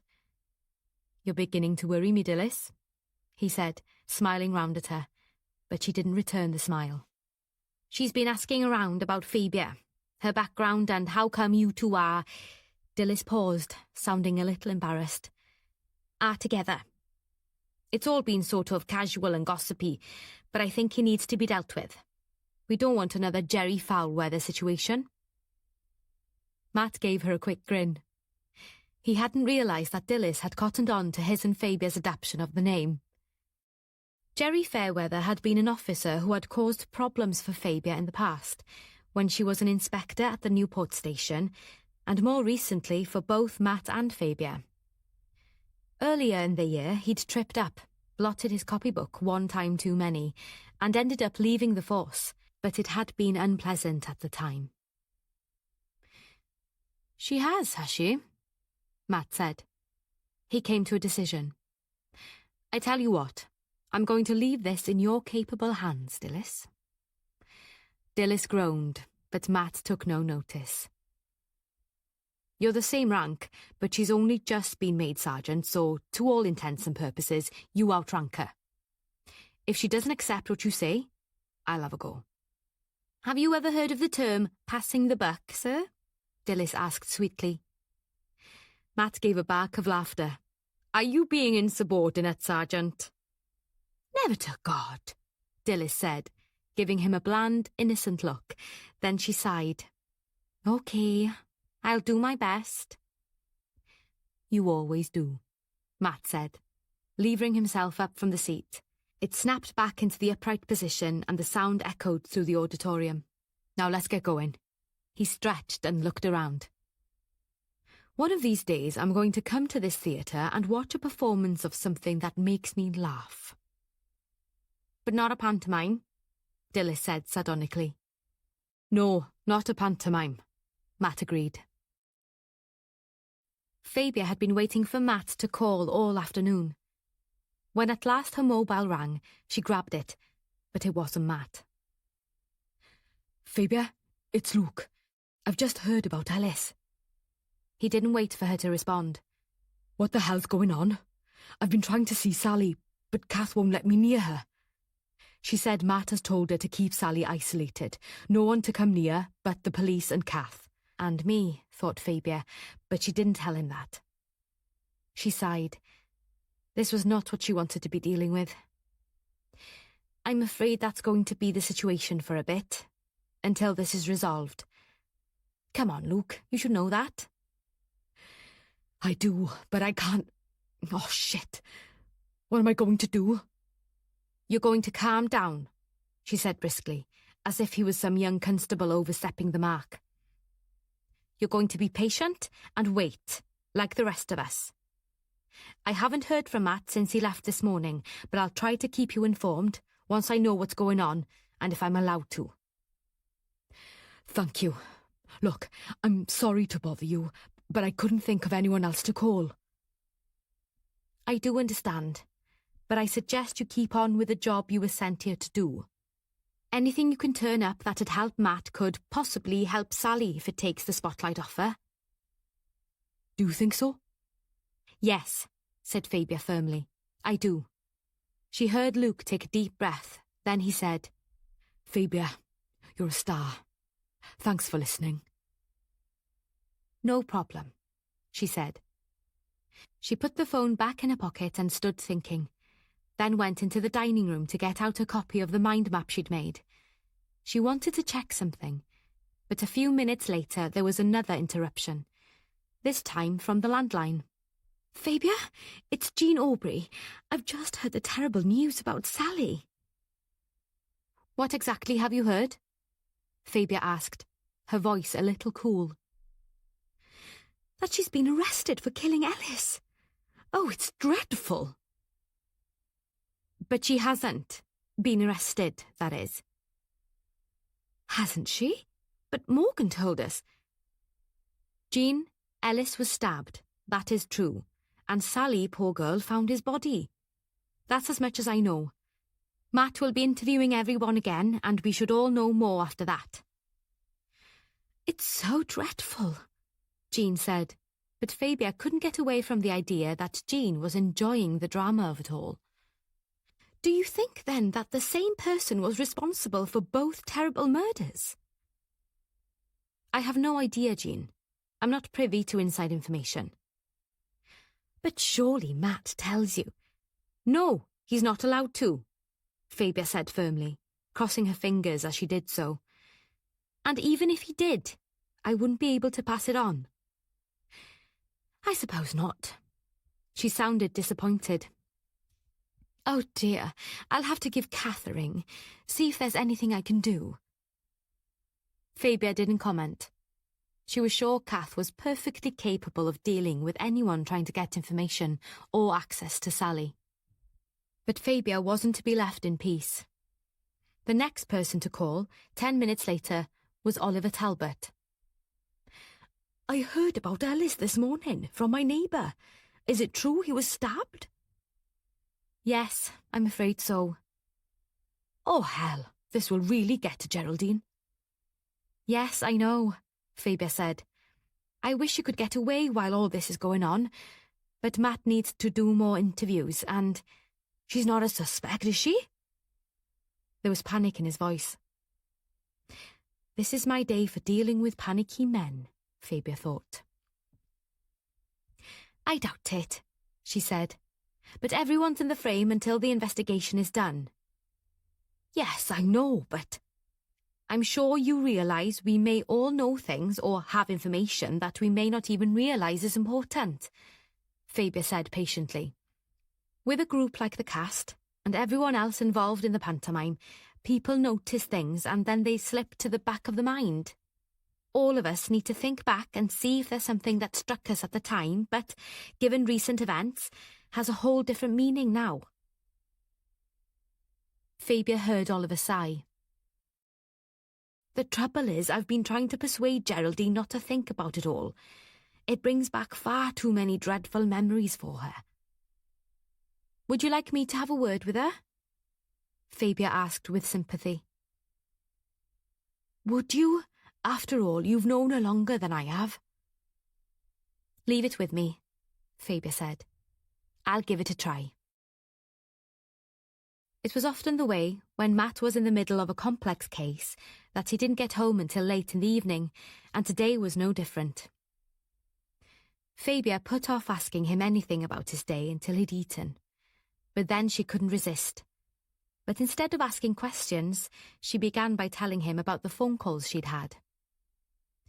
First, it was Luke in a panic about Sally. Yes, I had him on this afternoon. His information could be useful. I must check up on things with him. Who else called? Just after Luke, it was Jean, Fabia told him. She'd heard a rumour that Sally had been arrested. I managed to disabuse her, but there's going to be a lot of that kind of gossip in the next few days. That's one of the reasons I asked Kath to keep her isolated. Where did she get the rumour from? Morgan, which seems a bit odd. I wouldn't have put him down as a gossip, but he was the one who told Jean. Matt shrugged. I expect the whole of Pontygwyn is gossiping and nattering away. Bloody parasites. Probably. And after that it was Oliver worrying about Geraldine and how all this will get to her. It's upsetting for everyone, Matt pointed out. I know, Matt, but it'll remind her about what Frank did. Did you know that he knifed his victim? Well, in the end, he did. Don't dwell on it, darling, Matt told her, putting an arm round her. You could always just leave the answer phone to pick up landline calls and not respond if you don't want to talk to whoever is calling your mobile. Check before picking up. That's the theory, Matt, but you know me. I can't bring myself to do that. He grinned. True. You're far too keen to know everything that's going on around you. Nosy, that's what you are, he said, dropping a kiss on the end of her nose. Chapter 14. Matt had been hoping that Sunday evening would be quiet, but a call from Dilys destroyed any prospect of this at 5:30. A Dr. Stuart Nelson phoned the officer. He lives in number 3, Park Road, and he and his wife got back from their weekend away late this afternoon. One of their neighbours told them about Ellis Cadogan, and he says they might have some information for us. He said they're home this evening if we wanted to go and have a word. Matt sighed. I suppose we'd better. Are you in the office or at the theatre? In the office. I was just finishing up some paperwork when the call came in. Do you never go home, Dilys? You sound like Susan, she said. We should introduce Susan to Fabia. They'd have a lot in common. Dilys laughed. True. You'd better come straight round here, and we'll go to speak to the Nelsons together. Dr. Nelson was a tall, distinguished-looking black man whose short-cropped hair and beard were beginning to go grey. His wife, in contrast, was a slight, fair-haired woman who barely reached her husband's shoulder. I'm Stuart Nelson. This is my wife, Mary. Matt noticed a slight accent and placed it either in South Africa or Zimbabwe. Dr. Nelson went on. I'm sorry we weren't here when you called round before, he said as he ushered them into a comfortably furnished sitting room full of African artwork, carvings and paintings, and a stunning tapestry of a market scene above the fireplace. Matt couldn't resist going up to have a closer look. What a marvellous piece. My partner, Fabia Havard, is an artist. She would truly appreciate this. I've met her a couple of times, and we bought a watercolour from her when she had that exhibition last year. It's in the dining room. Mary Nelson said. She's very talented. We must invite her round, Stuart. Sure. But now we must get down to the reason the Chief Inspector is here. I'm sorry we weren't at home when you called. We've just been up to see our daughter. She's at university in Birmingham. We heard about this awful business from our neighbours when we got home, Mary Nelson told them. How is Sally? Is she coping okay? She's at the vicarage. The Reverend Temple is looking after her, Matt told her. They settled themselves around the open log fire glowing in the grate. Dr. Nelson leant forward with his hands clasped, his elbows on his knees. Let me give you a bit of background. I'm a lecturer in forensics at the Pontypridd campus, and I know how important it is for you to gather as much information as you can, as early as possible. This is the kind of witness I like, thought Matt. My wife and I were just about to get going on Friday afternoon, Dr. Nelson went on, when she noticed someone hurrying away across the Cadogan's garden. What time was this, sir? Matt asked. It must have been about 3:30, Dr. Nelson told them. We were aiming to get to Birmingham about 5:30 to check in at our hotel before meeting up with Emily. I was packing up the car. My wife always insists on taking boxes of food too. The thing is, she interrupted him, looking a little embarrassed, I'm sure she doesn't eat properly, and anyway, her housemates love what I take up. I know, he said, smiling at her.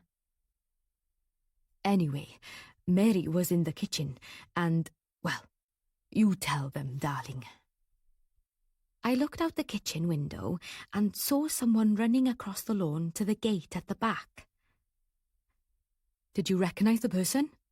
Matt asked. No, but they did look, well, furtive. I don't know. That was just the impression I got. Was it a man or a woman? Dilys asked. I couldn't tell. They were moving very quickly, but sort of stumbling. I wondered why. Then I realised they were wearing Wellington boots. I think that must have made moving fast a bit difficult. Eyebrows raised, Matt glanced at Dilys and quickly away again. You're sure about the boots? He asked. Yes, I think so. Other than that, they had a long mac-like sort of coat on with a hood, which was up over the head. I couldn't swear to it. I think they were quite slim, but I didn't see their face. And you're sure you couldn't tell if it was a man or a woman? Her husband asked her. That's very important. I realise that, she said, sounding a little irritated. My instinct was that it was a woman, but I've no idea why. As to their height, quite tall, I think, but not as much of a beanpole as you, darling. They asked a few more questions, but there wasn't really anything more she could tell them, and after a few more minutes, Matt and Dilys got up to go. Thank you very much for your help, Mrs. Nelson, Matt said. If anything else occurs to you, please get in touch. Here's my card. Dr. Nelson escorted them to the door. As he did so, he asked Matt, Is Pat Curtis on this case? She is. There must have been something in Matt's short comments that got through to Nelson. A serious young woman. He grinned. She attended some of my lectures years ago. I thought she'd go far, but she does have quite a scary manner. Somewhat grumpy. I think it's down to shyness. Matt smiled. That could well be the case. Grumpy puts it in a nutshell, but she's very good at her job. I'm glad to hear it. Give her my regards when you see her. I will, Matt said. Nelson shook hands with them both. I do hope you manage to find out who's responsible for this awful murder. And it follows on the other one at the theatre, doesn't it? I wonder if they're connected. We're still trying to decide on that, sir, Matt told him. As they drove away, Dilys said, "Now there's a useful witness."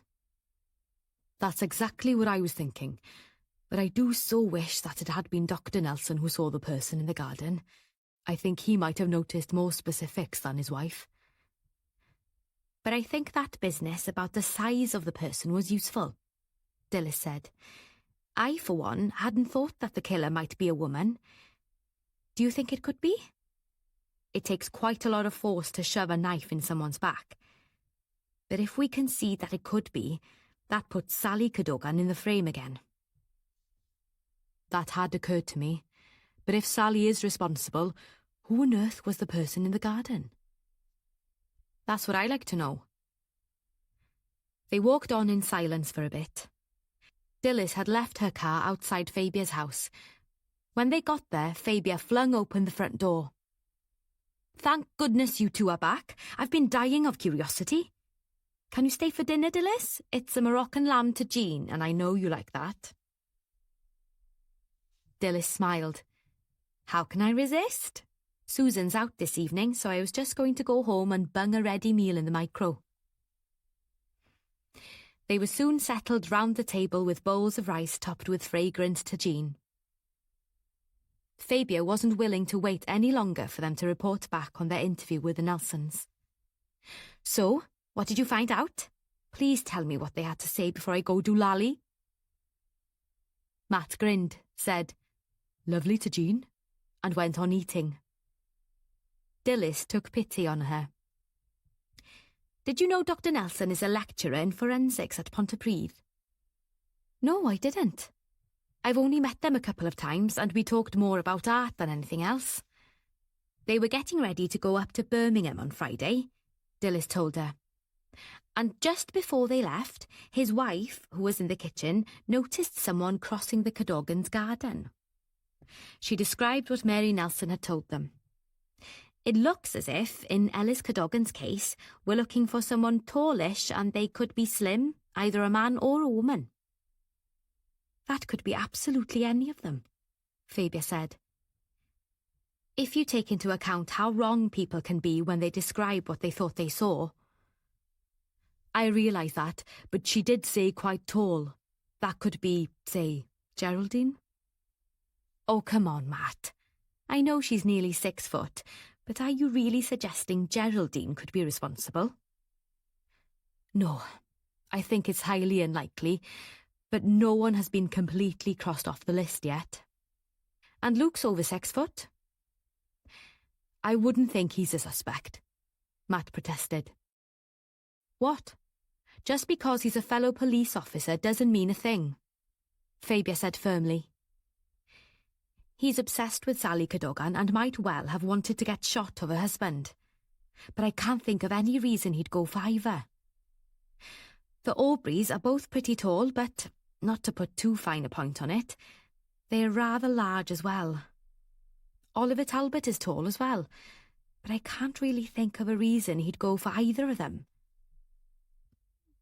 So that leaves us with Jason Phillips, unlikely, Morgan Conway, he's only about 5'5". Eve Campbell," Fabia grimaced. "Unlikely, I'd say. And the 2 youngsters, Peony and Lewis, who are both smallish." "You've missed out Ivor's partner, Howell Shaw," Matt told her. "Is he short?" "He's not tall, but he's overweight. Mrs. Nelson said something about the person appearing thin, but she wasn't entirely sure about that either. Like you said, we all know how faulty people's impressions can be." "And there is, of course, one other person," Fabia said. "Who's that?" Matt asked. Fabia told him. "I thought of it when I was looking at my mind map, and I remembered Ellis making a comment or two that made me think they didn't get on one little bit." Matt looked taken aback. "Now that hadn't occurred to me, but I'd say it's unlikely. After all, what motive?" "I don't know, but that doesn't mean there isn't one." "Other than Howell Shaw," Matt said, I'd been concentrating on the pantomime cast and crew, but maybe we should widen the field. Maybe we should, Dilys said. At that moment, Fabia's mobile phone rang. She glanced at the screen. "It's Kath," she said to Matt, and answered the call. "Hello, love. How's it going?" Poor girl. She really has been through the mill. Oh? What did she say? That's interesting. She has? That'll be useful. OK, I'll pass that on to Matt. What was that about? Matt asked. Sally has remembered something she noticed when she got home. She hung up her coat. I suppose that's automatic, really, and she saw that there was only one pair of Wellington boots under the coat stand where there should have been two. She says hers were where they should be, but Ellis's were missing. She noticed particularly as he'd been grumbling to her that they were too big, and she, mark you, should have made sure he'd bought the right size. They were brand new, and she thought he might have taken them back to the shop to change them. And it surprised her because, normally, if there is anything normal about their relationship, he would have made her go and do it. Matt frowned across the table at Fabia, but he didn't comment for a moment, and both Fabia and Dilys waited for him to speak. "What are you thinking?" Fabia asked, impatient. "Did she remember which shop they were bought from?" Matt asked. Kath didn't say. "Hold on, I'll ask her." Fabia scrolled down to the right number and was soon asking Kath the question. Matt could hear Kath's voice but couldn't distinguish the words. Fabia put the phone back in her pocket. "They were bought at the outdoor clothing and camping shop in Cwmbran, the one at the precinct." "Wouldn't it be great if she had the receipt?" Dilys said. "Kath says she has. She always had to keep receipts so that Ellis could check through everything they bought." Matt laughed.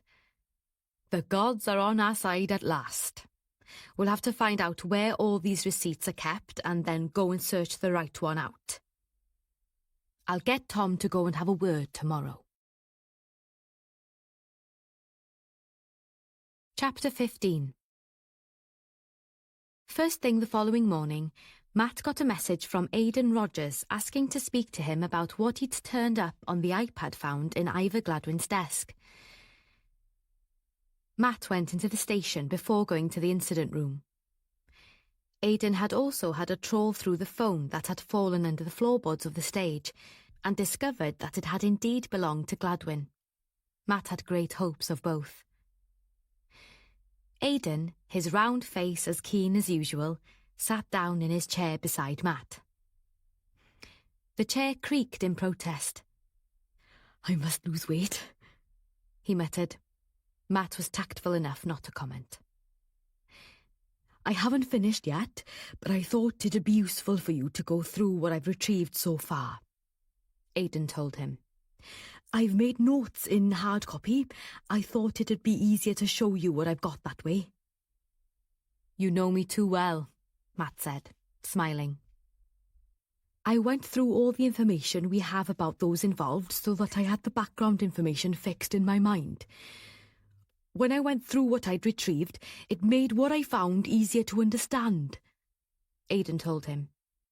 "Some of his comments I could understand pretty easily, some I couldn't.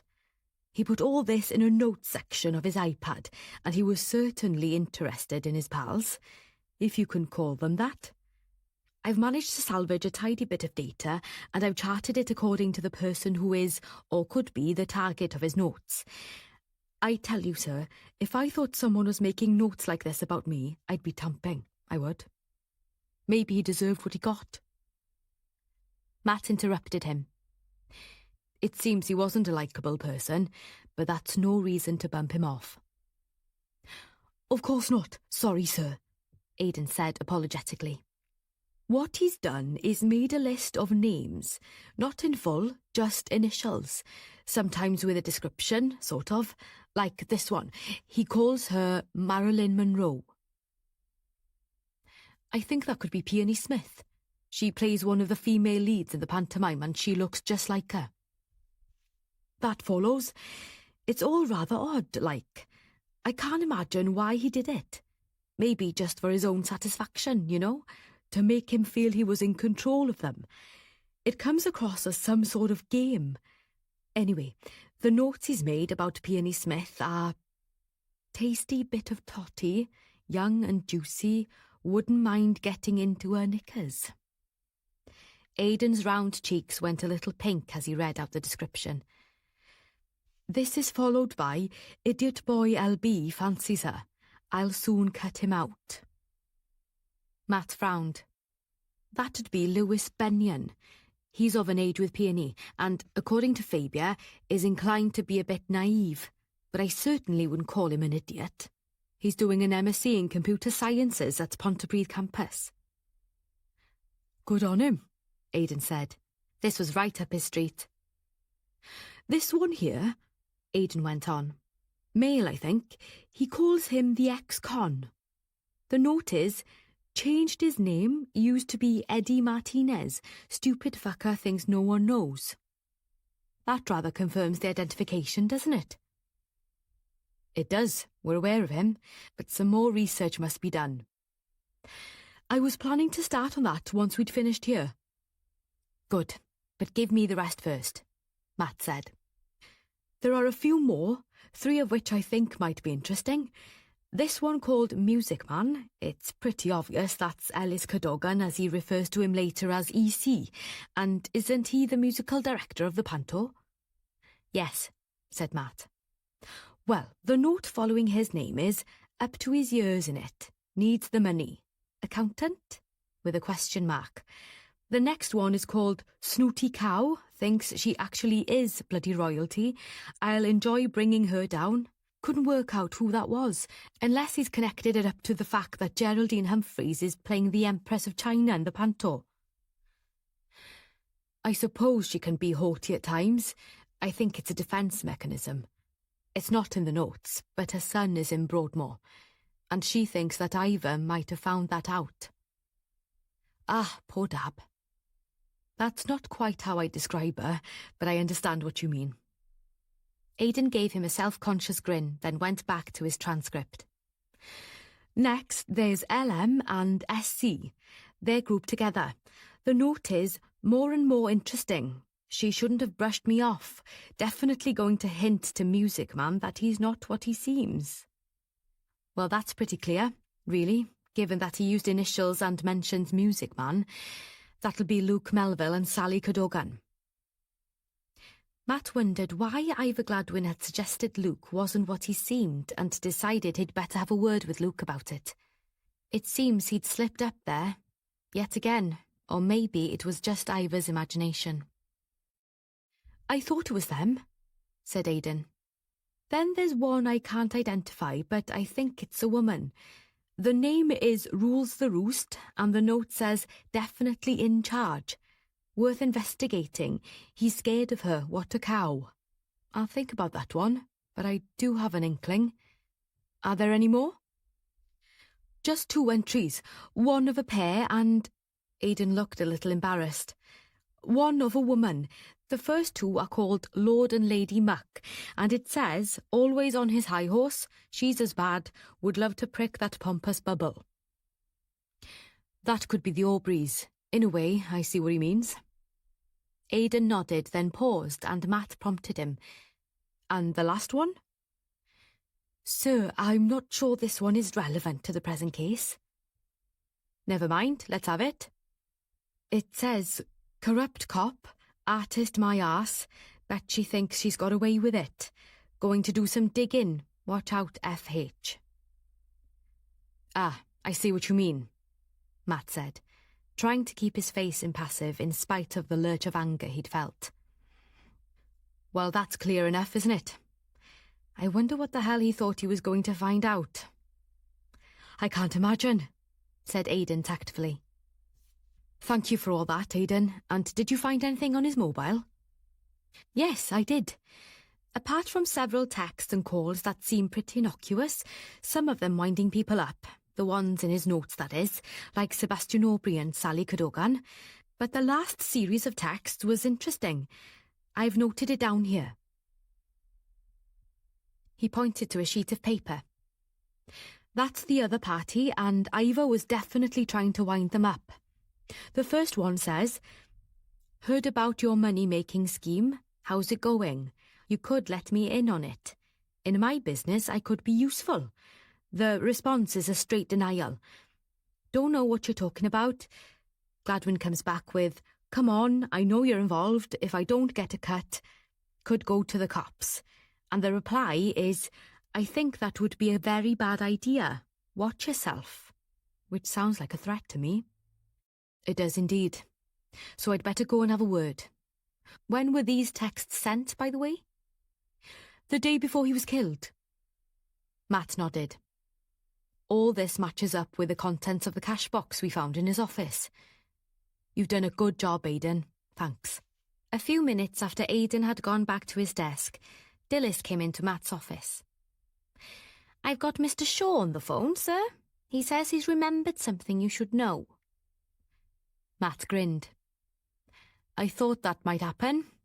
Put him through." The phone on his desk gave one single ring. He picked it up. "Mr. Shaw, how can I help you?" "I think it's more how I can help you, Chief Inspector," Shaw said firmly, then paused for a moment.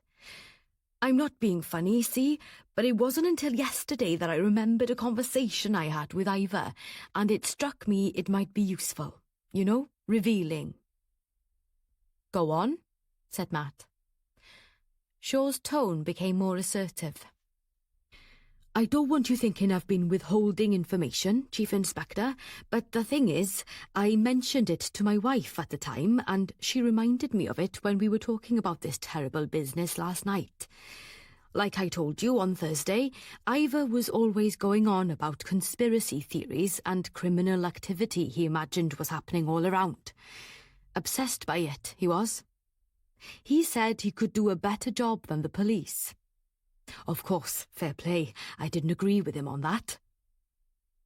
"I'm sure you didn't, Mr. Shaw," Matt said, trying to keep the smile out of his voice. "When he went on about that scam he said he was going on, he said he supposed it was a good way of finding cheap labour. I'm not sure what he meant, but he refused to go into details." Matt wasn't sure he believed that Shaw didn't know what Gladwin had been referring to, but he let it go. When Shaw went on, he became even more certain that he knew more than he was admitting. "And of course I pay my staff well, the going rate. Don't get me wrong, I know these things happen, but my business has always been as clean as a whistle, that I can say. Ask anyone in Cwmbran and beyond, I would never have had anything to do with such criminal activity." "So what was this conversation that you've remembered?" Matt asked, trying to stem the flow. "We were in my office and he mentioned it again and said something like, 'They think I don't know what they're up to, but I do, and I'm going to tell them so.' I assumed he meant the criminals, not the police. I'm afraid I told him he was a fool and brushed it off. I thought it was empty boasting, yet another of his stories, but now it comes back to me, it does sound as if he knew exactly who was involved, doesn't it?" "That's the implication," said Matt. "Did he ever mention any particular name or names, or indicate who he was talking about?" "No." But Shaw didn't sound too certain. Then he rallied. "No, I'm sure he didn't. If he had, I would certainly have mentioned it to you or your sergeant. But the thing is, if he did tell whoever it was of his suspicions, maybe that was why he was killed."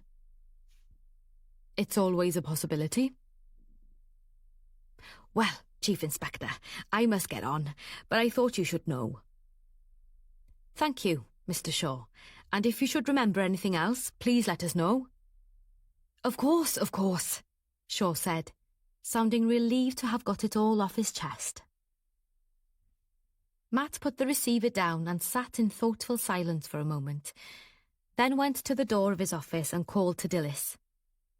Can you come through? I want to run something past you, he said. It was as Tony Vaughan was coming out of the Legionnaire Arms in Caerleon that he bumped into Morgan Conway. Tony, who worked at the Roman Fortress and Baths Museum in Caerleon, had popped out for a quick sandwich and a pint and needed to get back to work, but Morgan grasped his arm and stopped him in his tracks. Tony, can I have a word? What are you doing round here? He asked Morgan. Not your usual stomping ground, is it? My sister sent me to pick something up from a dress shop round the corner. A friend of hers runs it.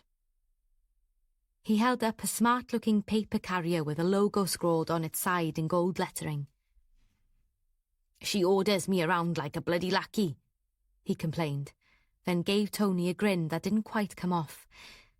Have you heard any more about Ellis? No, I haven't.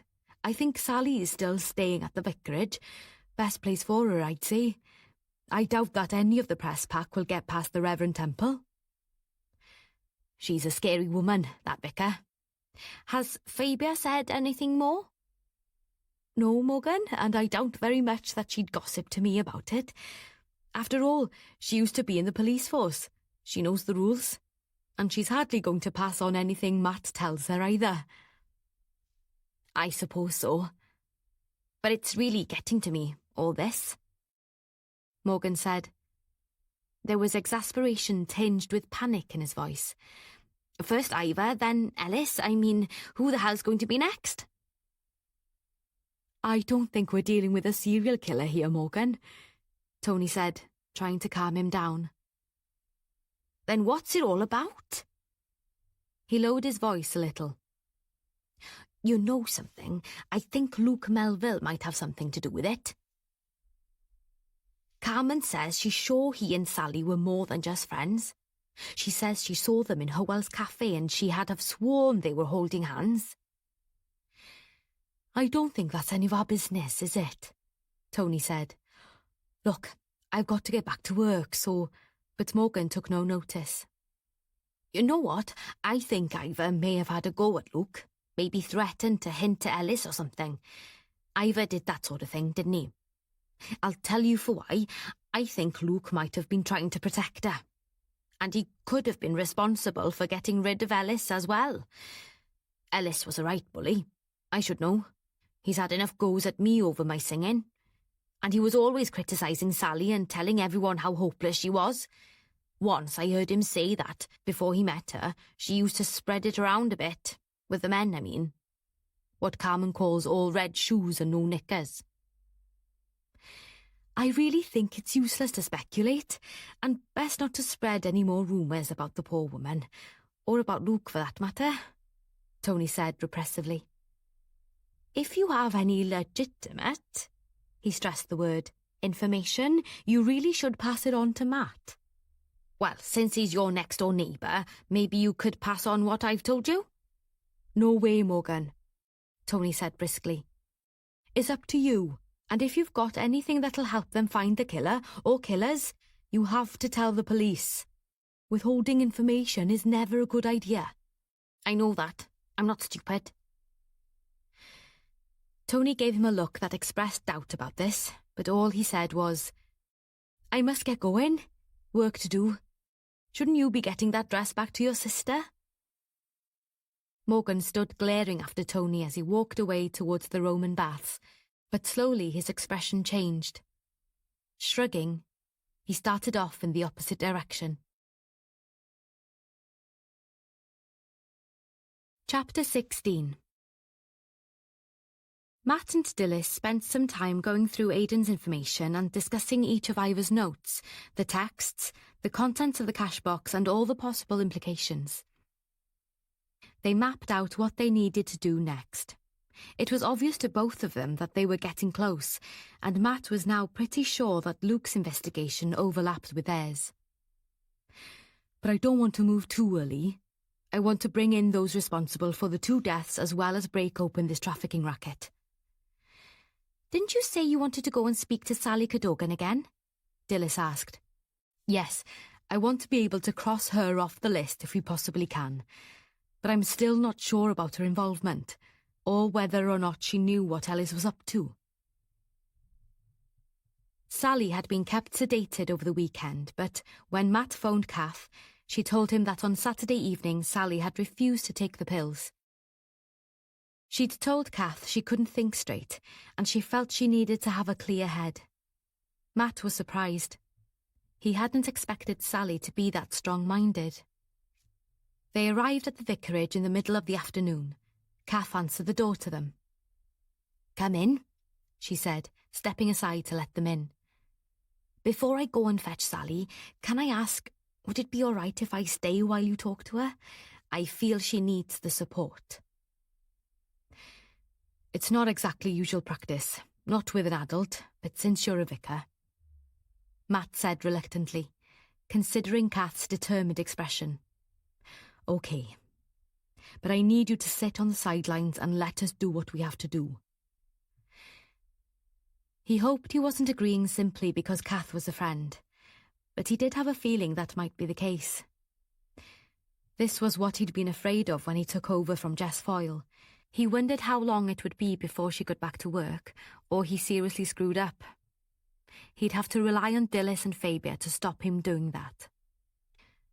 A few moments later, Kath ushered Sally into the room. Used to interviewing people who had been through trauma of some kind, Matt wasn't really surprised by Sally's appearance. Her auburn hair was a mass of tangled curls. She was very pale, and there were deep shadows like bruises under her eyes. Kath settled her solicitously in a comfortable armchair, then went to sit a little behind her on an upright chair. Matt and Dilys sat down. Quietly, Dilys took out her notebook and pen. "Sally. May I call you Sally?" Matt asked. "Of course," she said. Her voice was hoarse when she spoke. "I need to go through the events of Friday afternoon with you, in detail. Can you start off by telling me where you were immediately before you arrived home?" Sally put a hand up to her forehead as if to help her remember. "I was at work until about 1 o'clock, which is my usual time for leaving on Fridays. I went to Matalan in Cwmbran. Ellis needed some new socks. After that, I went to Sainsbury's, then I came home. I suppose I got back about 4. "Just about the time I decided to come round and see you," Kath said. Matt gave her a warning glance and she mouthed, "Sorry." "Can you tell me exactly what you did when you arrived back?" "I was worried that I was a bit late. Ellis always gets..." She paused and swallowed, then went on. "Got home earlier on Fridays and he'd told me I must cook a leg of lamb for supper. I was worried I wouldn't be able to prepare it all in time. He was very particular about the vegetables and things, and would have been angry if it wasn't just right, and he liked to eat at exactly 7:30. Matt heard Dilys shift in her chair beside him, but he didn't look at her. He knew what she'd be thinking. "Was the front door open when you arrived?" Matt asked. "I'm not sure." She frowned and chewed at her lower lip. "Yes, I think it was ajar, because when I tried to put my key in the door, it just opened. I got into a bit of a panic because I thought Ellis had got home before me. Then, when I got into the hallway, I realised he probably wasn't." "How did you realise that?" Matt asked. "Because when I was hanging up my coat, I saw that his new Wellingtons weren't by the coat stand, so I thought he'd gone out to the shop to change them, or was in the garden. I think I heard the back door close. Then I heard what I thought were footsteps in the garden. I thought it was Ellis, so I called out, but there was no response." "Did it occur to you that it was odd, the front door being open?" said Matt. "I sort of forgot about it. I was so relieved that he wasn't back. Well, That's what I thought. And afterwards I didn't think about it again. And what did you do next? I think I went and got the rest of the shopping out of the car. No, I didn't. I went straight through to the kitchen with what I was already carrying. Matt, could I say something? Kath asked. He looked at her, then said curtly, Go ahead. When I got to Sally's kitchen on Friday, I nearly tripped over some shopping bags on the floor just inside the door. Thank you, that's useful, he said, remembering that the bag had still been there when they arrived on the scene. He turned back to Sally. Did you notice Alice's body immediately? Of course I did.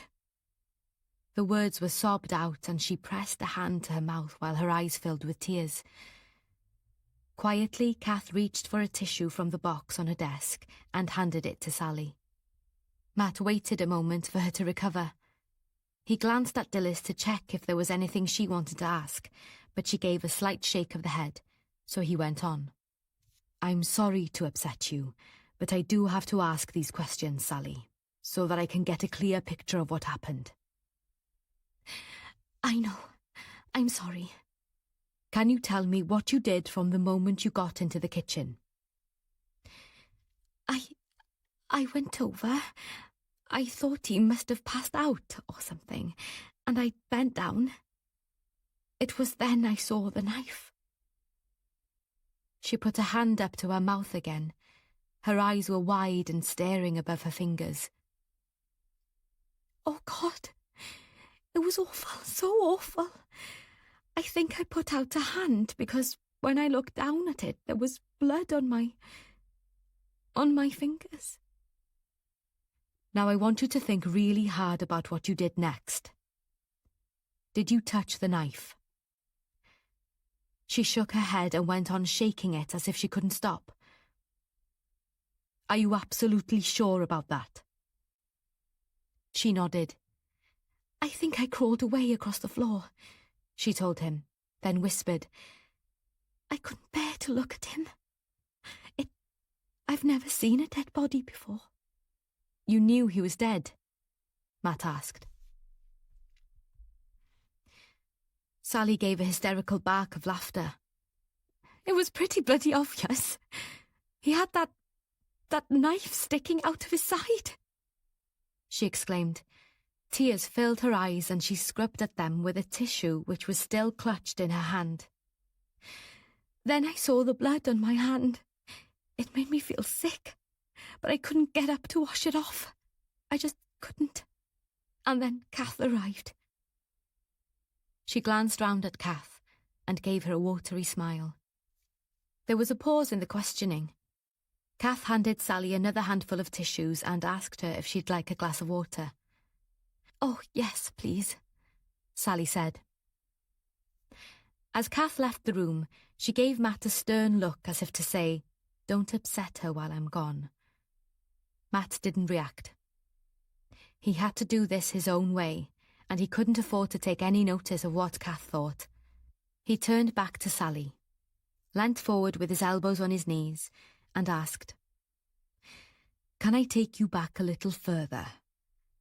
From what you've told us so far, it appears to me that Ellis was quite controlling. Is that right? Sally nodded wordlessly. Have you heard of the term coercive control? Yet again she nodded. Would you say that is what your husband imposed on you? Matt asked, choosing his words carefully. For a long moment, Sally stared back at him, her eyes full of fear. Kath came quietly back into the room and handed her a glass of water while Matt waited for Sally's answer, hoping Kath would not intervene. Sally took a gulp of the water. Matt glanced at Dilys, who had done some concentrated training in dealing with victims of domestic abuse. She got the message. There's absolutely no shame in being the victim of that kind of behaviour, Sally, she said firmly. Mental and physical abuse are the responsibility of the perpetrator, not the victim. Do you feel that your husband had a desire to control you? He liked things done his way, and yes, he did get angry if I didn't do what he wanted. He used to say that I was hopeless, and if he hadn't been around to make sure I did things the way they should be done, our lives would have been completely unmanageable. I never seemed to be able to get things right, though. I'm so scatty. Did you feel his demands on you were unreasonable? Dilys asked. I suppose. Well, yes, but not until recently. Then it came home to me. Matt took over once again. Why do you say that it came home to you recently? Matt saw a flush slowly rise up Sally's pale cheeks. A friend of mine pointed it out. He told me Ellis was being unreasonable and I shouldn't let him bully me. And who was this friend? Matt asked, aware that he probably knew already. Sally glanced round at Kath and said, Do I have to? I think it's best, said Kath gently. But what if... Sally, I think I know who you're referring to, Matt said. It's Luke Melville, isn't it? But he didn't do it, she burst out. Matt was taken aback, then realised what she was implying. Didn't do what, Sally? She was looking at him as if she was the mouse and he the cat. For a long moment she didn't speak. Then she whispered, He didn't kill Ellis. I hadn't suggested he did. Why would you think I'd suspect him? Because we... She stuttered to a halt, put her head in her hands and began to sob. Kath got up and put her arm round her, looked pleadingly at Matt. Shall I go and make some tea? Kath asked. Yes, that would be a good idea, Matt told her. Kath got up and left the room with a worried glance back at them as she did so. Gradually, Sally calmed down, whispered an apology and scrubbed at her face with the tissues. Matt sat waiting quietly until Kath returned with a tea tray, handed the mugs around, then sat back down. Are you able to go on, Sally? Yes, sorry. Don't worry, Matt said. I know how difficult this must be for you. Thank you. Just a few more questions, and then we'll leave you in peace, Matt said. Why would you think that we'd suspect Luke of being responsible for Ellis's death? Because he cares about me. He's a good friend. Is that all he is? She didn't respond. Sally, are you and Luke having an affair? Phoebe told you. Her tone was accusing. Matt said nothing, just waited for her to go on. Yes, Sally said defiantly. We love each other, and if Ellis had found out, he might well have attacked Luke, but there was no reason at all for Luke to attack Ellis. None whatsoever. I'd already told Luke I was going to leave Ellis. Matt nodded as if in agreement, then he said, I'd like to go back to something you said earlier. You mentioned hearing footsteps going through the garden. Is that right? Yes. I want you to think very hard about this. Could you tell whether the footsteps were those of a man or a woman? Sally frowned, then slowly shook her head. I don't know. I'm not even sure if what I heard was actually footsteps, but no, I did hear them. I did. But I've no idea who it was. A look of horror slowly dawned on her face. Do you think it was the person who killed Ellis? Oh my God! It must have been. Is that what you think? Matt didn't respond to this, and soon after, he decided there was no point in continuing the interview. As Sally sat there, her head resting on the back of the armchair, he could see that she was finding it hard to keep her eyes open. Although there was more that he wanted to ask her, she was looking so exhausted that he felt it might be counterproductive to persist now. Kath saw them out, and as they got to the door, she put a hand on his arm. "Thank you for being so gentle with her, Matt." "Just doing my job, Kath," he said, a little stiffly. "I will need to speak to her again." "I understand." As they drove away, Dilys turned to Matt and asked, "Sir, why didn't you ask her direct if she killed him?" "I might have to at some point, but I noticed something about her which makes me think she probably wasn't responsible." "What was that?" "She wears her watch on her left wrist. When she was wiping her eyes, she used her right hand, and when Kath handed her the glass of water and the tea, she used her right hand. What's more, there was an ink stain on the index finger of her right hand, which could indicate that a pen she was writing with leaked. The person who killed her husband was almost certainly left-handed. I don't think she is." "You said you wanted to cross her off the list," Dilys said. "I know, and I think this means we can." Chapter 17. There were several developments to address when Matt and Dilys got back. Pat Curtis's report from the post-mortem on Ellis Cadogan had come through, and they sat down to go through it together. "This confirms what I thought. She says he was stabbed by someone who held the knife in their left hand. The killer was standing behind him," Matt said. "The knife went in at an upward angle and pierced the heart. She thinks he must have been stretching up to get something." Matt frowned. "Maybe a coffee mug. Remember, there was a broken mug on the floor. It must have taken quite some force, which indicates someone physically strong and, given the angle, probably taller than him." "Exactly how tall was he? Have we got a record of that?" Dilys scrolled down her screen to some notes. "Yes, small for a man, 5'5". It's all pretty clear, isn't it?" "She's good, is Pat," Matt said, grinning. "One of the first things to do is find out who the left-handers are." A moment later, a call came through from Aidan. "I've got a bit more about that Martinez bloke," he said. "It looks like he changed his name after he came out of prison. He'd been dealing in drugs, cannabis, amphetamines and such like. He finally got caught.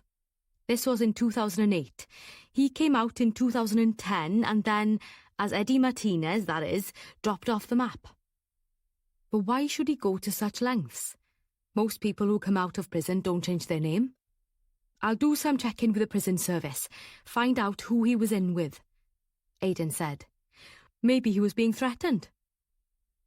"Could be," Matt said, but he wasn't convinced. "Any idea where his wife lives now? It might be useful to have a word." "No, but I can try to find out." "Thanks, Aidan. Good work."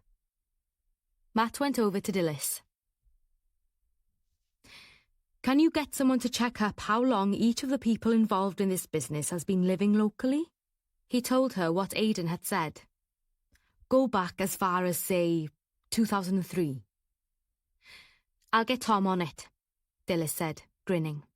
"He's going to love me." "Sir," Dave Parry called from across the room. "I've got something interesting here." Matt walked over to him.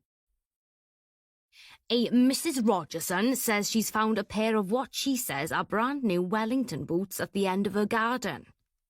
She insists she heard some kids in the alley at the back. She says they threw them over her garden fence." "Did she phone it through to the station?" "Yes, apparently. She's a bit of a regular caller, always reporting kids playing around in the alleyway and suspicious behaviour by her neighbours."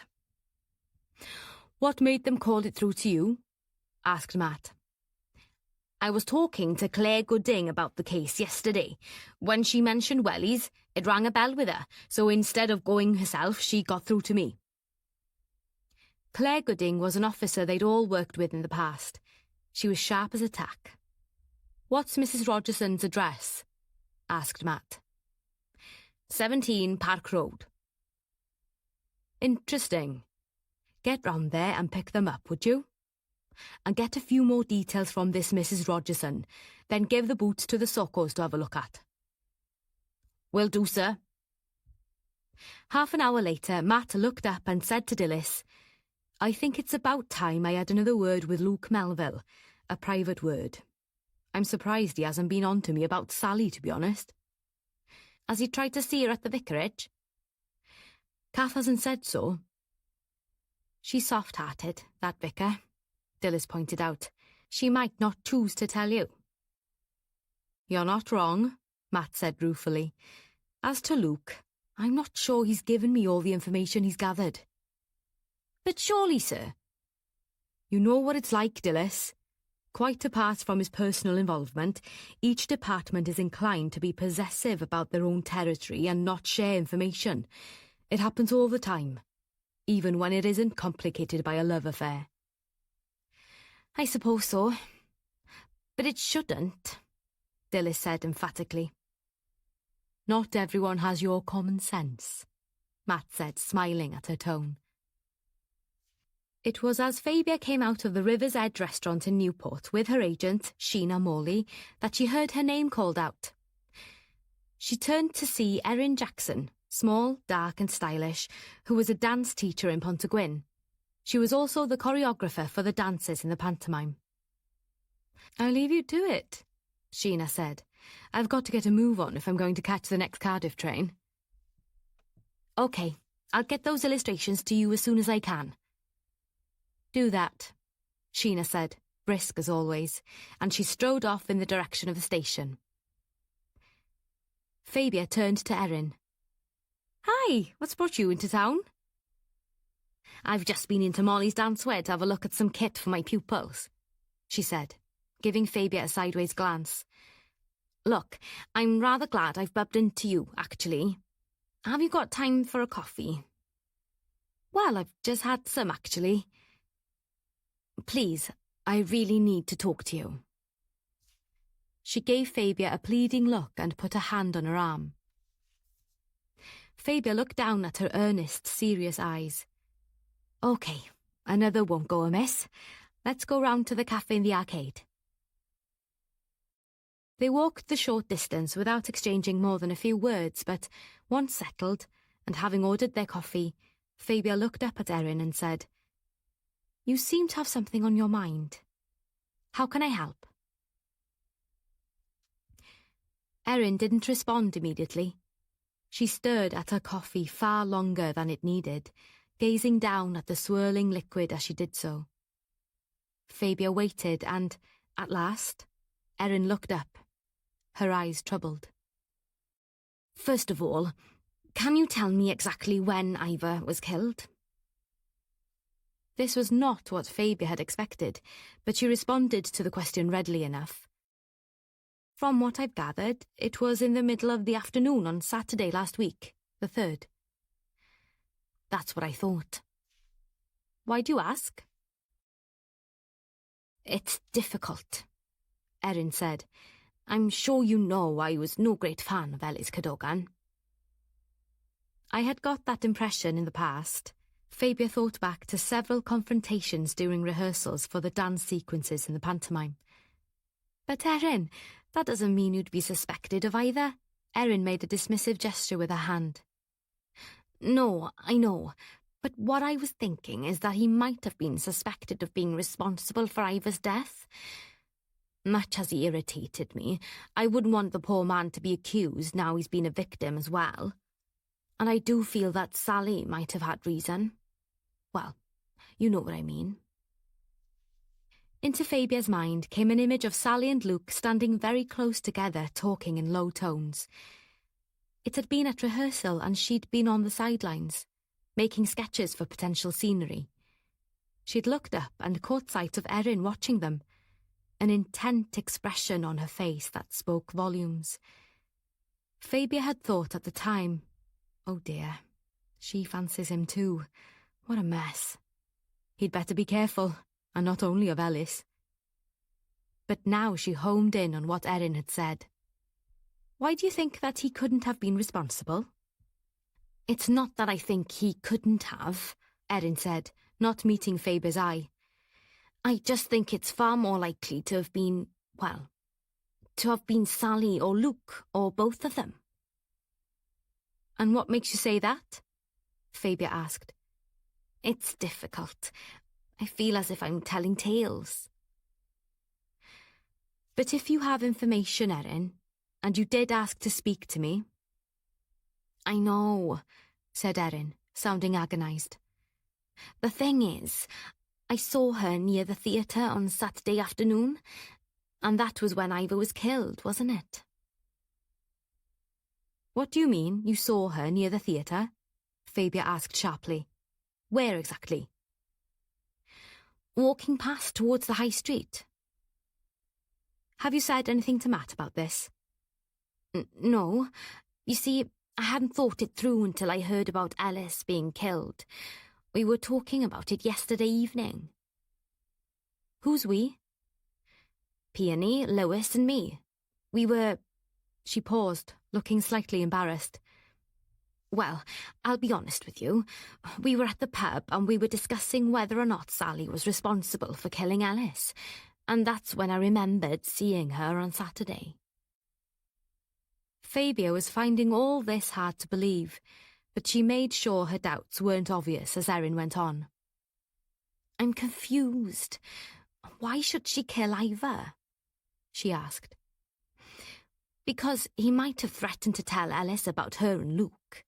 Everyone knows how Ellis bullied and abused her, verbally that is, but he could have been violent as well, and everyone was aware of the way Ivor snooped.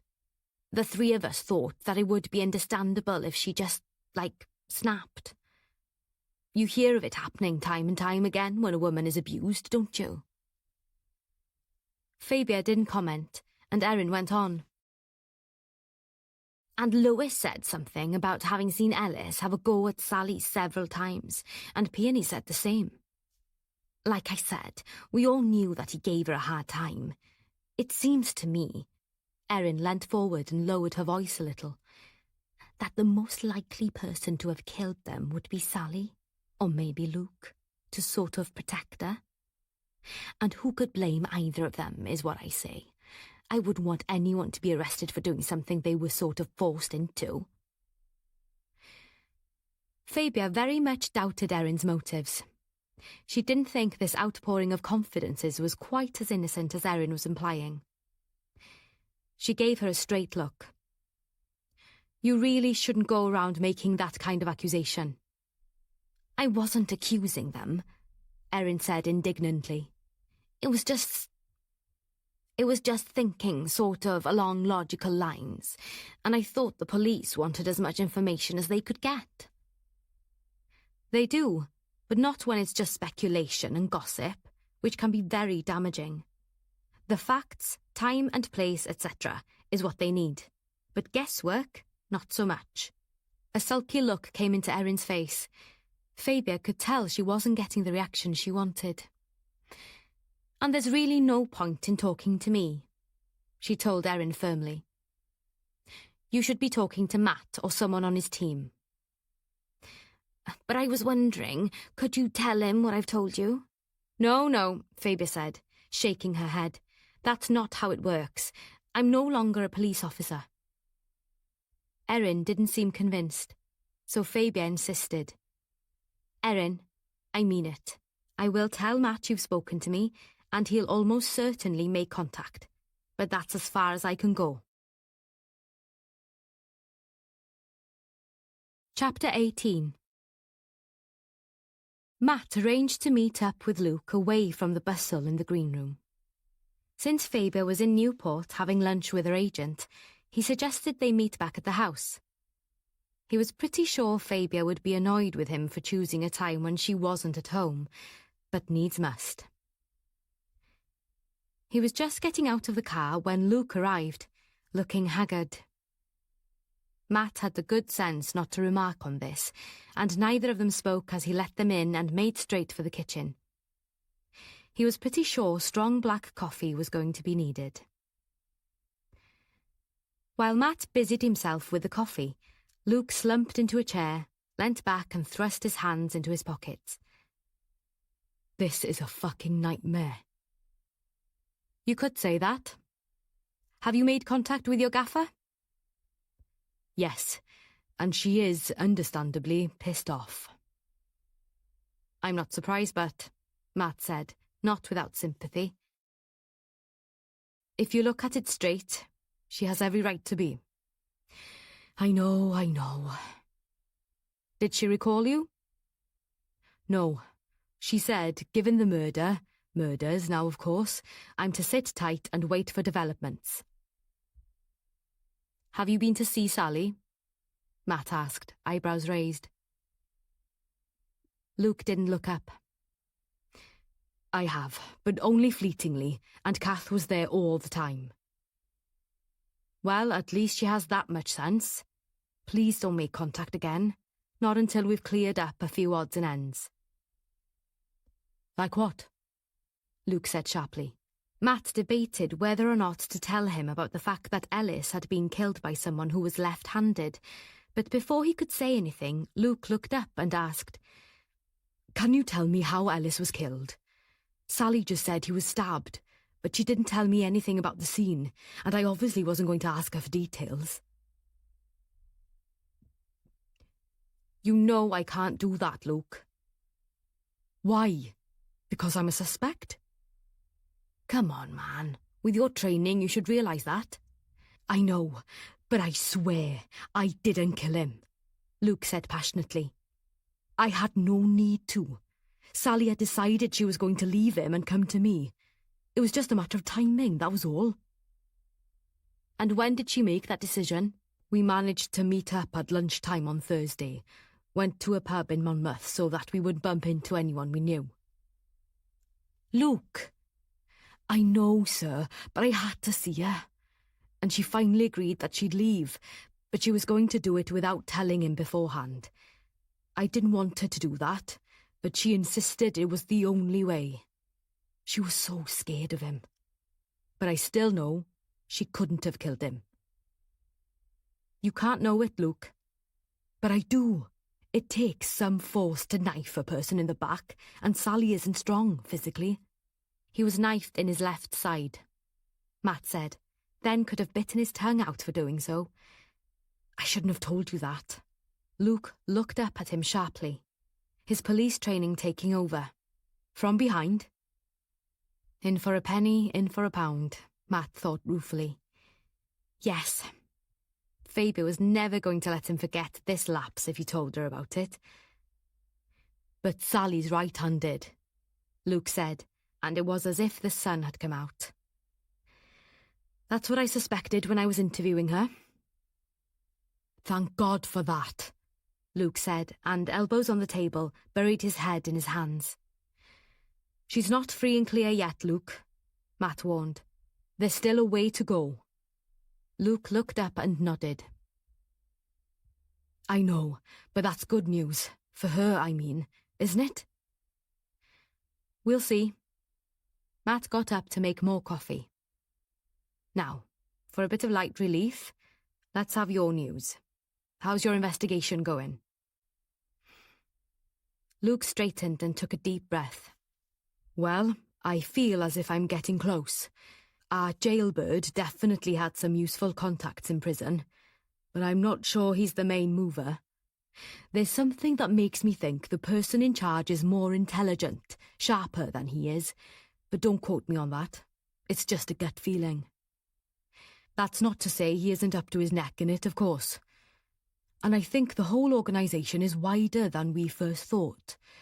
I wouldn't be surprised if several of the people we've both been investigating are involved in one way or another. Let's face it, the drama group is such a delightful cover. I've used it for the same purpose. You know, meeting up at rehearsals, going to the pub afterwards. A lot of information and arranging could be passed back and forth under the cloak of socialising within a group with a common purpose. And right there, on your doorstep, there's the Little Theatre, a registered charity to clean up all your lovely lolly. Matt suddenly remembered one of the notes from Gladwyn's iPad. He must ask Luke about that.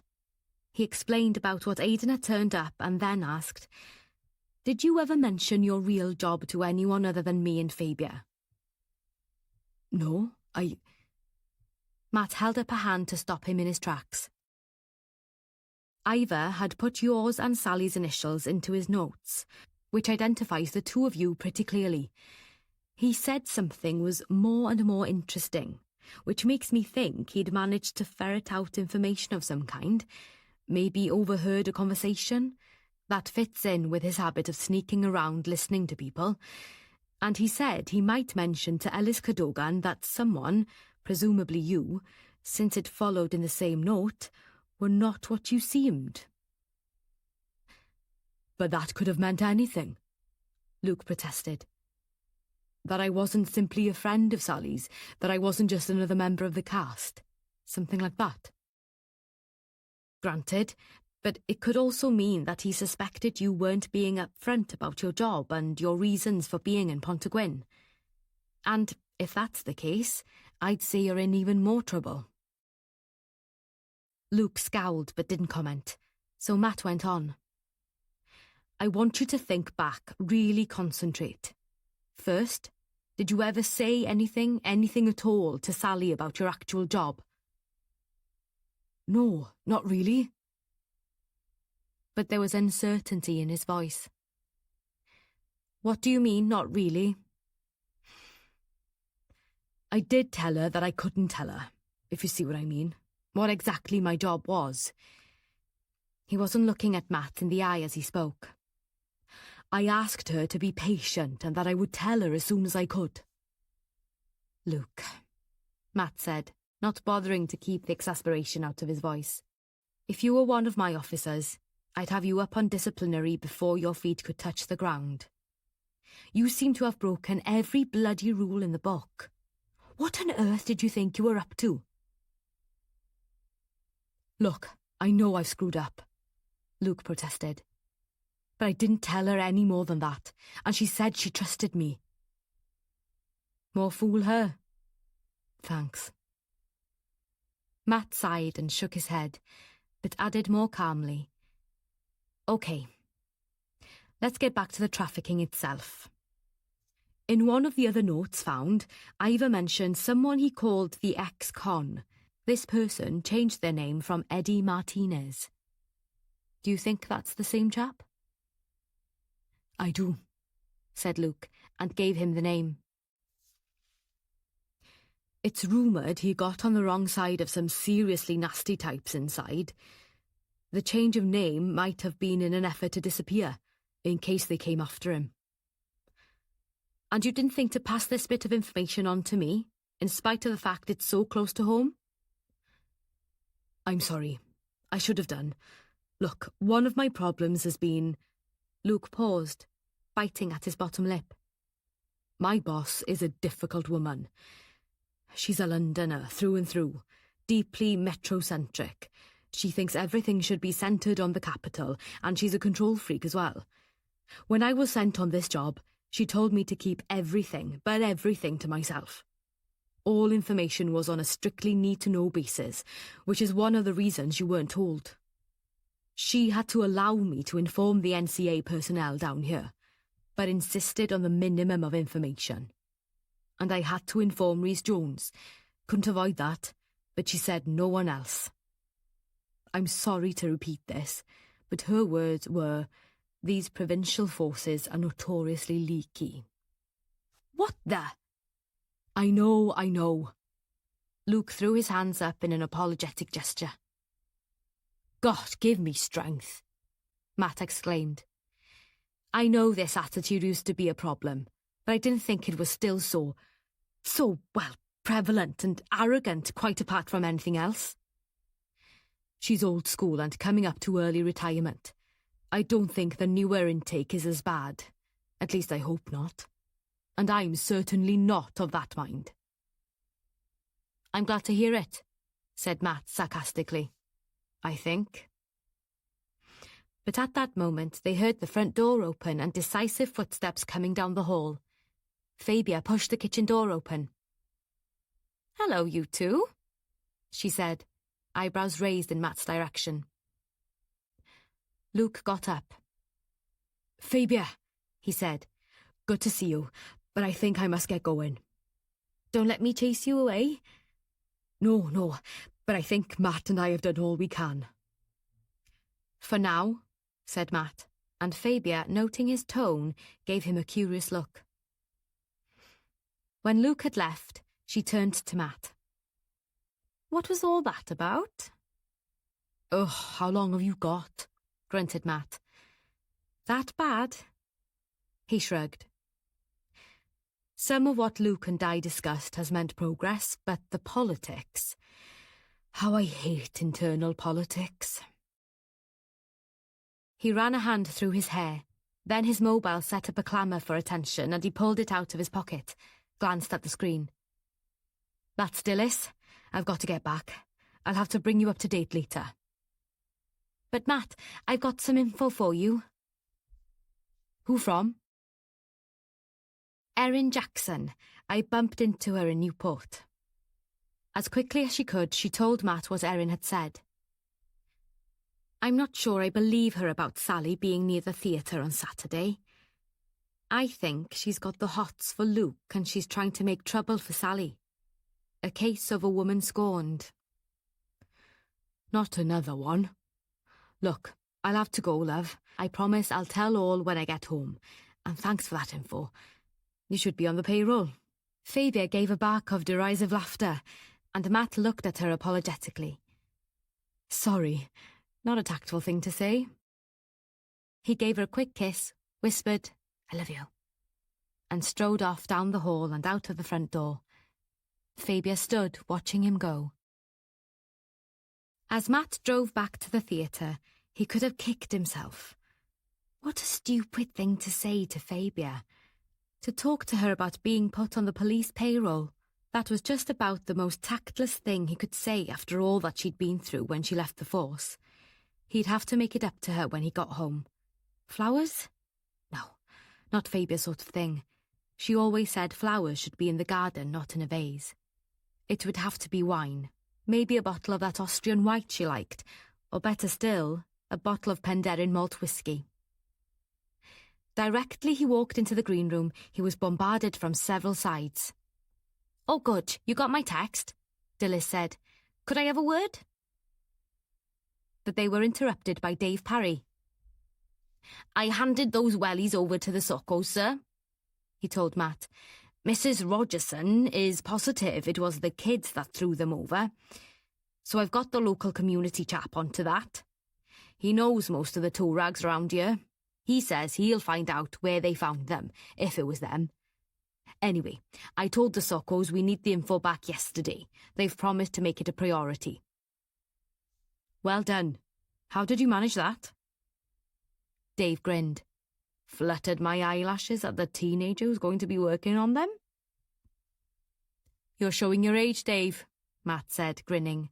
But well done. Sir? Matt looked round to see Sarah making her way across the room towards him.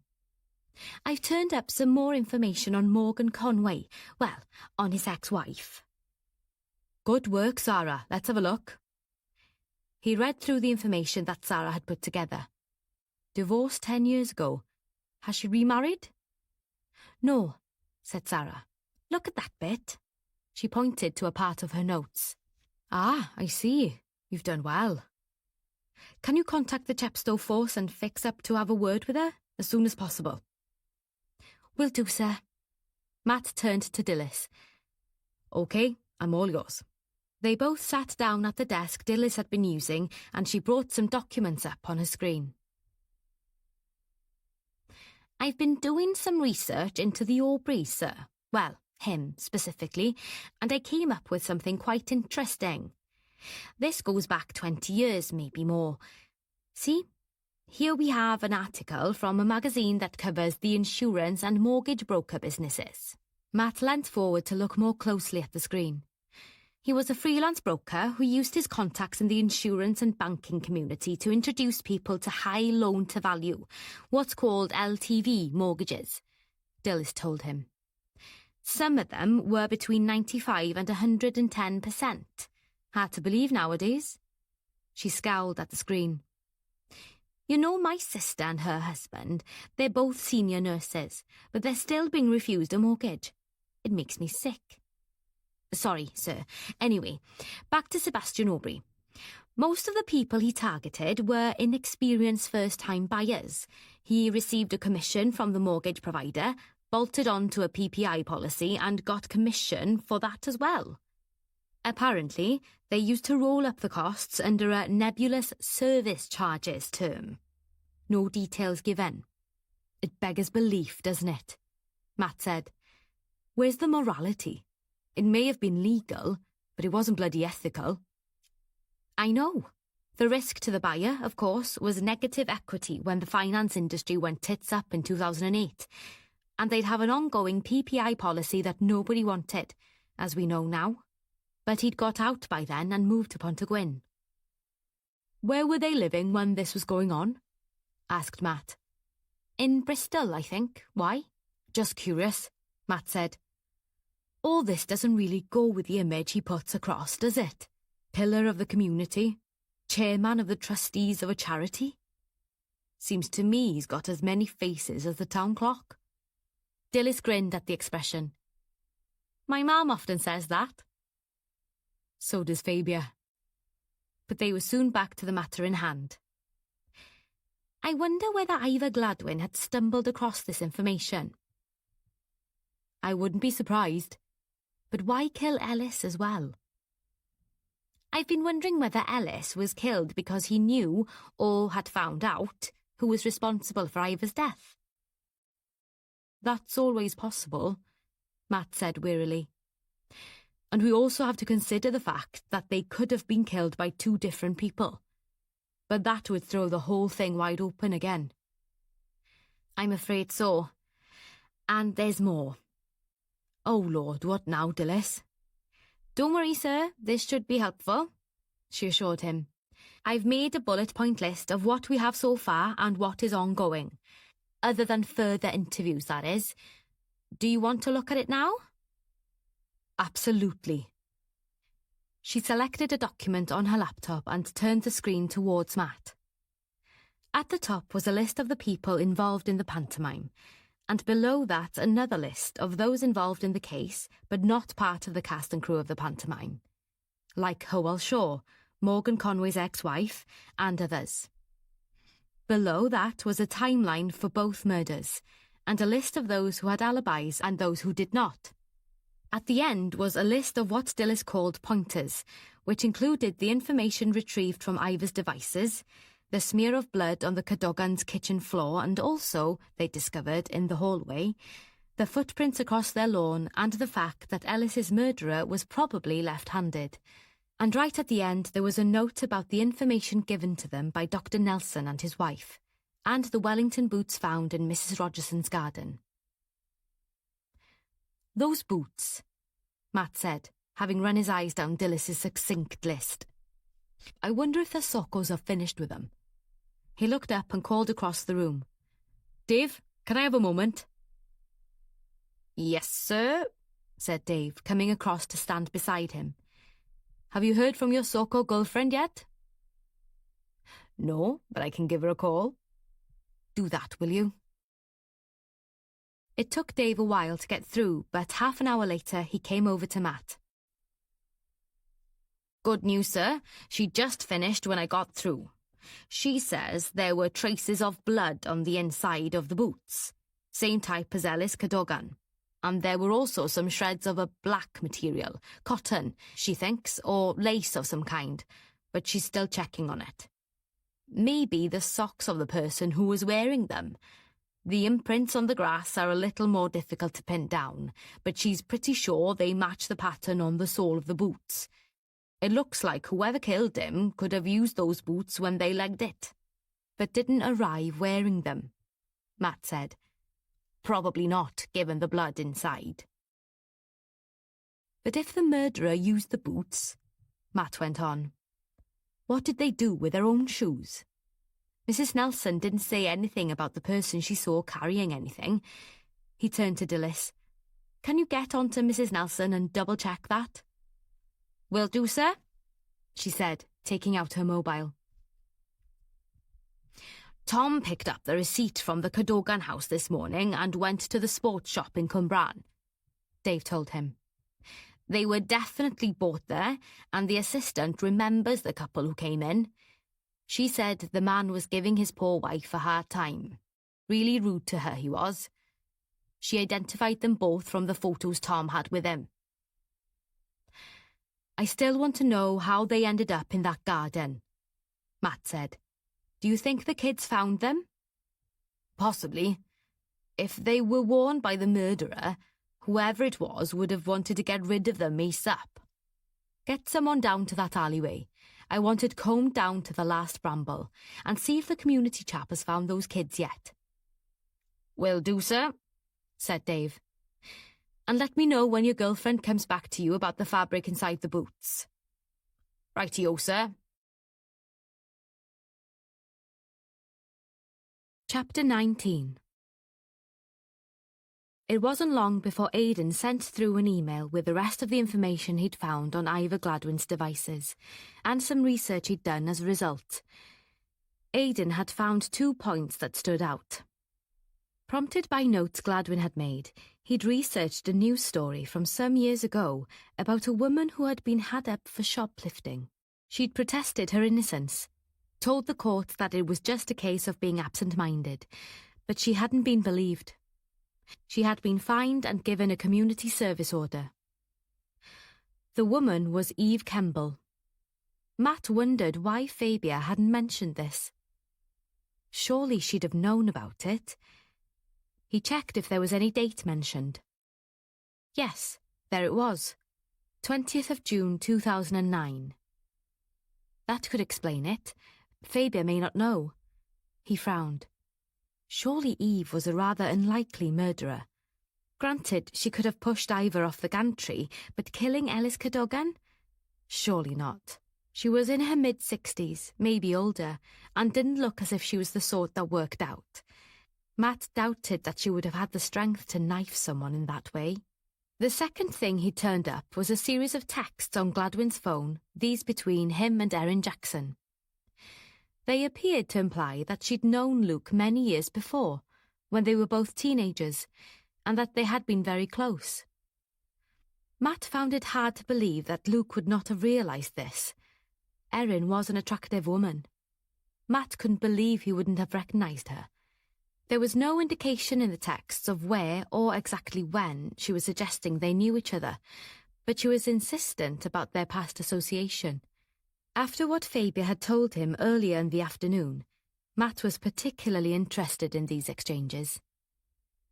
Lastly, there was an interesting report about a drugs ring who'd managed so far to evade the police.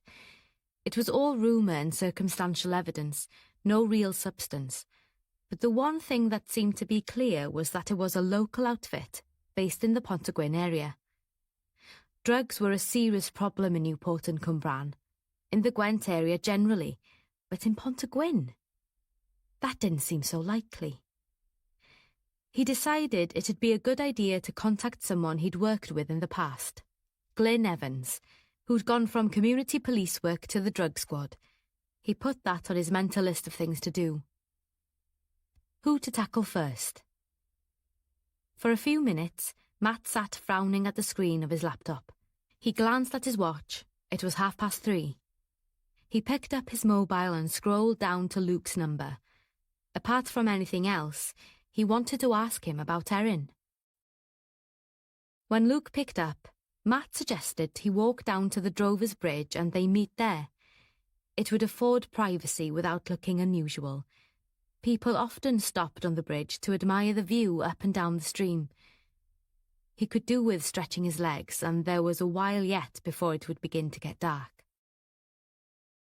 10 minutes later, he was standing on the bridge looking down towards Gwyddon Park, the soft brown of the water running fast and tumbling over rocks beneath him.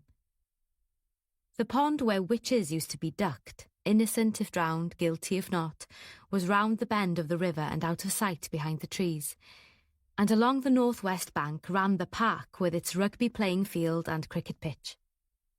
Matt turned and leant his back on the ancient stones and looked to his right, up the high street, to see Luke in the distance striding towards him.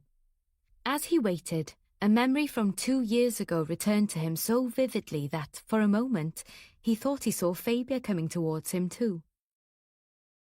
He had been on his way back from a meeting in Abergavenny when he'd stopped in Pontygwyn to get a sandwich and a drink, and, for the first time in several years, he'd bumped into Fabia.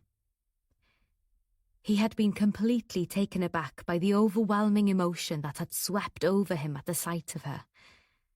Back then they'd been estranged and had had no contact for some time, something for which now he blamed himself. He smiled now. What a long way they'd come in 2 short years. What are you smiling about? Made some progress? Luke asked, joining him at that moment. Nothing much, just thinking of Fabia. Ah, you're a lucky man. I know, very lucky. But Matt was soon getting down to business. There are several things I need to run through with you. First of all, we've come up with some information. Well, Aidan Rogers has, our techie expert. He's gone through Gladwyn's phone and found a couple of emails on his iPad. There were texts between him and Erin Jackson implying that the two of you knew each other way back. What? Erin and me? Luke said, frowning. According to her, you knew each other as kids. Well, in your mid-teens to be more precise, and she implies you were pretty friendly. You don't half spread it around, Luke, Matt said with a sideways look at his companion. Thank you, sir, Luke exclaimed, only half joking. Then, in an email to Gladwyn, she went into more detail, Matt told him. This was in response to one from him asking all about you. According to her, it was when you lived with your parents at Nanfach, when it was still a working farm. But that's ridiculous. She's a pretty distinctive-looking woman with those high cheekbones and that dark skin. More South American than Welsh, I'd say. And I've got a bloody good eye for faces. I'd have recognised her. Are you sure? It's what, 25-odd years ago? Luke stood frowning out over the river. No, not possible. I was away at school. Clifton College in Bristol, to be precise, and most of my holidays were spent working on the farm. My father was a hard taskmaster, said I had to repay them for the money they were ploughing into my education. There was resentment in his voice. I didn't have time for chasing after women. Well, girls, no. She's either lying or she's got me mixed up with someone else. Matt was inclined to believe him. He wondered what would come out when he questioned Erin about it, and if she was lying, why? There's another thing. She also suggested that it wouldn't be surprising if Sally had snapped and killed Ellis because he was abusing her, and that you might have been involved. Luke turned to look at him, a mixture of fear and anger in his eyes. But what about the fact he was killed by someone left-handed? That has to be borne in mind, I grant you. What do you mean, borne in mind? Luke said, sounding anguished. She just couldn't have done it. For so many reasons. Please, sir, Matt, I don't... Calm down. I think it's highly unlikely she was responsible for either death, but we must keep as open a mind as possible. Luke drew in a deep breath in an effort to calm down. Are you going to tackle Erin? I'd like to be there when you do. Sorry, that's not possible. It'd blow your cover, and I don't want that to happen yet.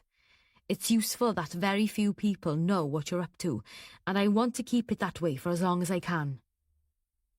Luke shrugged but agreed, obviously reluctant. Matt glanced at his watch. I must get going. I'll let you know if I can what happens with Erin, and Morgan, for that matter. Half an hour later, Matt and Dilys were making their way to a small cottage right down at the end of Sycamore Road, opposite the main gate of St Madog School. Although the cottage was pretty, painted white with green window frames and a neat front garden, attached to the side was a rather ugly, one-storey extension. Above its double front doors, a plaque announced, rather ostentatiously, Erin Jackson Academy of Dance, and below that, Dance will set you free. Dilys gave Matt a sardonic look. I wonder how she got planning permission for all that, she remarked. Matt wasn't sure whether she was referring to the building or the wording on the plaque. Friends in the right places, perhaps, Matt said. You mean, give me my planning permission, Mr. Counsellor, and I'll teach your snotty little brat to point her toes? You, Dilys, are a cynic, Matt said, grinning. They walked up the short path to the front door of the cottage. They had not rung ahead, preferring to surprise their quarry without giving her time to prepare herself. There was no sound of music or shouted instructions coming from the extension, so they assumed there was no lesson in progress. All to the good, thought Matt. It wasn't long before a response came to their knock and Erin appeared in the doorway. Her eyes widened in a mixture of fear and excitement, then were quickly veiled as she glanced at Dilys, then smiled in recognition at Matt. Oh, she said, putting a hand up to her neck. It's you. Did Phoebia send you? No, that's not how it works, Matt told her, unconsciously echoing what Phoebe had said. Could we come in and have a word? Of course, she said, gracefully stepping aside, her feet moving as if she was practicing dance steps. She had herself well in hand, although Matt could sense the tension in her. Come through, she said, leading them into a living room to one side that spanned the cottage from front to back. There was a comfortable sofa and 2 armchairs, all covered in colourful throws, and photos everywhere, on the walls, on an upright piano opposite the fireplace, and on bookshelves either side of it. Most of the photos were of dancers in one pose or another, many of them of a younger Erin in various ballet costumes. Matt noticed that she had changed very little. Please sit, she said, sweeping her hand out in a graceful gesture. Matt felt as if they were being received by royalty. Once they were settled, Dilys took out her notebook. Phoebia did mention what you suggested earlier today, Matt began, but I was planning to come round and speak to you anyway. It just speeded things up a bit. I gather you believe that Sally and maybe Luke could be responsible for the 2 deaths. Well, it does seem quite likely, she said, drawing herself up. Ivor was particularly nosy about Sally's activities.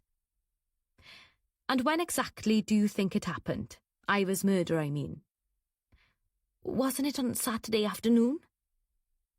It was? What time? I don't know. She didn't sound quite so sure of herself now. When was it? Matt ignored this question. I gather you saw Sally near the theatre on Saturday afternoon. What time would you say that was? She frowned at Matt and chewed at her lip. Well, let me see. I'd had my lunch, and I'd put things away, so I suppose it must have been about 1:30, maybe a bit earlier.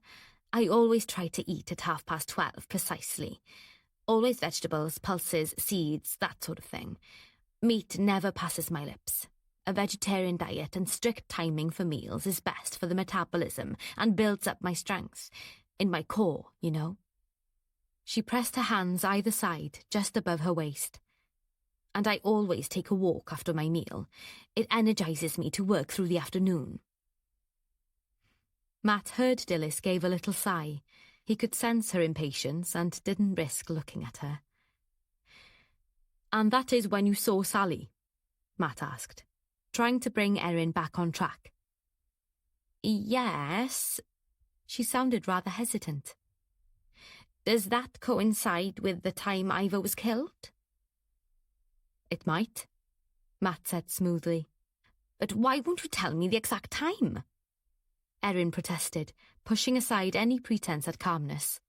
Dilys intervened. Because we don't know yet. Her impatience had obviously got the better of her. These things take time. Erin glanced at her, then back at Matt. Yes, of course. Then she added in a rush, Oh, this is all so upsetting. I just can't bear the thought that one of us could have done such terrible things. Of course, one would understand that Sally could become desperate, what with being so put down and disparaged by her husband, and I dare say he might have been violent as well. But why would she kill Ivor? Do you think she killed either of them? Matt watched her closely. Well, yes, she said, clasping her hands tight in her lap. That's what we were talking about. Who is we?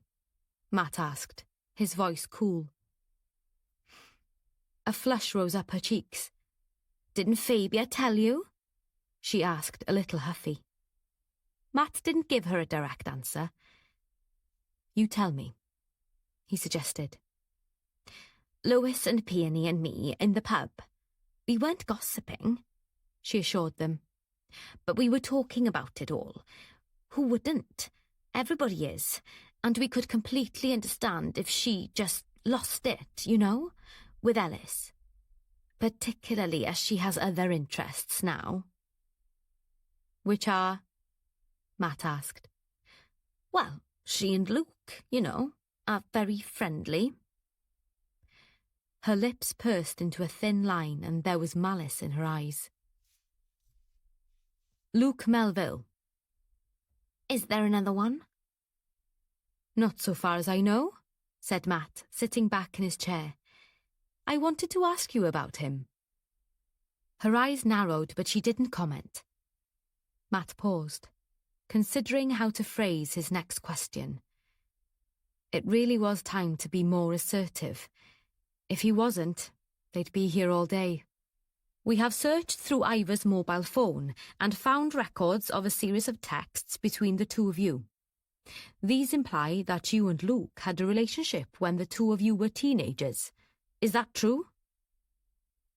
Eyes wide, she put up both hands to her mouth. The seconds ticked by, then Matt repeated, Is that true? Yes. The word was defiant. Yes, it is. We were at school together. But why do you want to know? Matt ignored the question. Can you tell me exactly how old you were at the time? It was years ago. He waited. Maybe 14, 15, she said. And where was he living then? Where he lives now. There was a note of triumph in her voice. He bought his parents' farmhouse when he came back to Pontygwyn. But that's common knowledge, isn't it, Erin? Matt pointed out. And what school were you both at? Matt waited. Other than the whispering sound of Dilys's pencil, the silence was profound. Then Erin said, Caerleon? But it was almost a question. But Luke was at Clifton College in Bristol. Yes, I know, and I went into the sixth form there. They only took girls in the sixth form back then, and I was one of... In the sixth form, at 15? Matt asked. No, this won't do, Erin.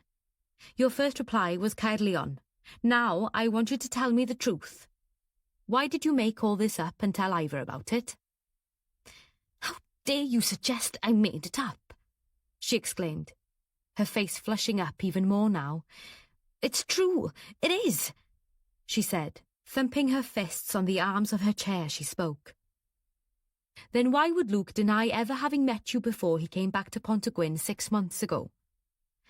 Your looks are distinctive, and you haven't changed much at all. I can tell from the photographs around this room, yet he says he definitely didn't recognise you. That's his problem. Maybe it's because of Sally. He doesn't want her to know I came first, she insisted. Matt glanced at Dilys. This was getting them nowhere. He decided to change tack. Let me take you back to the Saturday afternoon Ivor was killed. You've already told me that you went for a walk. I want you to think very hard about how long you were out and what time you got back. The flush had receded now, and she gave Matt a wan smile. I'll do my best. Let me see. Lunch at 12:30, as I told you. Then I tidied things away, put on my coat and boots, and got going. As she spoke, she ticked the points off on her fingers. I suppose I was out for half an hour, so I probably got back about 1:30. Are you happy with that? It's not a case of our being happy, Matt said patiently. It's a case of getting exact timing so that we can establish alibis for the various people involved, including you. I don't need an alibi, Erin protested, panic in her voice. I could never, ever kill anyone. What are you suggesting? Exactly what I said, Matt pointed out. We need to establish alibis for everyone. Matt decided this would be the right time to end the interview, but before doing so, there was something he wanted to find out. Could you give me your mobile number? It would be useful to have if we need to contact you again. He took out his phone, prepared to key it in, then said, Damn, I forgot to charge it. Dilys, can I have your pen and notebook? Dilys glanced at him, curious, but then handed them over without comment. He gave them to Erin. Perhaps you could jot them down for me. She almost snatched the notebook and pen from him and wrote rapidly, then handed them back without a word. Thank you, Matt said. And thank you for your cooperation, Erin. We must get going now. If you think of anything else that you think would be useful to us, please contact me immediately. We'll probably want to talk to you again at some point. Don't worry. We'll see ourselves out. Erin made no protest. Matt was sure she'd be delighted to see the back of them. As she started up the car, Dilys asked, What was all that about? I wanted to find out if she was left-handed. Ah, and she is, isn't she? She is, Matt said with satisfaction. That's a frightened woman, Dilys said. You're not wrong, Matt said. And had you noticed, if her timing is right, it means she has no alibi for Ivor Gladwyn's murder. How strong do you think you have to be a ballet dancer? Pretty strong, I'd say. I heard a story once about a bunch of footballers being put through the same training and workouts that the corps de ballet go through and being completely wiped out by it all. Matt gave a snort of laughter, but he was soon serious again. And she was talking about strengthening her core, wasn't she? She was, Dilys said. Morgan Conway next? Yes, but that'll have to wait until first thing tomorrow. It's 8:30, Dilys, and I'm going to check back at the theatre, then go home. Drop me off and I'll walk from there. Chapter 20. Just as he was about to leave the incident room, Matt had an unexpected call from Glyn Evans. Great minds, I was about to phone you, Glyn, Matt told him. How's it going with the drug squad? Busy, sir, but I'm enjoying it. Managed to put away a couple of tow rags last week. We've been after them for a whole 12 months and finally collared them, which was satisfying. But getting our hands on the big boys, that's another story. He paused. But that wasn't what I was phoning about. I had a pint with Tom Watkins earlier, sir, and he gave me the griff on this murder case of yours. Seems like the Pontegwyn loonies are at it again. Tell me about it, and I've ended up as CIO, which is somewhat awkward. How did that happen? Tom didn't say. Inspector Foyle was in charge, but she's out of commission. She was injured in a traffic accident, so Rhys Jones handed it to me. Bit of a poison chalice, I can tell you. I suppose, given that Fabia lives there, Glyn said, sounding a little embarrassed. Matt realised that Glyn might not know he'd moved. And so do I now. There was a soft whistle from Glyn. I moved in with Fabia a few weeks ago, so Pontegwyn is part of my patch in more ways than one, if you see what I mean. Awkward, but at least you're on the spot. There is that. Anyway, what can I do for you? Tom told me about the current case and who the 2 victims are. He also said you've got a pretty wide field of suspects, most of them involved in some pantomime or other, which will make for a few drama queens, I should imagine. Tell me about it, Matt said with a rueful grin. And he said that it seems neither victim was well liked. That's about the sum of it. One a wind-up merchant, the other a bully. Nice. I wish you joy of them, Glyn said. But why I'm calling, sir, is that I know a couple, well, one of the people involved. Bloke called Morgan Conway. He's a taxi driver. You know him professionally or personally? Professionally. He's got a bit of a past, has Morgan. So I gather. We've got some info on that.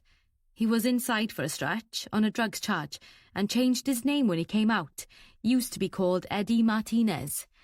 We're not sure why he did that. His ex-wife lives in Chepstow, and we're hoping to interview her tomorrow. Maybe get some of the background.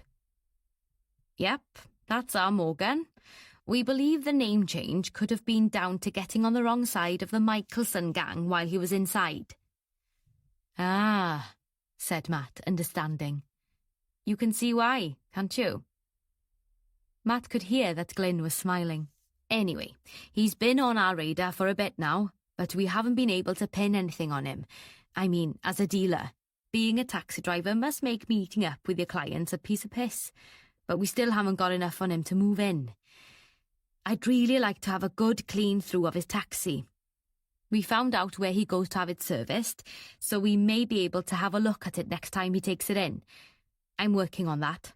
And obviously, if we find traces of any drugs, he could just say it was one of his clients and insist he knew nothing about it. What are you suggesting then? Matt asked. In relation to the case I'm working on, I mean. Several things. Were either of the victims clients of his?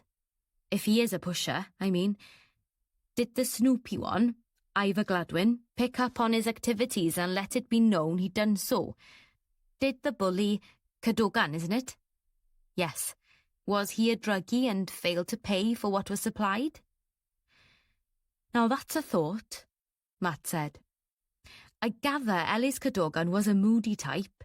He certainly had a gambling habit and, what's more, there's been some dubious activity on the little theatre accounts, and he was the treasurer.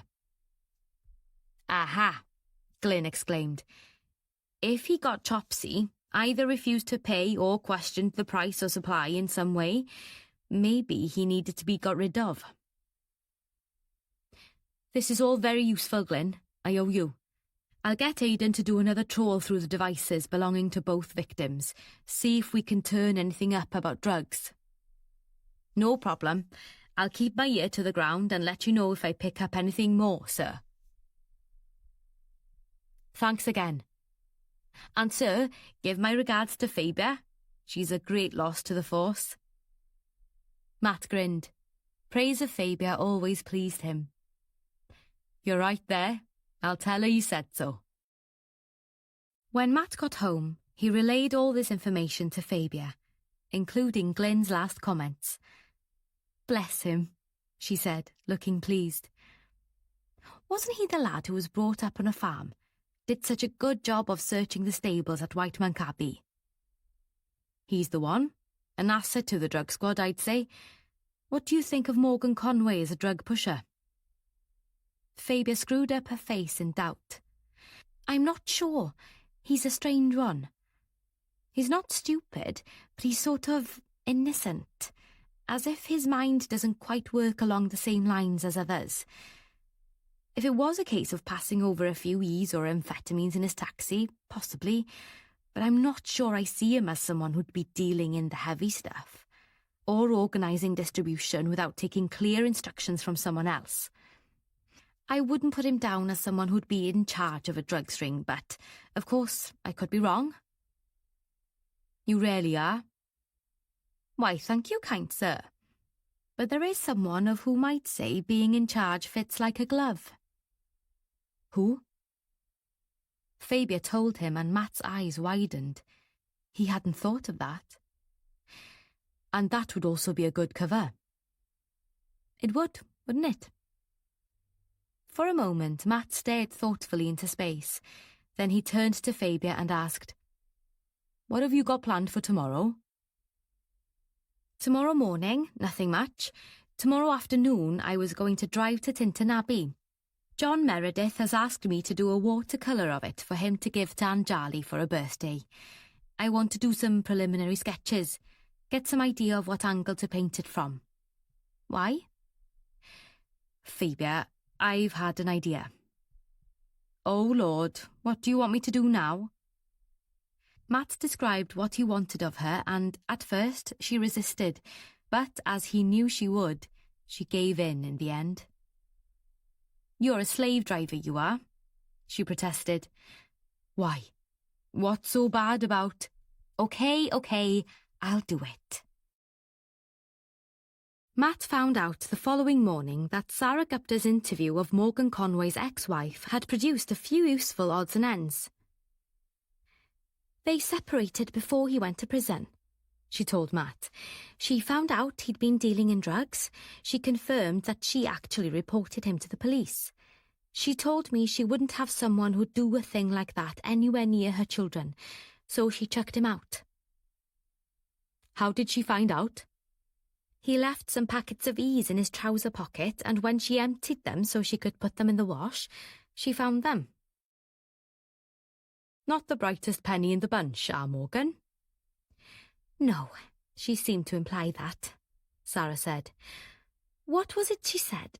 That he had trouble understanding what the consequences of his actions would be. Didn't think ahead." "I don't suppose he's unique in that." Sarah grinned. "True, sir. Anyway, she says she has little to do with him now, except on his very occasional visits to see their 2 children, both girls, 14 and 16 now. She says they see very little of him by choice," Sarah told him. "There was, however, one thing that may be useful. Apparently, he and Ellis Cadogan knew each other as children. Conway comes from round here, and they were big buddies, both heavily into gambling. His gambling was also a bone of contention in their marriage, and so was the fact that his sister was always interfering, trying to tell her how to bring up the kids and saying she neglected Morgan." "A managing woman, it seems," Matt said. "Looks like it." Then Sarah went on. "One thing she mentioned was that his sister was responsible for his change of name. She told him she'd set him up with his taxi business if he changed it, as she didn't want anyone to make any connection between him and his prison record and her very successful hairdressing business. Apparently, the Pontygwyn salon isn't the only one she owns." "At least that explains it," Matt said. "So it wasn't to do with the Michelson gang as we thought." "Seems not. As to his going back to dealing, it occurred to me that if he's still into the gambling, he could well have debts that he has to pay off. That may mean he's desperate for cash, and the dealing solved the problem for him." "Could you keep digging, Sarah? And well done so far. Once you've typed up your notes, Dilys and I can go and have a word with him." But Morgan Conway proved difficult to contact. Dilys tried his mobile several times, but he wasn't picking up. Matt considered contacting his sister to find out where he was, but decided against it. He didn't want Conway to be forewarned. "How the hell does he manage to work if he never picks up?" Dilys complained. "He's an independent taxi driver, doesn't work from an office, so you'd have thought he'd answer his bloody phone in case it was a client." "Agreed. Matt said. Just keep trying. In the end, her patience was rewarded, but Conway refused to meet them at his home.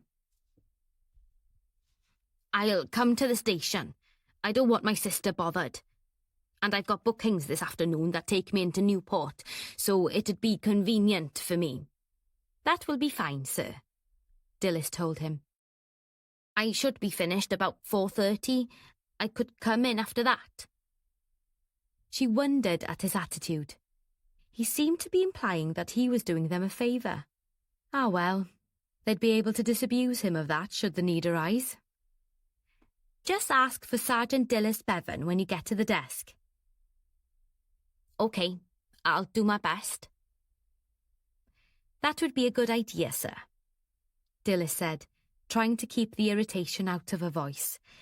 She cut off the call and frowned across at Matt. I wouldn't have put him down as someone who'd want to be visiting police stations. He said something about not wanting his sister to be worried. What's all that about? No idea, Dilys, but let's try to find out. Fabia hadn't woken when Matt had gone off to work at 6:30 that morning. She woke 2 hours later and dragged herself out of bed. Mornings were not her best time as a rule, and she'd been feeling even worse the last couple of weeks. But she couldn't laze around. She had work to do. Having finally finished the illustrations for the children's book, she needed to pack them up and send them off to the publishers for approval. She printed off copies as she never trusted the originals to the vagaries of the post. After going to the post office, she dropped off a couple of small watercolours to an arts and crafts gallery in the high street. They'd taken some of her work before and she hoped they'd sell these two, one of Gwyddon Pond and one of the Drovers Bridge. Having been to the post office and delivered the pictures, she decided she'd go to Howell's for a coffee as she'd not bothered with breakfast. The cafe wasn't very busy mid-morning on a Tuesday, but the window tables, which Fabia liked best as they provided an opportunity for people watching, were occupied.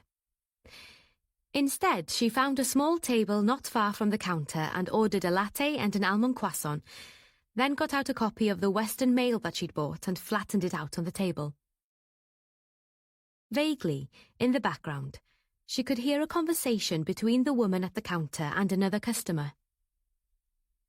Do you really enjoy it, kickboxing? The assistant asked, sounding dubious. Sounds a bit, well, violent to me. Not at all, said the customer. It's great exercise, keeps you really fit. I don't know, isn't it sort of a bit unladylike? Come on, a young woman like you shouldn't think like that.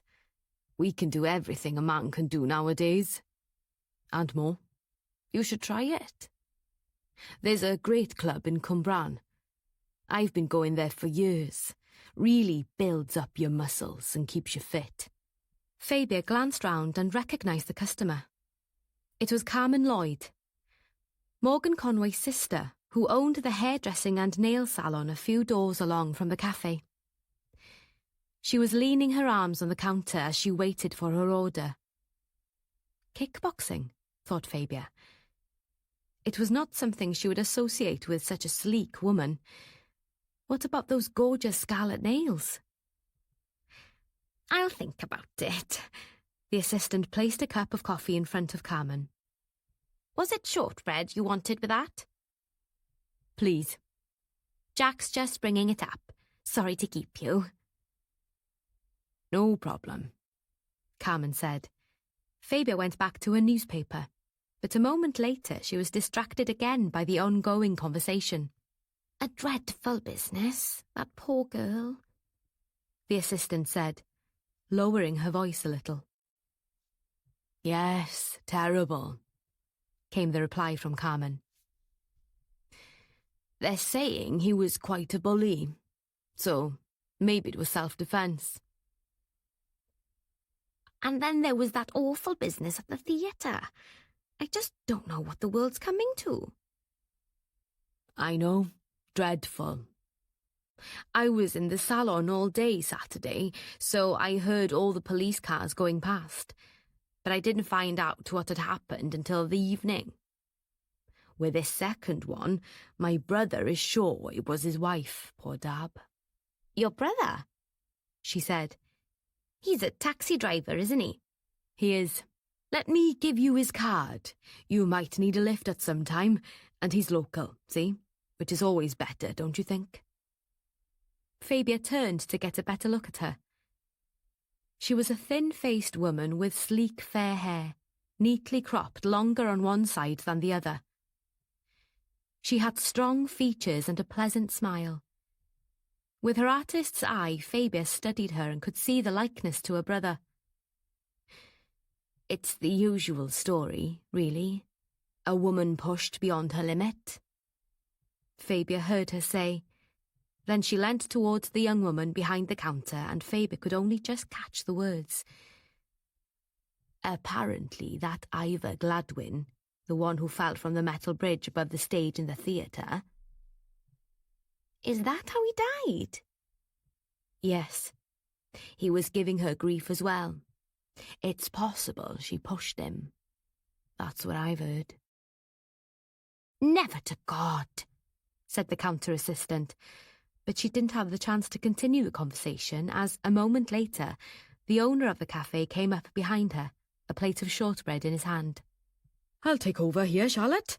Could you pop round the back and get some more Earl Grey tea bags? We've run out. From the expression on his face, Fabia got the impression he'd overheard the conversation and wanted to put a stop to it. She could sympathise. This kind of gossip did nobody any good. She watched as Carmen picked up her tray and made her way to a table at the back of the cafe where someone else was already sitting. Seeing Carmen Lloyd had reminded Fabia that she should be making a hair appointment, and now was as good a time as any.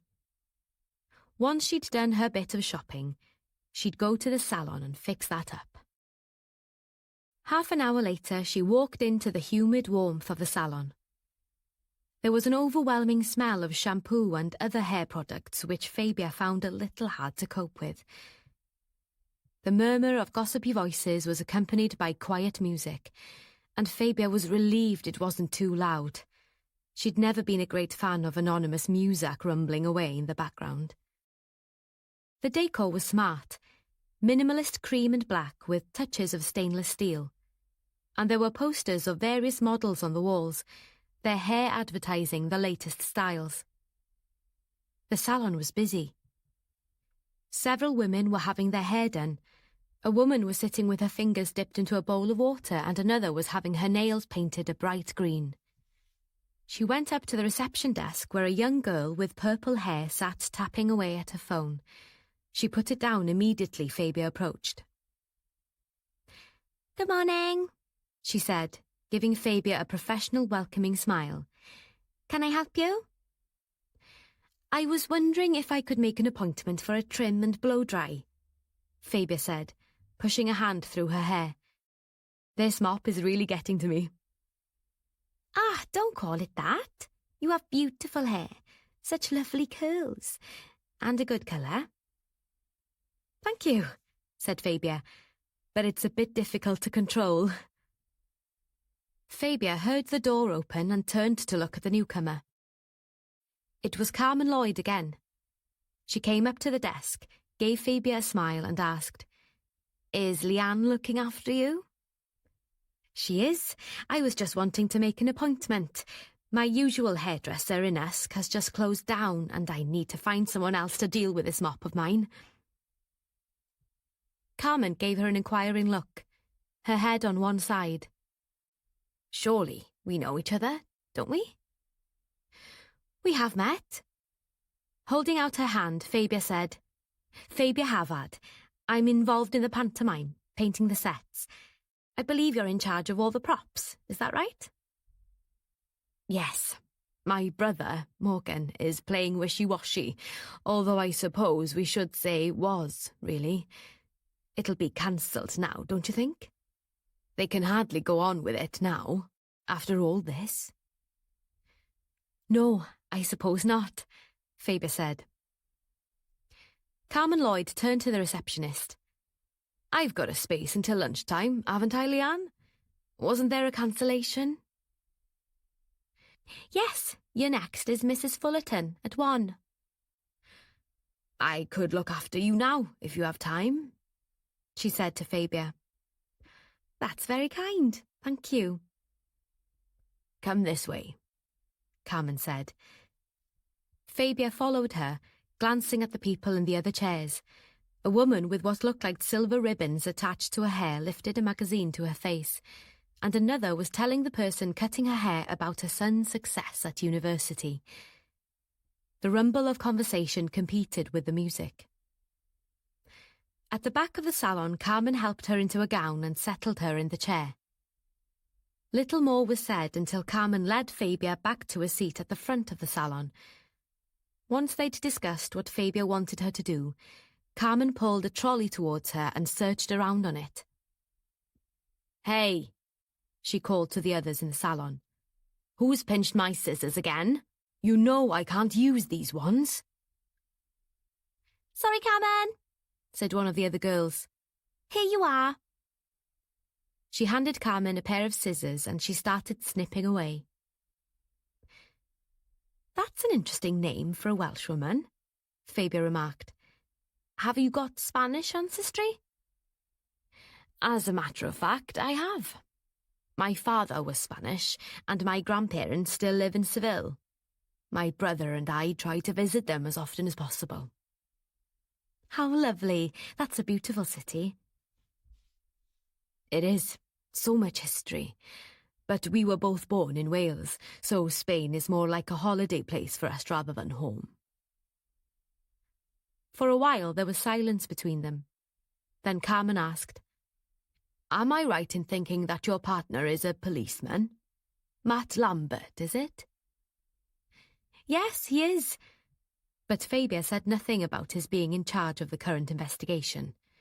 She suspected that would generate far too much interest all around the salon. "And you're an artist," Carmen said. "I'm sure I saw some of your paintings in the arts and crafts shop next door to Spa. Some lovely watercolours." "I did take some to them." "Lovely they were. You're very talented." "Thank you," Fabia said, smiling at her in the mirror. "Have you got any particular project on the go?" Carmen asked, then added, with a rueful look, "Other than the scenery for the pantomime, do you think they'll cancel it now?" "I gather it's on hold, But from what I hear, the Aubreys are still hoping to go ahead." "Surely not. Oh dear, an unpleasant subject," Carmen said, shaking her head. "Tell me, what other work have you got on the go?" I'm doing some illustrations for some children's books, and I'm planning to go and have a look at Tinton Abbey this afternoon. A friend wants me to do a watercolour of it for his wife." "Now there's a place that's got atmosphere." She turned to the receptionist. "Didn't you have your wedding photos taken at Tinton Abbey, Leanne?" "I did. Lovely they were." "There's years since I've been there," Carmen said. "I must visit again." The woman in the chair next to them turned and said, "I always take my grandchildren there when they visit. They love it.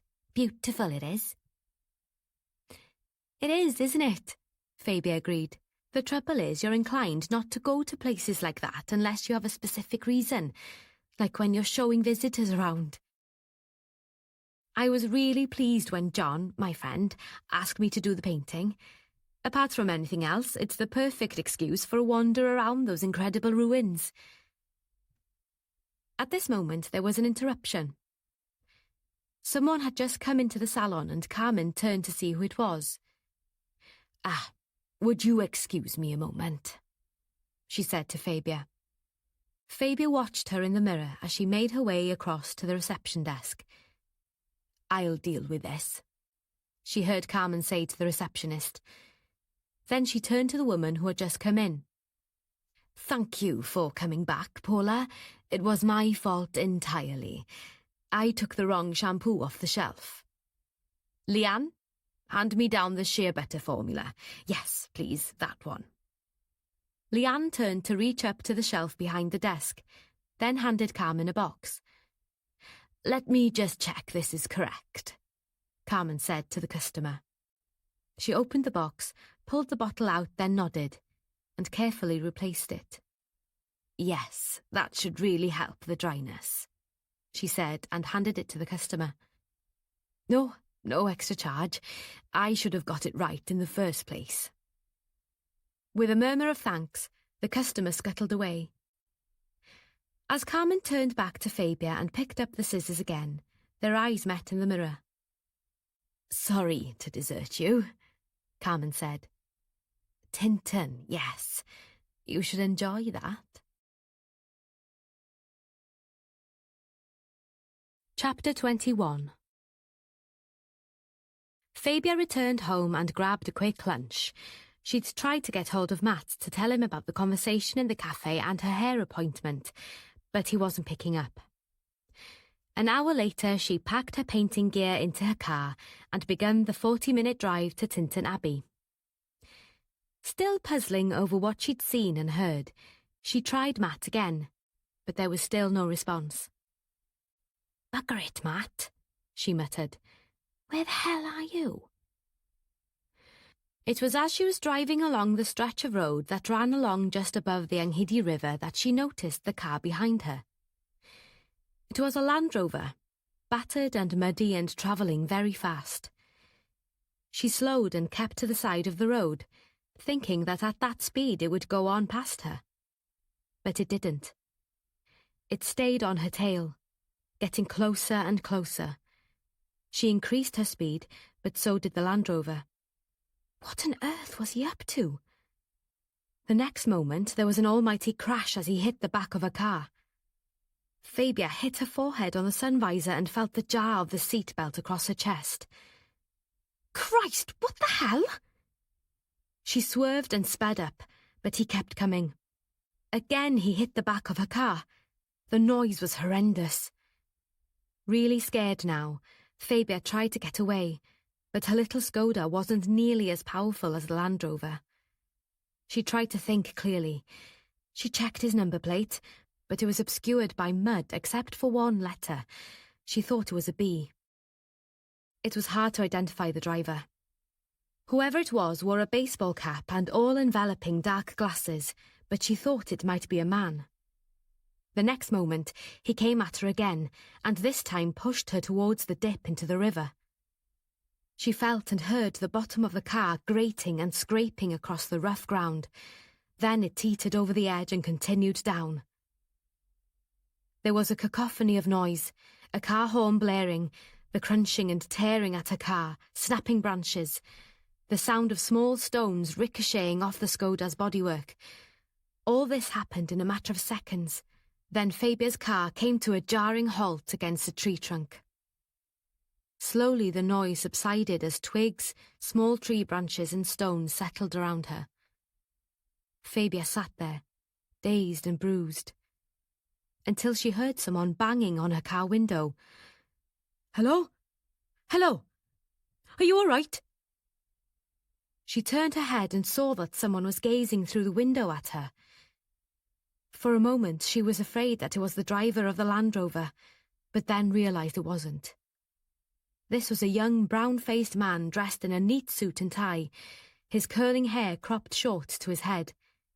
He wore wire-framed glasses which magnified the size of his anxious eyes. I can't open the door, he said. It's wedged against this tree, but you must get out. The petrol might be leaking and... Fabia pressed the window button. It went down, then jammed halfway. But relief flooded through her. At least that was working, sort of. You weren't the driver of that car, were you? She said, and found her voice was shaking. No, of course not. I was coming in the opposite direction and saw him trying to push you off the road. I thumped my horn and the bastard swerved around me and just drove off. Thank God. Thank you so much. Who the hell was he? I don't know. Fabia said. She felt anger rising up inside her and was glad of it. It cancelled out the fear. But I'm planning to find out. You must try to get out, her rescuer said urgently. Just in case, I'll go round the other side and check the door. He did so, found he could open it, and with his help, Fabia managed to clamber over and slither out of her car. She grabbed her handbag from the passenger seat and, with his help, stumbled up the bank to the side of the road. My name's Brett Morris, he told her. Fabia Havard, said Fabia, holding out her hand and, in the circumstances, feeling a little spurt of amusement at the formality of the gesture. He took a mobile out of his pocket. By the way, I got the whole thing on my dash cam. Only installed it last week, he grinned. I'm a bit of a geek when it comes to that sort of thing, and anyway, the insurance is cheaper if you have one. Well done you, Fabia said, giving him a slightly shaky smile. I'm going to call 999, Brett said. I think you should be checked over, and I think the police should be informed. That idiot was crashing into you deliberately. I could see that he was. I know, but I can get hold of the police. I have contacts. He gave her a sharp look, but didn't comment. But I think you're right about the ambulance. I do feel a bit shaken up. Sit in my car. He turned and opened the door of a dark red Jaguar parked by the side of the road. Fabia hadn't noticed until now. She subsided into the passenger seat as he tapped at his phone. Did you get his number? Fabia asked. It'll be on the dash cam, but I think it was covered in mud. Ambulance, please. While he spoke to the ambulance service and gave directions as to where they were, Fabia took out her mobile phone and keyed in Matt's number, but it went to voicemail. She felt tears threatening. Where the hell was he? She told herself not to be a wimp, wiped the back of her hand across her eyes and chose Dillis's number instead. It was answered after 2 rings. Dillis? Hiya, Fabia. Have you been trying to get hold of Matt? Yes. Has he let his bloody phone run out again? This time he left it on charge in his office. Do you want to speak to him? He's right by you. Thanks, Dillis. When she heard Matt's voice, Fabia found it hard to keep the tears at bay. Her voice shook as she described what had happened as briefly as she could manage. Christ, Fabia, are you okay? A bit battered and bruised, and I think there's a cut on my forehead. She put fingers up and then looked at them. They were stained with spots of blood. But I don't think there's anything serious. And this Brett Morris chap has phoned the ambulance? Yes, he's been very kind, and he thinks he's got some of what happened on his dash cam. Good man. What about the police? This is a hit and run. I know that, Fabia snapped. I was there. Sorry, darling. Shit, I wish I was with you. Look, I'll come... No, Matt, you've got far too much on your plate. Just get on with the job and send someone. Preferably someone I know. If they blue light it, they might get here before the ambulance arrives. Just give me a quick description of the car, as much detail as you can remember. I'll get the team on it in case it's connected, to the investigation. Fabia did as he asked. OK. And Matt, send someone soon, would you? I'll do that now. And I'll get someone to go and pick up my bloody phone. This'll teach me to be such an idiot with it. She could hear him take a shuddering breath. And Fabia, my love, if this is to do with the present case, I'll never forgive myself for involving you. Don't be stupid. Go. I'll keep you posted. If I can't get you, I'll phone Dillis. In the green room at the theatre, everyone was standing around listening but trying to pretend they weren't. Matt handed the phone back to Dillis. Fabia's been in an RTA, he told her. What? Is she all right? Dillis asked anxiously. Now they were all unashamedly listening, and there were murmurs of concern all around the room. "Whereabouts?" asked Tom. On the road to Tinton. Some bastard tried to run her off the road. There were exclamations from several people at once. She sounded pretty shaken up, Matt said. But she says she's okay.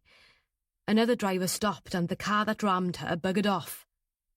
She says there's an ambulance on the way. I'll expect they'll take her to Chepstow, Dilys said. Probably. Can I borrow your phone again? I want to get hold of Alan Richards. Of course, Dilys said, and scrolled down to a number, then handed the phone to Matt. It wasn't long before Matt had described the situation to Inspector Alan Richards, head of the local traffic division and a close friend of Fabia's from back when she was in the force. He promised to send someone to the scene. Don't you worry, Bat. I'll have them there in no time. Hang on a moment. Matt could hear a muttered conversation in the background. Then Alan came back to him. All sorted. I might even go myself. Alan was a law unto himself. He'd never been one for rules and regulations. Have you been involving Fabia in your investigations again? Well, you know Fabia. It's hard to keep her out. True. So you think this might be something to do with the case you're working on? It's possible. Right. You'd better get out and attempt to locate Bulletin on this one. Alan said. Do you want me to fix that up? No thanks, Matt said. One of my team can do that. We've got a pretty clear description of the vehicle from Fabia, and the chap who rescued her has got a dash cam.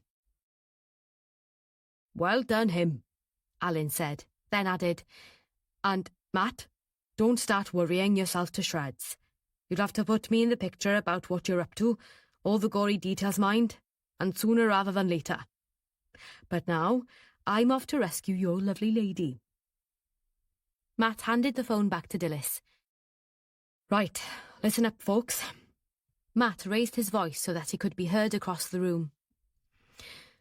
You all heard what happened. Fabia said the car that rammed her was a battered Land Rover. The number plate was covered in mud, but she thinks the last letter was B. The car was a dull green and the passenger side mirror was hanging by its wires. She also thinks there was a dent in the passenger side wheel arch and the front bumper was strapped on one side with what looked like gaffer tape. I'd say that's a damn good description, given that he was trying to ram her at the time, said Tom. But that's Fabia for you. Matt smiled at him, but noticed Sharon frown as he did so. He nearly asked if she had a problem, but then decided against it. He couldn't trust himself if she started being chippy. I want an ATL put out on this.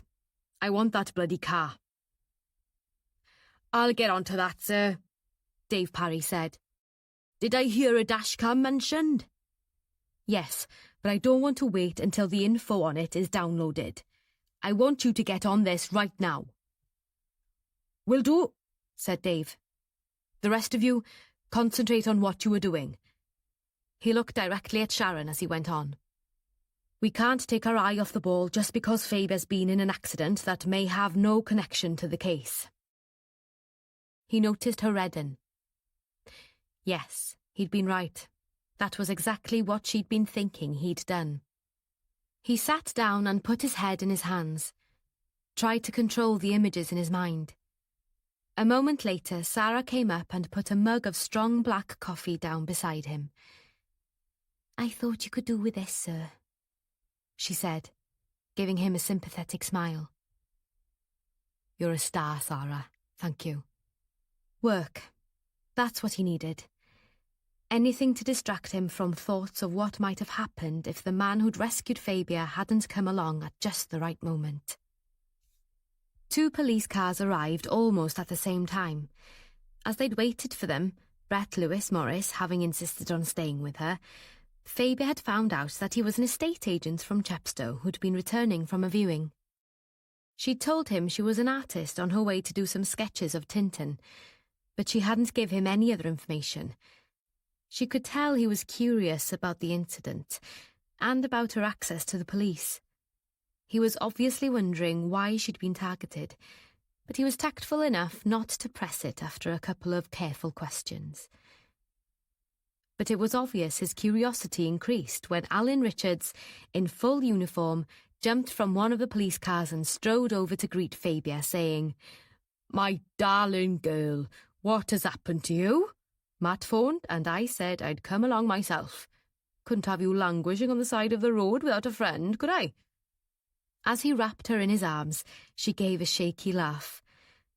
"Alan, bless you, but I haven't been on my own. Brett here has been looking after me." She turned to Brett with a smile. "This is an old friend of mine, Inspector Alan Richards. We used to work together." Alan shook Brett firmly by the hand. "Well done, sir. I'll be wanting to hear all about this incident from you. Do you mind if I take your details?"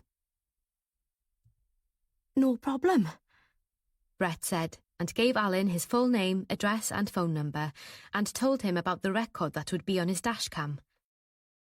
"That'll be really useful, sir," Alan told him. "Perhaps you could let me have the SD memory card. I'll give you a receipt for it and get it back to you directly we've downloaded the information." When all this had been organised, Brett glanced at Fabia and asked, "You used to be a police officer?" "Yes, I did, up until 2 years ago." "Do you think that idiot was someone who had it in for you?" His curiosity got the better of his desire to be tactful. "Maybe you arrested him or something and he's got a long memory." "It's always possible," Fabia said. Alan intervened.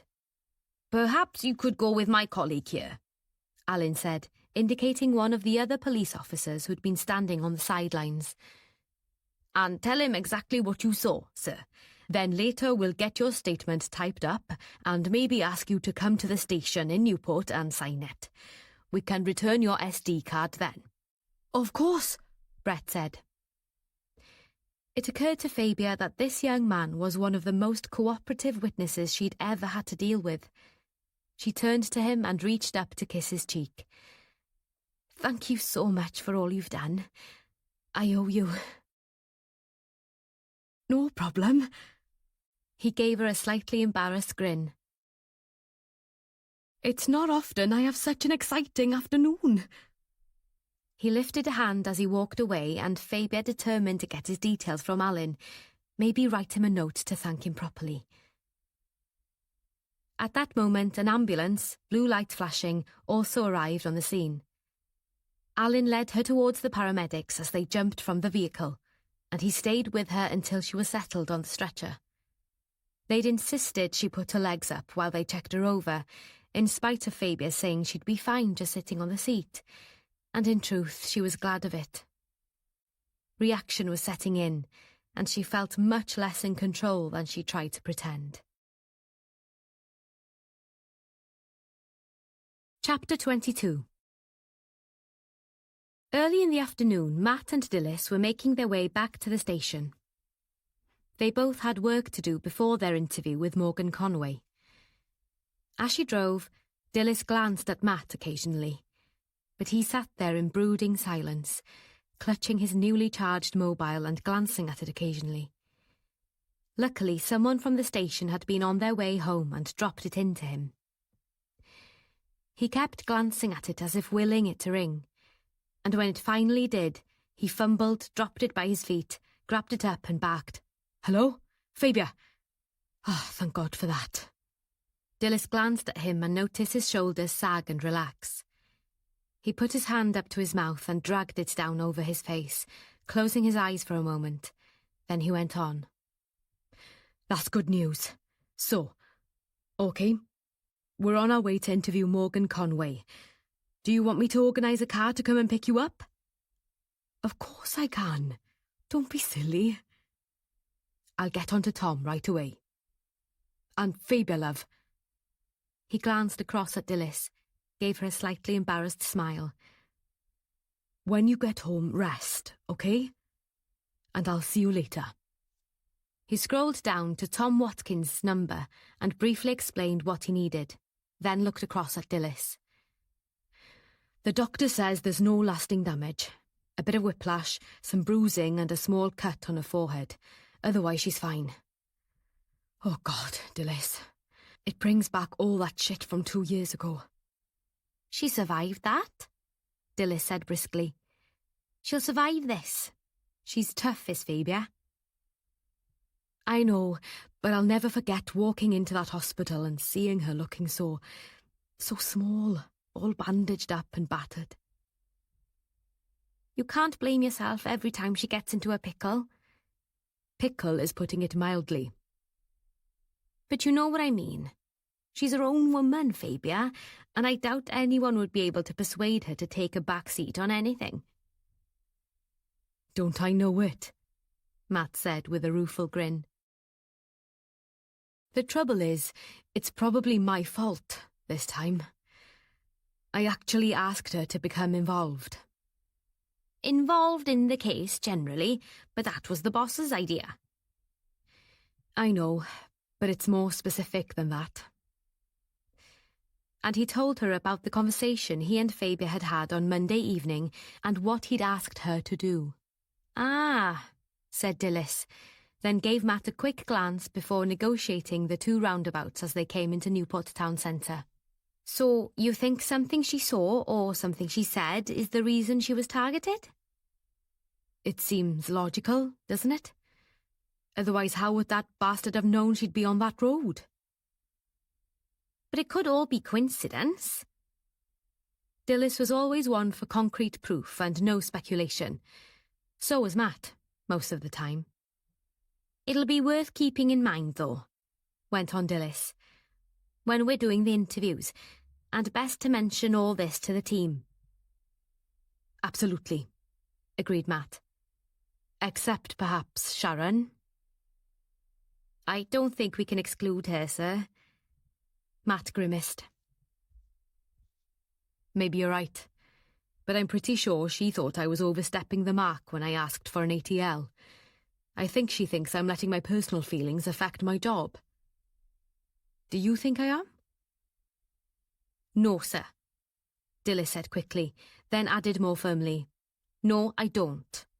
Dilys, you're one of the few whose opinion I feel I can trust completely, and one of the few who'll tell it to me straight. I want you to think about it.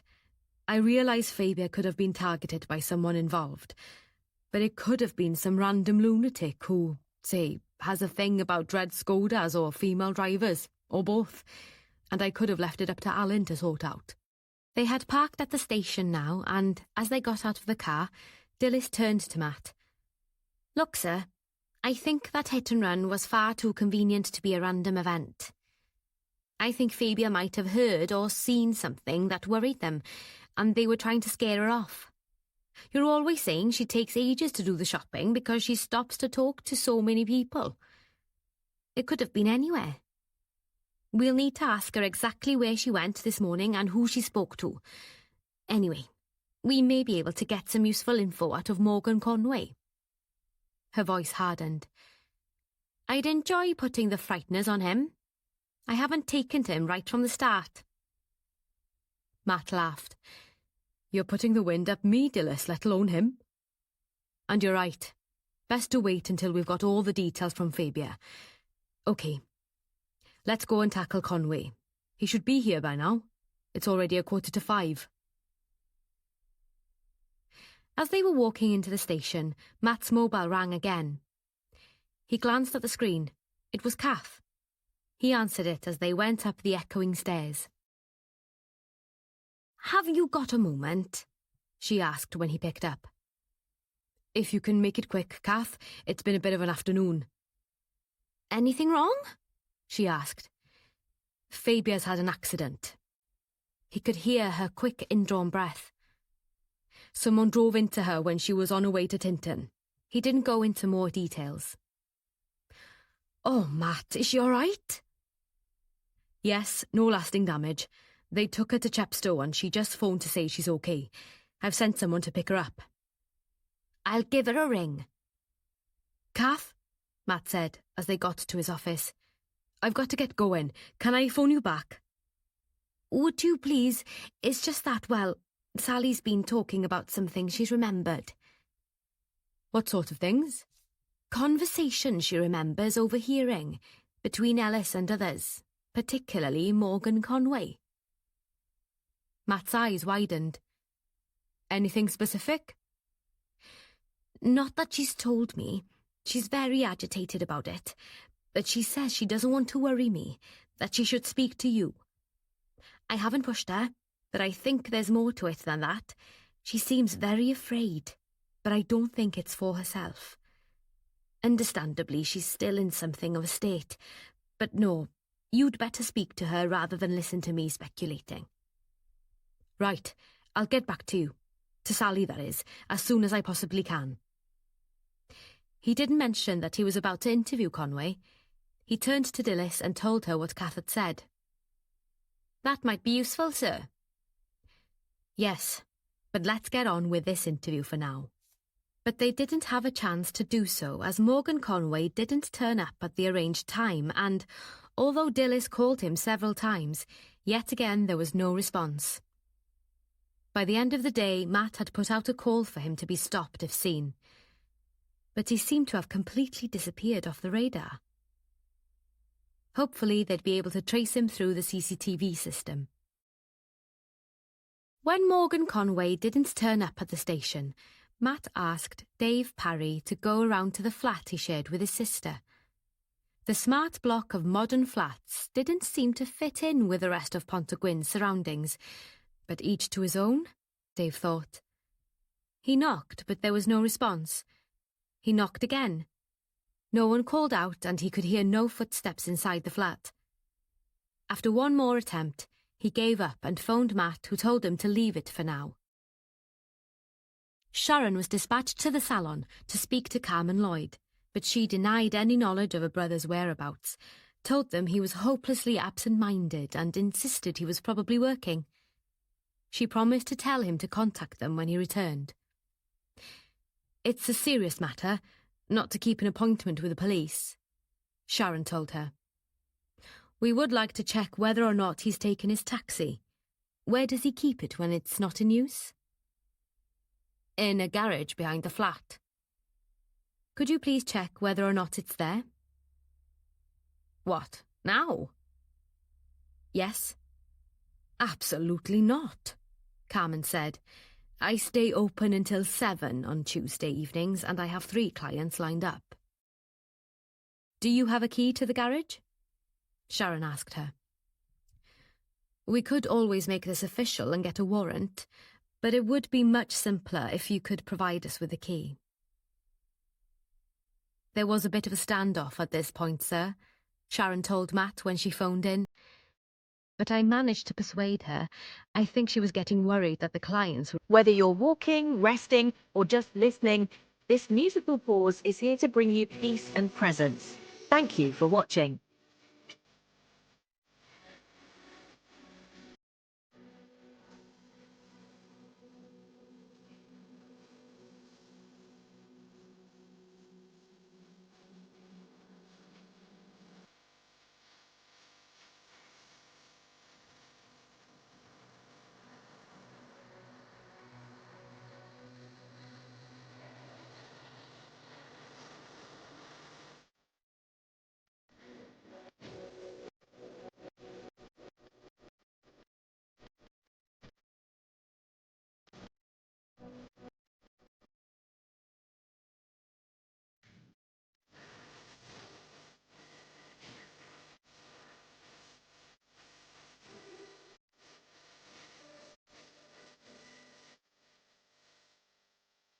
were all earwigging our conversation.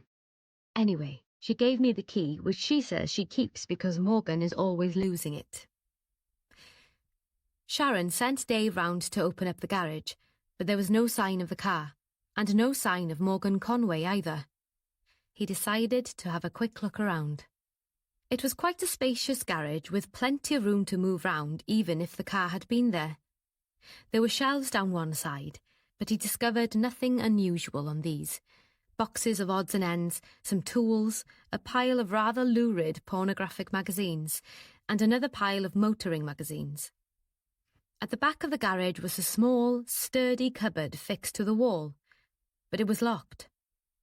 He wondered what was in it, decided it'd be a good idea to come back and have another look, but that would entail a search warrant. He was about to leave when he noticed a hook on the edge of the cupboard with a key hanging from it. Smiling to himself, he lifted it down. It fitted perfectly.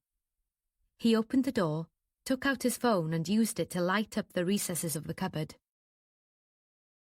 There were 2 shelves. On the bottom one was a collection of jump leads in a box and a small toolkit. On the top one was a shoebox with an elastic band round it. He lifted this out and placed it on a nearby shelf, opened it up and then gave a low whistle. Inside the box were 2 rolls of small, self-seal plastic bags, a pair of sophisticated scales, and something wrapped in wax paper. When Dave opened this up, he wasn't surprised at what he saw. He recognised it immediately. A block of cannabis resin. Now this is more like it, he thought. He took out his mobile and took several photographs of what he'd found, then replaced everything as it had been and closed the door of the cupboard. He called in to tell Sharon what he'd found. "I need to seal Morgan Conway's garage. I found some useful evidence." "What have you found?" she asked. Dave explained about the contents of the cupboard. "Interesting," said Sharon, sounding more enthusiastic about the investigation than she had so far in Dave's experience. "Stay where you are. I'll contact the Chief Inspector and get him to organise a warrant. I got the impression Conway's sister wasn't at all keen for us to check his garage. Maybe she knows something about her brother's activities." Half an hour later, having got the all clear from Matt, there was a shiny new padlock and a police seal on the garage door, and Dave had the drugs paraphernalia safely stashed in evidence bags. Although he was desperate to get home to Fabia, Matt knew there was one more thing they'd have to do before he could consider going home. He and Dilys would have to speak to Carmen Lloyd, find out if she knew where her brother was. They made their way to the salon and arrived just as Carmen was closing the door on the last client and turning off the lights. "Miss Lloyd?" Matt asked. She gave him a professional smile which didn't quite reach her eyes. "Yes?" "I'm Chief Inspector Lambert. This is Detective Sergeant Bevan. Could we have a word, please?" "Well, it's not really convenient at the moment. But I'm afraid it's important that we speak to you," Matt said firmly. "It's about your brother, Morgan Conway." "Oh dear." She smiled again, ruefully this time. "What's he done now? Has he still not turned up? You'd best come in." Once they were inside, she closed the door and locked it, then flicked a couple of lights on in the reception area. "We had arranged to interview your brother this afternoon." "So I gather. Your colleague told me when she came and asked for the garage keys." "His car was not in the garage," Matt told her. "Well, it wouldn't be if he's working," she said dismissively. "He said he had a full schedule this afternoon." "I don't think you realise how serious this is," Dilys said, a little impatient. "We're hoping your brother will be able to help us with our inquiries into the deaths of Ivor Gladwin and Ellis Cadogan." This didn't generate the reaction they were expecting. "Morgan," she laughed derisively. "You have to be joking. He can't sort a fly, let alone kill someone." "But he may have information that will help us," Matt said. "What's more, the officer who went to check the garage found some evidence that he's been dealing in drugs." This wiped the smile off her face. "Oh no, not again." "What do you mean, not again?"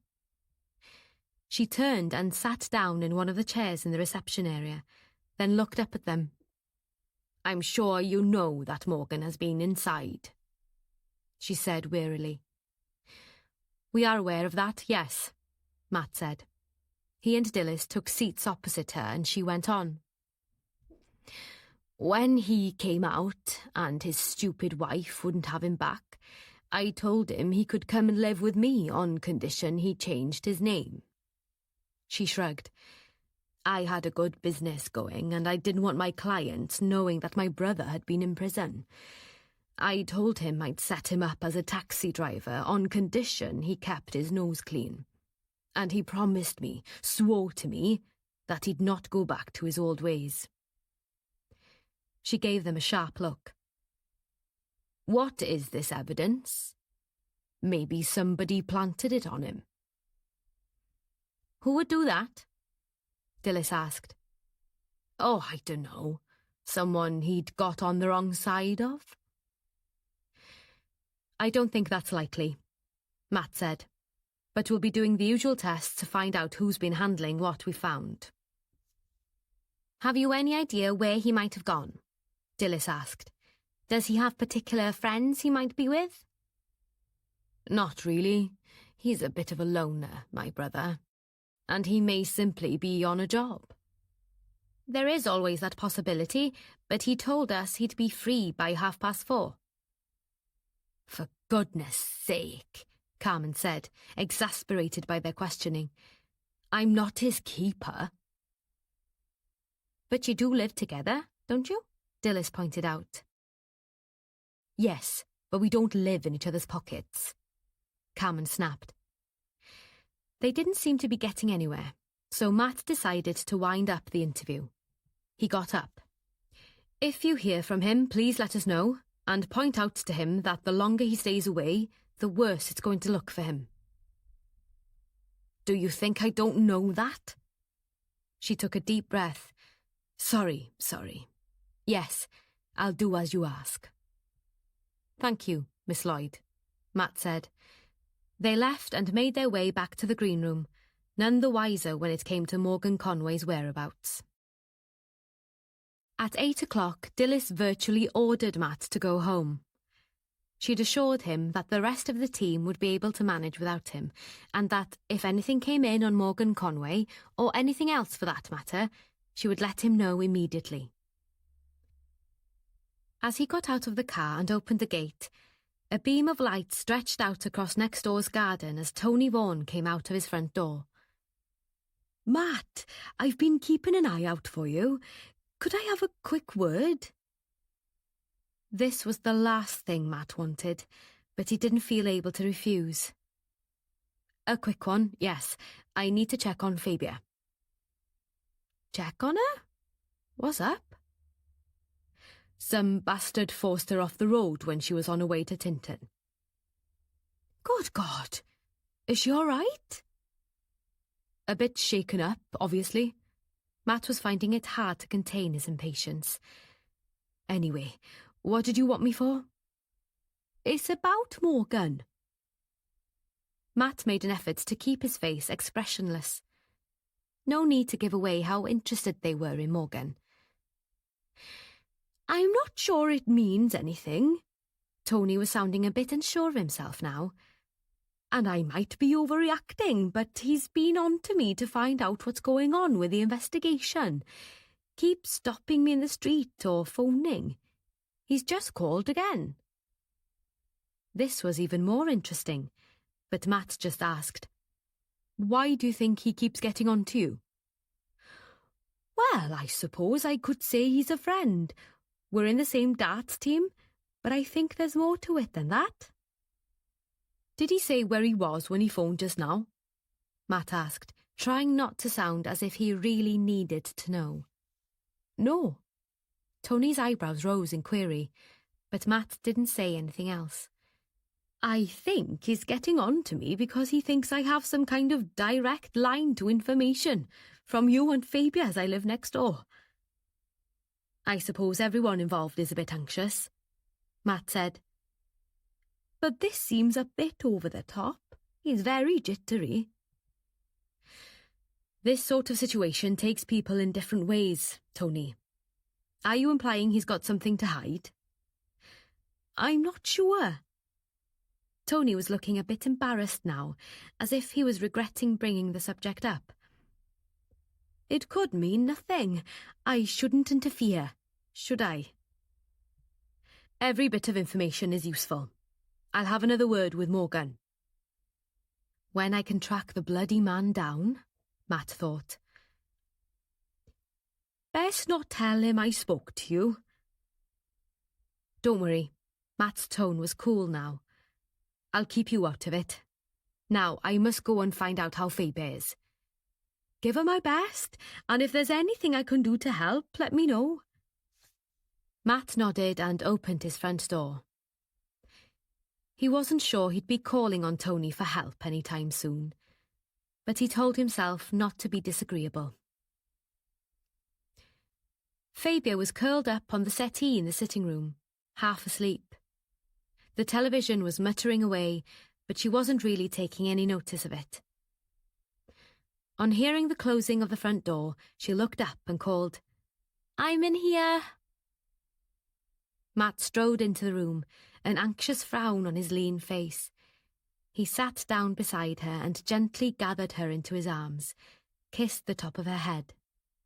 All I could think of was that time you ended up in the heath with all those bruises and bandages. You worry too much, Faber told him, putting her arms round him. He sat back a little. How long do you have to wear this collar thing? Only a few days. It's just a precaution. And the cut on my forehead's nothing much. I've got some lovely bruises developing across my front, though. I've got virtually the whole team onto this one, and Alan's pulling out all the stops. I very little doubt it's got something to do with the present investigation, particularly as Morgan Conway didn't turn up for his interview this afternoon and seems to have disappeared. Tony stopped me on my way in, told me Morgan's been on to him several times trying to find out what's going on. Why, Tony? Because he lives next door to us, he thinks. But, oh well, I suppose that might follow if Morgan's desperate. Desperate? If he killed them, Fabia said. But why, Fabia? What's his motive? In my experience, motive always comes last. You've said that before. Anyway, we couldn't get any information out of his sister, who just says he's a hopeless prat and probably forgot. I find that very hard to believe, but neither Sharon nor Dillis and I could shift her on it. Sharon did manage to persuade her to hand over a spare key to his garage, and Dave went to have a look, which turned out to be a very good idea. Why was that? Dave found a whole pile of drugs paraphernalia in a cupboard at the back, and a wad of cannabis resin, so he got the garage sealed up and asked the CCTV chaps to trawl through for sight of his taxi. Did you get the impression his sister knows where he is? No, not really. We're leaving her to Stu. Of course, she may have no idea what her brother is up to. That's possible, I suppose, Fabia said. She's got a reputation to keep up and a good business going. She probably wouldn't want to take any risks. Fabia sighed and went back to what was uppermost in her mind. I wish I could have got a better look at the driver of the Land Rover, but he had the peak of his cap pulled down low and was wearing enormous dark glasses, and I felt as if he was sitting as far back in his seat as he could, sort of leaning back. But I've got a feeling it was a man. And anyway, it'll probably show up on Brett's dashcam. He was the man that rescued you? Yes, bless him. I'm going to get us a whiskey each, Matt said. I certainly need one, and then I want you to tell me every detail about what happened this morning as well as this afternoon. Then he frowned and paused. If you're feeling up to it, that is. Of course I am, she told him, but he wasn't sure she was telling the truth. We don't have to go through it, darling. We can pretend nothing happened and just have a quiet evening, if you like. No, I'll tell you. And I've got some bits and pieces to pass on as well. Quite a lot has happened today, quite apart from being driven off the road. She got up, rather carefully. Stay where you are, Matt said. I can get the drinks. No, I'll just get stiff if I don't move around a bit. Anyway, I'm hungry. Seem to be permanently hungry these days. So I want to check what there is to eat. Matt put an arm round her waist as they went through to the kitchen. You're an amazing woman. You do know that, don't you? Well, thank you, kind sir, Fabia said, never good at receiving compliments. As they were sitting down to a supper of cold meat and cheese, Fabia looked up at Matt. I know that expression, he said. Something has just occurred to you. It has. You said that Ellis was killed by someone who was left-handed. He was. She told him what had popped into her mind, and Matt's eyes widened. Yet another little bit to add to the rest, he said. They ate in silence for a while, then Matt pushed his empty plate away and looked across the table at Fabia. There's one more thing I want to know now, and then I think I should run you a hot bath and get you to bed. That sounds like a good plan, Fabia said, smiling across at him. What is the one more thing? Where exactly did you go this morning? What did you do? Other than what you asked me to do? Yes. Start from when you left home, Matt said. I'd printed off copies of the illustrations to post, so I went first to the post office. After that, I took a couple of paintings into the gallery. Did you mention to anyone there that you were planning to go to Tintern Abbey? Yes, I did, as a matter of fact, Fabia told him, her eyes widening. And were there many people in the gallery? Quite a few. Any that you recognised? Not that I can remember. Then what did you do? Matt asked. I went to have a coffee at Howell's, and I saw Carmen in there. She was talking to the girl at the counter about kickboxing, of all things. I remember wondering how she does that with those nails of hers, and I was interested to see she was having coffee with Trevor Kemble, but I suppose there's no law against that. Not that I know of, Matt said. I can't say I'd want to have much to do with him. The way his eyes always seem half shut, that scraggy beard and the sort of half smile he always seems to have on his face. Distinctly unattractive, in my opinion. Your artist's eye for detail again? And what next? I went to Spa, and yes, I did mention Tintern in there because I bumped into Geraldine and told her what I was planning. Several people could have overheard me, and I talked about it in the salon as well, when Carmen was doing my hair. She had a cancellation, so she was able to give me an appointment immediately. So most of the people in there would have heard, and it was pretty busy. You see what I'm getting at? Matt asked. Absolutely, Fabia said ruefully. Half of Pontygwyn knew I was planning to go to Tintern Abbey this afternoon. That's about the sum of it, Matt said with a shrug. But at least it gives us an idea of how that bastard knew you'd be on that road. Come on now, let's go and run that bath. Chapter 23. Matt and Fabia were woken early the next morning by his phone. He rolled over and grabbed it from the bedside table, grunted, Lambert, what? He pushed himself up. Now that's great news. Well done, them. Where have you got him? OK, I'll be there as soon as I can. He turned and kissed Fabia. Good news. That was Tom Watkins. They've got the driver of the Land Rover. Who is he? Not sure yet. He's refusing to cooperate at the moment. I must get going. I'm going to enjoy this. Keep me up to date, won't you? Of course. Fabia gave him a sleepy smile. I might stay in bed for a while. I feel a bit sick. Are you sure you're going to be okay? Matt said, smoothing her hair back from her forehead. I'll be fine. You must rest today, my darling, understand? For once, I think I'm going to do as you say. Good Lord, Matt said as he got out of bed and padded towards the bathroom. That has to be a first. An hour later, Matt got into his office and was joined by Dilys.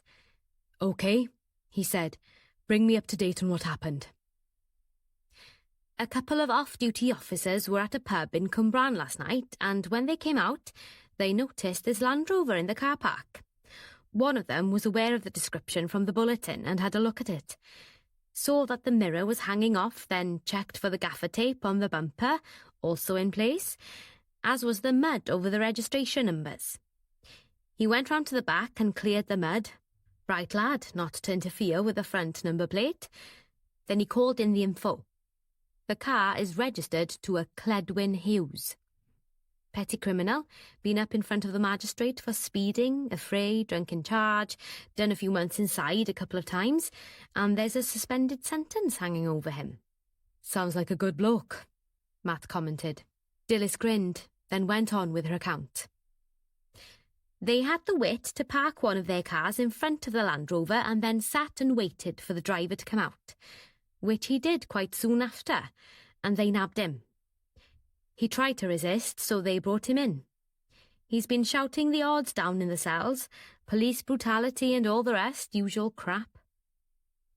And has there been any news on Morgan Conway? No, Dilys told him. We had someone go and speak to his ex-wife, but she's not seen him, nor has his sister. I think we need to go and have another word with her. There's been nothing from the CCTV yet. And talking of another word, Matt said, Kath says Sally has some further information she's very anxious to give us. I must fix that up. Now let's get down there and see what this boyo has to say for himself. They made their way downstairs to an interview room on the ground floor.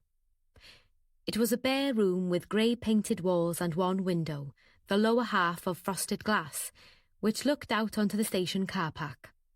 On the opposite wall was a large map of Newport, and in the middle was a formica-topped table with 2 plastic chairs either side. At the end of the table was the usual recording equipment. Matt and Dilys sat down one side of the table and waited for Tom to bring Hughes in. The man that entered the room, his wrists dangling in front of him encased in handcuffs, was an unattractive individual. His grubby T-shirt barely covered the large stomach it housed, and his tracksuit bottoms were sagging. He was wearing a baseball cap which had seen better days, and one side of his neck was covered in intricate tattoos, including a swastika.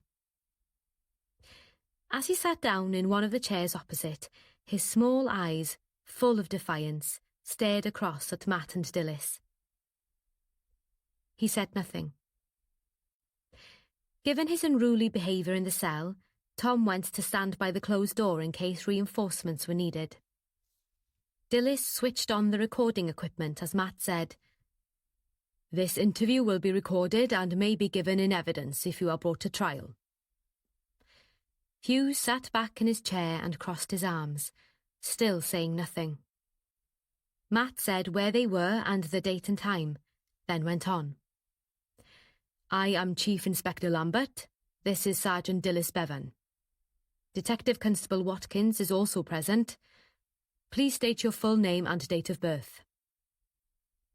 There was silence as Hughes stared across at them, his mouth twisted in an insolent half-smile. "It's a simple request. We are aware of the name of the owner of the Land Rover you were driving and assume that the car is yours.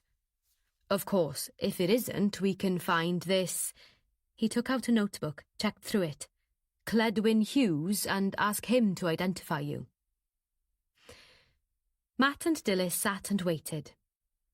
It was a battle of wills, but Matt knew he had the upper hand. After about a minute, Hughes sat forward in his chair and rested his folded arms on the table. "Okay, Mr. Chief Inspector. Yes, that's my name, and the car belongs to me. What of it?" "Can you tell me where you were yesterday afternoon between 2 and 3 o'clock? "Shagging my woman, if you must know," he said. grinning across at Dilys. Her name? Dilys asked, unperturbed. You have to be fucking joking. I'm not going to tell you that. Never mind, Matt said. It'll be easy enough to find out. But we know that you're lying, that you were nowhere near your woman, as you call her.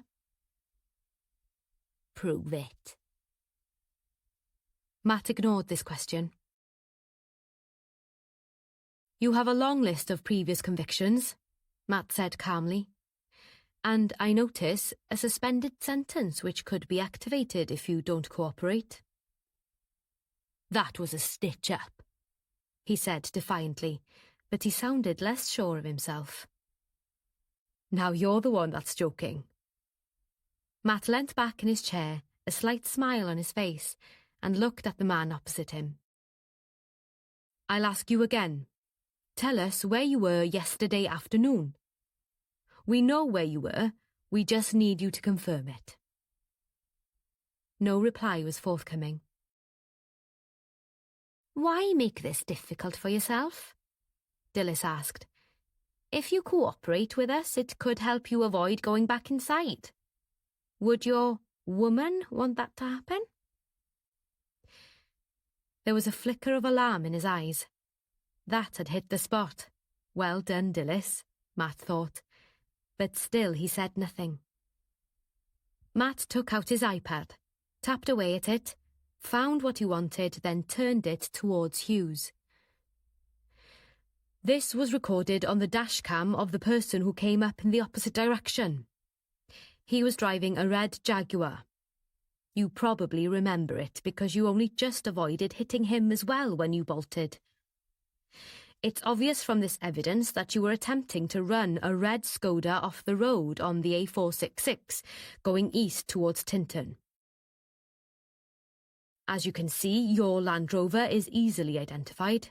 The colour matches, mud obscures most of the number plate, except for the letter B.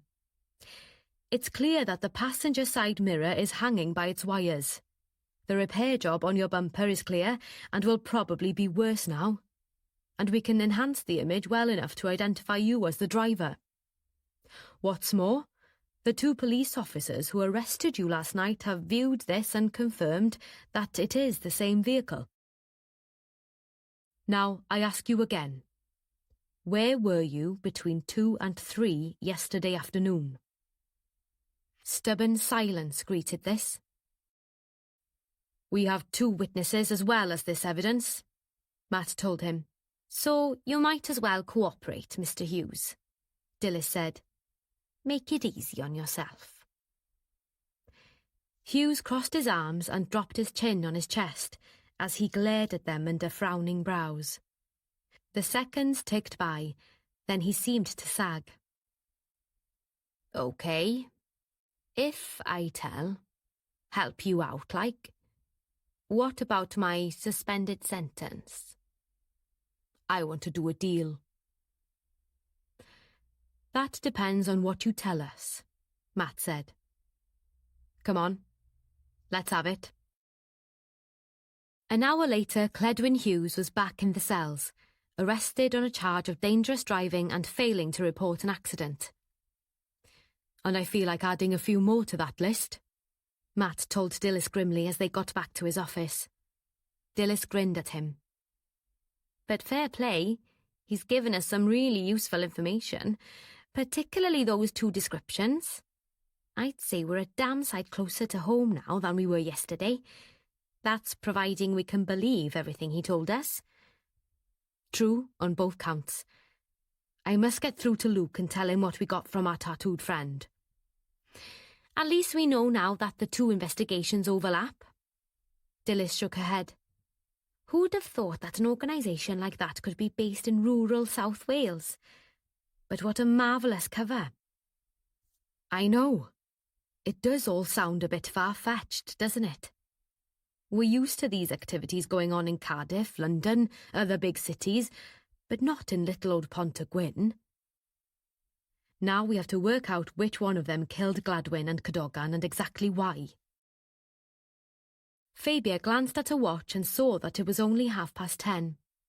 She wondered how Matt was getting on with questioning the driver of the Land Rover, and whether they'd got the right man. It would be a relief if they had. She hadn't been able to settle to anything that morning, and put this down to reaction. She felt stiff and achy, and thought maybe a short walk down to Gwyddon Park might help. It was a cold but sunny day, and she was sure a bit of fresh air would do her good. Taking care not to jar her bruises, she put on her puffer jacket and wrapped a scarf round the foam collar. But as she turned to close her gate, someone cannoned into her. "Ouch!" Fabia said, as the bruises reacted to the contact. "Oh, Fabia, I'm so sorry." It was Eve Kemble. "I wasn't looking where I was going." Fabia looked at Eve and was disturbed by what she saw. Her eyes were reddened behind her elaborately framed glasses, and her usually neat hair was untidy. Shoulders hunched and hands deep in the pockets of her coat, she gave the impression she was only just in control of her emotions. "Eve, what on earth is wrong?" Fabia asked. Tears began to creep down Eve's cheeks, and she said, "Oh, Fabia, I'm so worried. I just don't know which way to turn." Fabia had been determined to have a quiet morning, but she could never resist investigating unusual behaviour, and the way Eve was behaving was totally out of character. She found herself taking Eve's arm and saying, "Why don't you come in and tell me all about it?" "Could I? It would be such a relief to talk to someone." "Come on then. I'll make her some coffee and we can sit and talk." As Fabia unwound her scarf, Eve noticed the foam collar. "What have you done to yourself?" she asked. "I was in a bit of a car accident yesterday. Nothing serious," Fabia said, not wanting to go into lengthy explanations. "I'm so sorry. Are you sure it's all right for me to bother you?" There was no way Fabia felt she could put Eve off now, so she assured her it was fine and said, "Come through to the kitchen." Eve followed her down the passageway, saying as they went, "I'm so sorry to disturb you, but I can't think of anyone else I'd rather talk to. With your, background, and you might be able to speak to Matt for me." Fabia didn't react to this, just switched the kettle on and said, "Sit down, Eve, and get your breath." She made the coffee and then sat down opposite her agitated visitor. "Now, tell me what's up." But Eve didn't get directly to the point. "It's so kind of you to see me. It's not as if we know each other that well, and I do feel as if I'm imposing.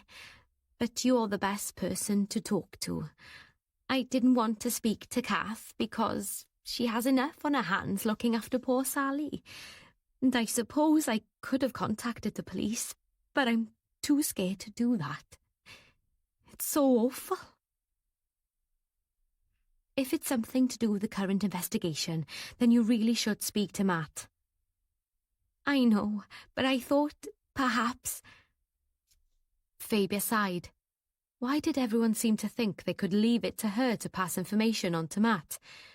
But she was curious now, so she didn't want to put Eve off. "Eve, I can't help if you don't tell me what's up." "Sorry, yes, I know." There was a silence for a while. Then Eve said, "It's Trevor. I'm so worried that he's mixed up in something, illegal." "What makes you think that?" asked Fabia. "He keeps getting these weird phone calls. Usually it's a man and he just demands to speak to Trevor. When I ask who's speaking, I like to know who's phoning my husband. He won't tell me. He actually said it was none of my business. I'm afraid I've taken to listening to Trevor's side of the conversations, and he's been talking about consignments and passports and stuff. Oh, and he mentioned the border force.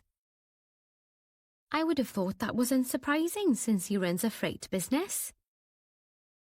Yes, but he doesn't usually get these calls at home if it's to do with work. Have you asked Trevor who this man is?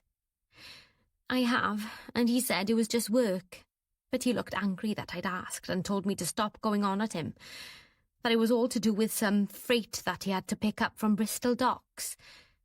Eve paused and took a gulp of a coffee. I think maybe it's not to do with his business, at least not the legitimate one. The thing is, years ago, when he first started up, I discovered that he was smuggling. Nothing big, cigarettes, other stuff that attracts a duty. I begged him to stop and he said he would, and we've not mentioned it since. But maybe he started up again. And... She put up a hand to her mouth. And maybe Ivor found out? The words were muffled by her fingers, her eyes enormous behind her glasses and the tears very near the surface. Are you suggesting Trevor was responsible for Ivor's death? No, at least... No, he would never, but... She stumbled to a halt, rummaged in her bag for a tissue and blew her nose. Have you told him what you suspect? How worried you are? Oh, no, I couldn't. He'd be so angry. Fabia leant her crossed arms on the table and frowned across at Eve.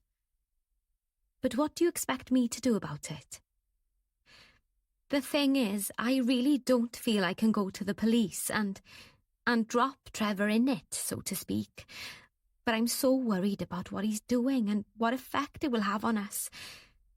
If there is something going on, I just want it stopped. Could you speak to Matt?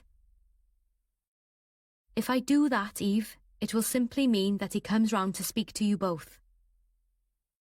Eve took her glasses off and rubbed a hand across her eyes. I hadn't thought of that. Oh dear, what am I to do? And now you've told me, that puts me in a rather awkward position. I really should pass what you've told me on to Matt, in case it's relevant to the investigation in 2 deaths. Fabia didn't bother to keep the resentment out of her voice. Yes, I do see that. I'm sorry. I wasn't really thinking straight. You're going to have to talk to Matt, I'm afraid. Oh dear, yes, I suppose I must. Why don't you persuade Trevor to talk to him? Tell him if he doesn't, you'll do so. That might work. And you never know, it might all be perfectly innocent. But that's not all. There are other calls. From the same man? No. I'm sure these are women. First of all, I was getting calls, and when I picked up the phone, there was silence on the other end, and then the call was cut off. But a couple of times I've caught him talking quietly to someone, and he, well, sounds as if he's talking to someone She took a shuddering breath. He's having an affair with. Did you tackle him about those calls as well? Fabia asked, deciding not to tell Eve about the fact that Carmen had been meeting Trevor Kemble in Howell's cafe the day before. No, Eve chewed at her bottom lip. I sort of didn't want to know. Do you understand what I mean? Yes, I do. I'm so sorry, Eve. This is all very upsetting for you. Obviously, Matt wouldn't need to know about your suspicions that Trevor's having an affair, but if he has gone back to smuggling, Matt should be told. I don't think you have any choice now that you've told me all about it. Eve's shoulders sagged, but then she looked up, her eyes a little brighter. I know you're right. And if he is having an affair, I don't think I mind so much. The bastard. I'm going to leave him and go to my sister in Esk. You have a sister close by? Fabia said, instinctively wanting to know more. Yes, Daphne Sheldon. She's a GP. She straightened, looked across at Fabia and gave her a shaky smile. In fact, I think I'll do that anyway. I'll go home and pack some stuff now, and Trevor can bloody look after himself. Fabia didn't quite know how to respond to this, so she smiled and said nothing. Chapter 24. Morgan sat on the edge of the bed in the dingy hotel room at a services on the outskirts of Cardiff and opened another can of lager. 11 o'clock on Wednesday morning, and it was his fourth. Unable to keep still, he began to pace up and down in the small space between the bed and the window. He took out his mobile and switched it on. Immediately, several missed calls and texts came up. The calls he ignored. The texts he read. There were two from his sister. Morgan, where the hell are you? Phone me. And then another. I've had the police round. Where are you? Phone me now. And a third that had just arrived. Morgan, if you don't phone me, I'm going to report you as a missing person. His thumb hovered over the keys, but in the end he put the phone back in his pocket. What the hell was he going to do? He resumed his pacing. He'd only just missed bumping into the sharp-faced police sergeant when she'd come in to speak to Carmen yesterday. Hiding behind the door at the back of the salon, he'd heard her speak to his sister and realised that Carmen had given her the keys to the garage. How dare she do that? As fast as he could, he'd gone around to the Spa car park where he'd left the car and driven to the garage. He must get that stuff out of the cupboard before any of them found it. But he was delayed by a lorry unloading boxes in the high street. It took him far longer than he'd anticipated. He'd finally parked the car down the road and hurried to the back of the flats, but as he came round the corner, he'd seen that bloody copper opening the garage door. Too late. He'd got back in the car and driven like a madman down the motorway, lucky not to be stopped at the speed he was going, and had only slowed down when he came to the outskirts of Cardiff. The gauge had told him he was down to 25 miles worth of petrol left, so he'd turned into the services. After filling up the car, looking round as he did so in case someone recognised him, he'd considered sitting in the cafe, but was too afraid of being seen, so he'd booked a room, thinking that would give him time to work out what to do. He'd gone and bought a bottle of cheap whiskey and some sandwiches in the shop and, having drunk half the bottle, had slept it off and woken with a headache and a mouth like the bottom of a birdcage. His breakfast had been sausage rolls from the shop downstairs and this lager, a hair of the dog. He considered phoning Tony Vaughan again, but couldn't trust him not to tell Matt he'd made contact. He thought about replying to Carmen's texts, but he knew what she'd say, particularly if the police had told her they'd searched his garage. In the end, he knew he'd have to tell her everything. Maybe that way they could work things out together. Would they have found the box in the cupboard? Of course they would. What a fool he'd been. But he'd only put it in there a couple of days ago. He'd been planning to transfer it to a safer place as soon as he could get it past Carmen. Would she really report him as missing? He doubted it. But you could never be sure with his sister. What if he went to the police and told them what he knew? But no, he couldn't do that. Or could he? Maybe he could make some kind of a bargain with them. That Matt Lambert, he was a decent bloke. He might play ball. He turned this over and over in his mind, but came up against the same obstacles every time. Feeling sick, stupid and a little drunk, he continued his pacing. On their way back to the incident room, Matt decided to pop in and check on Fabia. Just for a couple of minutes, Dilys, he said, slightly apologetic. I told her to rest and I want to make sure she's doing as she's told. Dilys laughed. A fond hope, I'd call that. He smiled across at her. You're probably right. Fabia was delighted to see them. I've had an interesting morning, she said. That doesn't sound very restful. Matt frowned at her and Dilys suppressed a grin. Don't start nagging, Matt. Come into the kitchen and I'll tell you all about it. As they were settling themselves round the table, Matt's phone rang. He glanced at the screen.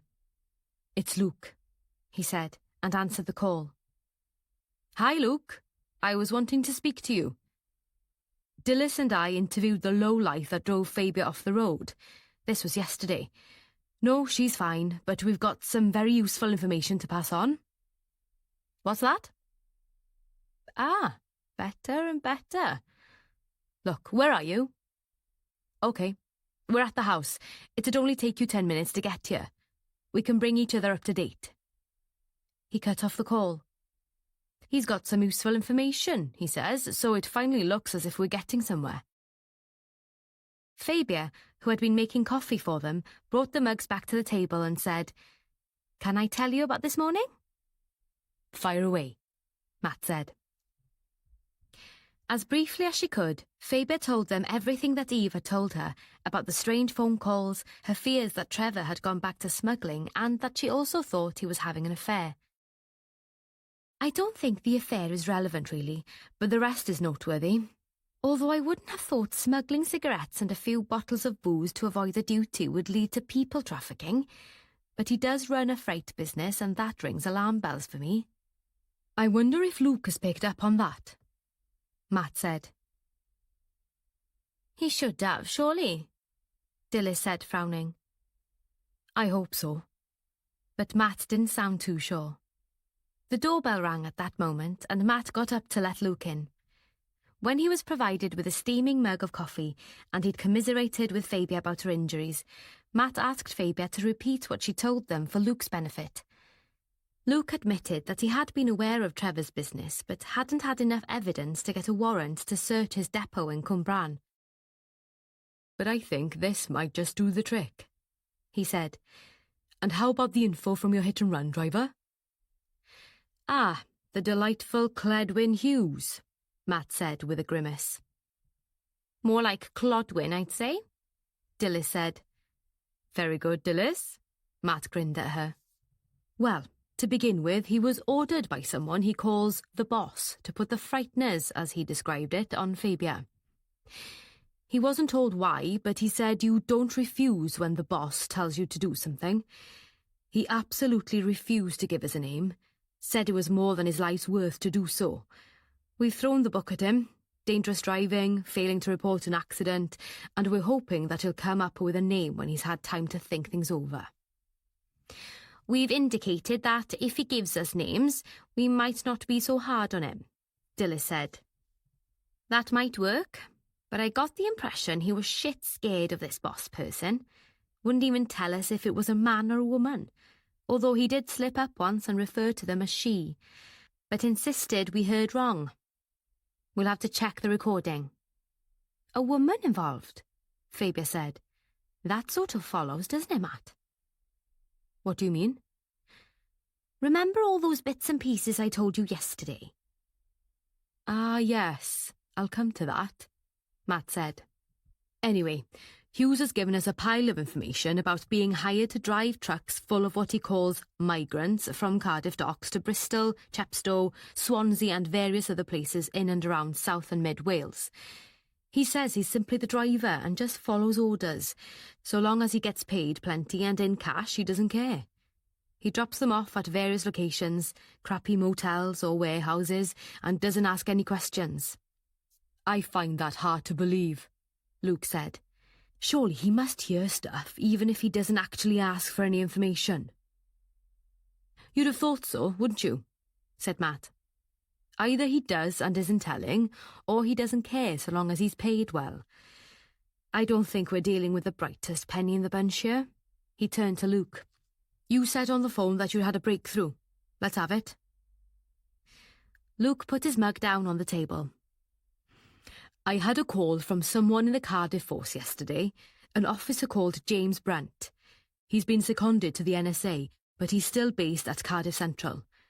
A woman, her name's Irina Melnik, was brought in having been arrested for shoplifting.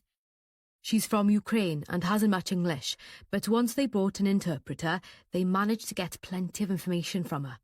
She'd been trafficked? Fabia asked, unable to contain herself. Yes. She arrived with a group 3 months ago, was taken to a hotel, like those 2 Romanian girls I told you about, and the usual happened. Passports taken away, etc. She was then taken to a house in Cardiff, which she shares with 10 other women, and was put to work in a nail bar. There is a person, a woman called Galina Petrovka, who she says is in charge of them, and she answers to another woman, but they've only seen her once. Did she describe either of them? Asked Matt. Oh yes, very clearly. This Galina, at least that's what she calls herself, we've no idea if it's her real name, speaks Russian, which Irina can understand. Dilys was frowning across at Luke. These people are carefully watched. Is she there all the time? It seems so. So how come the other woman, Irina is it? How did she manage to go out shoplifting? Dilys asked. She had quite an incentive. A few days ago, Galina told her the boss had a friend that Irina should be nice to. She knew exactly what she was asking and refused. But Galina got nasty and started threatening her, said if she didn't do as she was told, she'd be dealt with. She's heard about a girl whose face was cut when she refused to give in to similar requests, so she was very near to agreeing, but she had a bit of luck. Usually, when they're escorted, her words, not mine, back to the house, they're all locked in. But yesterday she discovered the front door had been left unlocked. She thinks because Galina had had an urgent call from her boss. She legged it, Fabia asked, admiration in her voice. She did just that, and the shoplifting was deliberate. She wanted to be arrested. Bright girl, Fabia said. I suppose, except for believing the spiel they were given to persuade them to travel to the UK, said Luke. But then, so many have been taken in, and who am I to criticise? I've never been dirt poor and desperately needed to make money, however I did it. There were murmurs of agreement round the table. Then Matt asked, So, what have you got? She was able to tell your friend where this house is? Yes, and it was raided at crack of dawn this morning. They've handed the girls over to the social services, and Galina is in the cells refusing to say a word. James is going to have another go at her later today, and I'm going to be there. Good, Matt said, then looked up at Luke. And the description of the other woman involved, did he tell you about that? He did, Luke said, with a satisfied smile. He repeated it word for word, and Fabia and Matt looked at each other. I have my uses, she said. You certainly do, Matt said, grinning at her. But we still have to work out who killed Ivor Gladwin and Ellis Cadogan, and whether it was the same person, and that's going to take some doing. When Matt and Dilys got back to the incident room, Tom bounced up to them full of news. The CCTV has come up trumps. We've got that bloody taxi. Brilliant. Where is it? Parked at the motor services at Pontyclun. Sharon and Dave went to have a look. They did a trawl through the cafes and shops, but there was no sign of Conway. Not yet, anyway. They're keeping an eye on the car. Isn't there a Travelodge at that services? Dilys asked. There is. Perhaps he's holed up there, Tom suggested. Well, if he hasn't been seen anywhere in the cafes or shops, Matt said, it's always a possibility. Do you want them to check the hotel? Tom asked. Yes. Get them to speak to reception. They should know which room he's in. If he's given a false name, or they won't cooperate, if necessary, go from room to room. Will do. You and I, Dilys, must go and have a word with Eve Kemble. Have you got her address? Right here, sir. But they were out of luck. No one was at home at the Kemble's house. Matt and Dilys were making their way back when Tom came back to them with news of Morgan Conway. They found him, sir, Tom told them. He came quietly.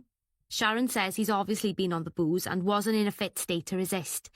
They're taking him back to the station to sleep it off. Matt glanced at Dilys and she wondered what he was going to say. He looked slightly self-conscious. What's up, sir? She asked. I'm going to involve Fabia again. In what way? It's occurred to me that she may be able to find out where Eve Kemble is. I'm going to ask her to try contacting her. Good idea, said Dilys briskly. Didn't the chief suggest right at the beginning that you bring Fabia in on this? I suppose, but after the accident I'm not so sure. She's been involved right from the beginning, and she's dug up plenty of useful information, so there isn't really any point in worrying about asking her to help now, particularly if it's just to phone someone. True, Matt said, and gave Fabia a quick call. She told him about Eve saying she would go to her sister in Usk, and Matt put Sarah onto checking which surgery she worked for and getting her address. Chapter 25. Activity had increased in the incident room. Matt had gathered everyone together and given them all precise instructions. Sharon, who seemed to be more enthusiastic the busier they got, and Dave were sent off to speak to Eve Kemble, who had been tracked down to her sister's house in Usk. Sarah and Tom had been set to collating every bit of evidence they had, however trivial, and feeding it on to a spreadsheet. Just as Matt and Dilys were about to leave for the station to interview Morgan Conway, a call came through to Dilys from Claire Gooding. The 2 Sokos going through the rubbish bags by the garages that the boss wanted collected. They've come up trumps. Oh yes? What have they found? A pair of lacy black flats, blood-stained, and the blood group is the same as Ellis Cadogan's. That's great, Claire. Thanks for letting us know. Dilys turned to tell Matt what Claire had said. When they got to the interview room, Conway was a sorry sight. His eyes were bloodshot, his cheeks were covered in dark stubble, and his clothes looked as if he'd slept in them. Once they'd set the recording equipment up and gone through the usual preliminaries, asked if Conway wanted a solicitor present and been told, defiantly, that he didn't need one, Matt sat back in his chair. Can you explain to me why you didn't turn up for the interview we'd arranged yesterday afternoon? Morgan cleared his throat. I had trouble with my car. And didn't you think to make contact and let us know? Matt demanded. I tried, but I couldn't get through. You expect me to believe that when you were found hiding in a hotel room with no luggage, not even a toothbrush, and definitely the worse for wear, Morgan wouldn't look Matt in the eye, just sat in the chair staring blearily at the opposite wall. I haven't got time to waste, Matt told him. Show him the contents of the bags, Sergeant. Dilys leant down and put 3 transparent, sealed bags on the table. One contained the scales, one the block of cannabis resin, and one the roll of small plastic bags. Morgan looked at them and a flash of panic showed in his face before he got himself under control. These were all found in a cupboard at the back of the garage where you keep your taxi, Dilys said. Would you like to explain why they were there? After a pause in which he shifted in his chair, then dragged his hand down over his face, he finally said, They don't belong to me. Come on, Morgan, Matt said. Your fingerprints are all over the bags. He flicked a finger at one of the evidence bags. And on the scales. They're yours, that's obvious. No, they're not. I was looking after them for a friend. Who? Matt snapped back. I'm not going to tell you that. I'd advise you to do so, Dilys said. Of course, we can always ask your sister. She may know. No. There was real fear in the word. Okay. I've They're for my own use. I haven't been dealing. Been inside once for that. Never again. Then why the scales and bags? Matt asked. Morgan didn't answer this. Come on. We know a lot about drug dealing. Own use doesn't match up with this little haul, Matt told him. You might as well tell us why they were there and who you were supplying. The more cooperative you are, the better it's going to be for you. It occurs to me, sir, said Dilys with a glance at Matt. I wonder whether Ivor Gladwin found out about these activities. She turned back to Morgan. Was he threatening to tell the police? Is that why you killed him? Morgan leant his hands on the table and pushed himself up from his chair, his face sheet white behind the dark stubble. What the fuck? Standing up too, Matt ordered, Sit down. There was a moment of confrontation, then Morgan subsided back into his chair. We are not just investigating your drug dealing, Matt said. We're investigating 2 murders. And we know how Ivor used to snoop around and dig up people's secrets. We have a great deal of information about his activities which has been downloaded from his phone and other devices. And we have several possible suspects in our sights, you included. What about Ellis? He was my friend. We were mates. Maybe you were supplying him, and he refused to pay up, Dilys said. We know he was in financial difficulties. He slumped back in his chair, his eyes flickering from Matt to Dilys and back. I swear, I had nothing to do with their deaths, either of them. Then have you any idea who did? Matt asked quietly. No, of course I don't. Why would I? Is he protesting too much? Matt wondered. We all speculate in these circumstances. Are you sure you have no idea? Morgan leant forward with his crossed arms on the table, gave a slightly sickly smile and said, Well, you've said yourself that Ivor liked to snoop around people's private lives, pick up this and that so he could wind them up. So I'd say the field is wide open. And I got the impression, I think we all did, that Ellis abused his poor wife. I do feel awful sorry for her, poor girl. It'd be hardly surprising if she snapped and went for him. But why on earth would she kill Ivor? For the reasons you just mentioned. He looked a little smug. Found on his phone and that. Sorry, I don't buy that. And the evidence doesn't point her way. Whereas you, that's another matter. A smug, triumphant look came into his eyes. You can't bloody pin Ivor's death on me, and I'll tell you why. I was rehearsing with Ellis and Erin when he was killed. Thought you'd have known that. We researched the times and you could have got to the theatre on time. So that theory doesn't hold water, Matt said.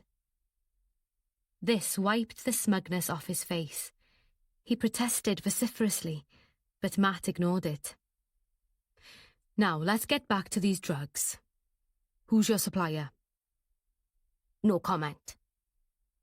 They went on trying to get information out of him for an hour, but it retreated into a sulky shell, replying no comment to virtually everything that was said. It wasn't until Dilys mentioned his sister again that they got more of a reaction. I think, sir, that it would be best to get Mr. Conway's sister in and question her. Maybe she'll be able to help us get to the bottom of this drugs business. You fucking leave Carmen out of this. She knows nothing about it. I'm not so sure, said Matt.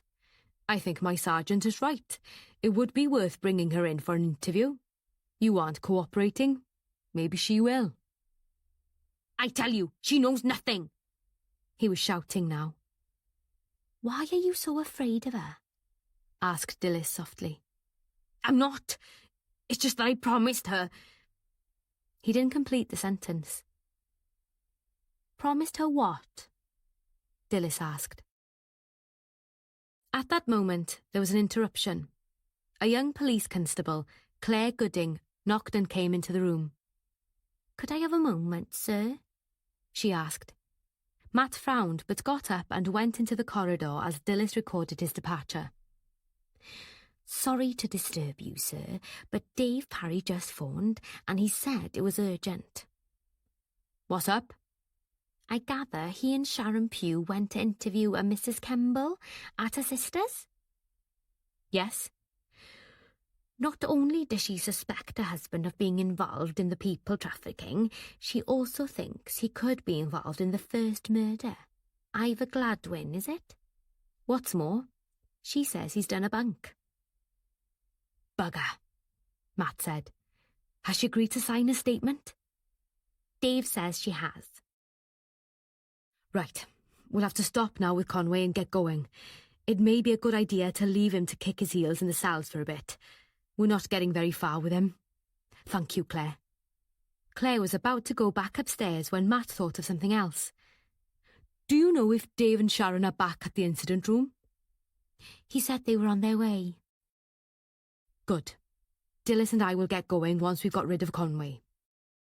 On the way back to Pontygwyn, Matt remembered that he'd planned to go and speak to Sally and find out what was worrying her. He glanced at Dilys and said tentatively, "We should be talking to Sally again, but there's no time at the moment. Do you think it might be okay if I asked Faber to go and have an informal word?" "I don't see why not, sir. She can let us know if we needed once she's worked out if it's something important." "At least going to the vicarage won't put her in danger."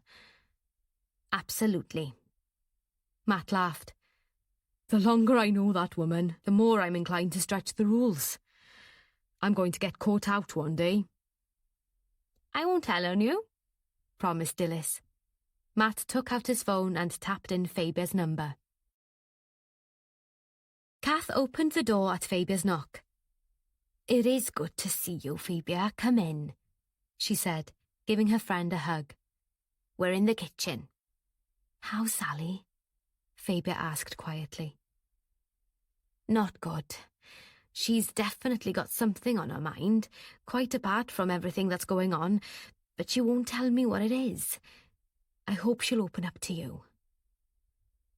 "I'll do my best," Faber said. Sally was curled up in an armchair in a corner of Kath's untidy but homely kitchen. She was holding a book in her hands, but Faber got the impression she wasn't really reading it.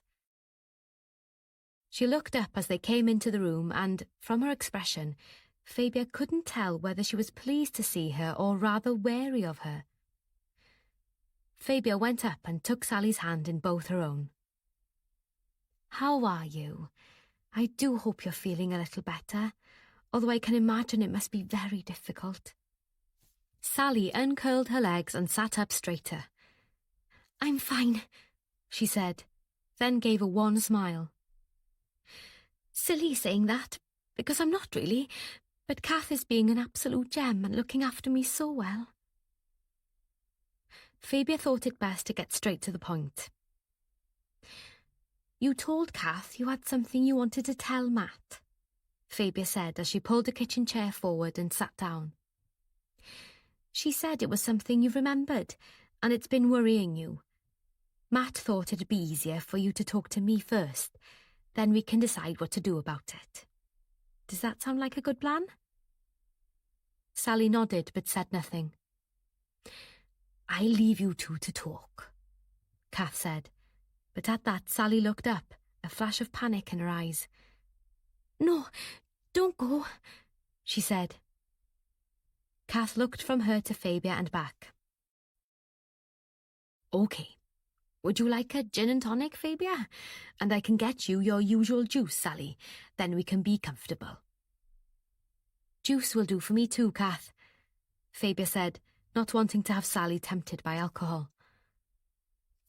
Kath bustled round and Faber turned back to Sally. "The thing is, Faber, it's not just one thing. It's several incidents that have been going round and round in my head that mean something different. More now than they did before. Before Ellis was killed? Fabia said gently. Yes, before that. For a few minutes there was silence. Fabia waited. Kath handed out glasses, then Sally went on.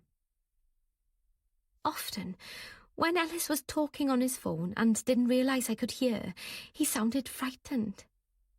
He had a gambling habit. Used to lose so much of our money. What would we do without these women eavesdropping on their husbands? Fabia wondered ruefully. Once I remember him protesting that Sebastian was getting suspicious and he couldn't do it anymore. That was definitely something to do with money. Whoever it was, and I think it was a woman, insisted, and Ellis said, "Okay, but this is the last time." Then he added, "It has to be. You can't force me." There were several calls like that. Sally took a sip of her juice, then licked her lips as if they were dry. Then another time, and I'm sure it was the same person, I could just about hear their voice. "Were you actually in the room with him?" asked Fabia. "No." Sally's cheeks became a little pink. "I was standing behind the hall door and he was in the sitting room. He must have been very close. When I look back, I wonder how I dared, but I was so desperate to know what was going on." "You said then another time. What happened that other time?" Ellis was really agitated. He said something about drugs being one thing, but people were different, and he wasn't going to have any more to do with it. And then he almost shouted, "You can't do that!" And then, a moment later, "I'll go to the police and take what's coming," and that they, the police, already knew about the money. "Do you remember exactly when you overheard that last conversation?" Fabia asked. "I think it was Wednesday evening," Sally told her. "You say you think the person was a woman," said Fabia. "Have you any idea who?" "Yes, I think I do." Sally's voice had dropped to a whisper. "Because once I answered Ellis's phone and that's who it was. And her voice is distinctive. It carries a lot." "Can you tell me who it was?" Fabia asked, almost holding her breath. Sally told her, and Fabia heard Kath give a little gasp. But Fabia wasn't really surprised. It fitted. "Is there anything else that you've remembered?" "There was one other thing. Once when Morgan came round, which he did often, this was about a month ago, I got back from shopping and they were in the kitchen. I was very quiet when I let myself in, probably because Ellis hadn't given me permission to go out. When I opened the kitchen door, there was this brown stuff in packets and the kitchen table, and some little bags with pills in it, and a large carrier bag. Morgan scooped it all up and threw it into the carrier bag, then left. When I asked Ellis what was going on, he told me to shut up and that I was to keep my effing mouth shut. He was so angry. I was far too scared to push it." "Did you tell anyone about it?" Fabia asked. "No. How could I? Ellis would have killed me." Her eyes widened suddenly and filled with tears. "Oh, God! And instead of that, he was killed. Maybe if I'd told someone, he'd still be alive." Kath came over and sat on the arm of the chair, put a comforting hand on Sally's shoulder, and gave Fabia a pleading look as Sally covered her face with her hands and began to sob. Chapter 26. Once Fabia had given Matt a detailed account of what Sally had told her, Matt decided to clear the incident room and bring the team back to the station. He was confident they'd be able to move within the next couple of days, and wanted the whole team in one place before they did so. But things took off a little faster than he expected. Early on Thursday morning, just after Matt had finished bringing Dilys up to date and they were about to go on with interrogating Morgan Conway, Claire Gooding came into his office. Galina Petrovka is asking to speak to someone in authority, as she puts it.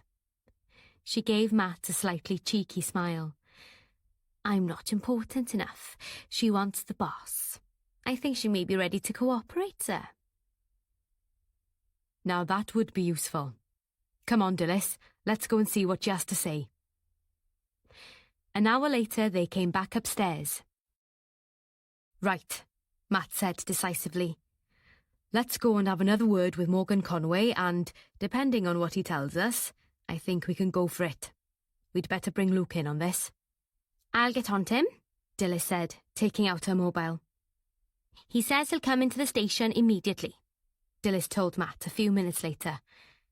Are we going to wait for him before we tackle Morgan again? No. Let's get down there and have a go.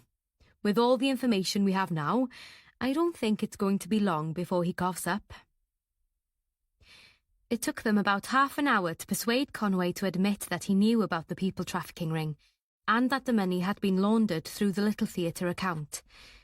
It took another half hour to persuade him to name names, after which they charged him with possession with intent to supply and sent him back to the cells. By the time Matt and Dilys got back upstairs, Luke had arrived. Matt then arranged 2 warrants in record time, and they gathered the team together for a briefing. We want a 2-pronged attack, Matt told everybody. Both arrests to be made at exactly the same time. That's essential. We can't wait to do this early tomorrow, so we're going to have to sacrifice the surprise element. We have to go now.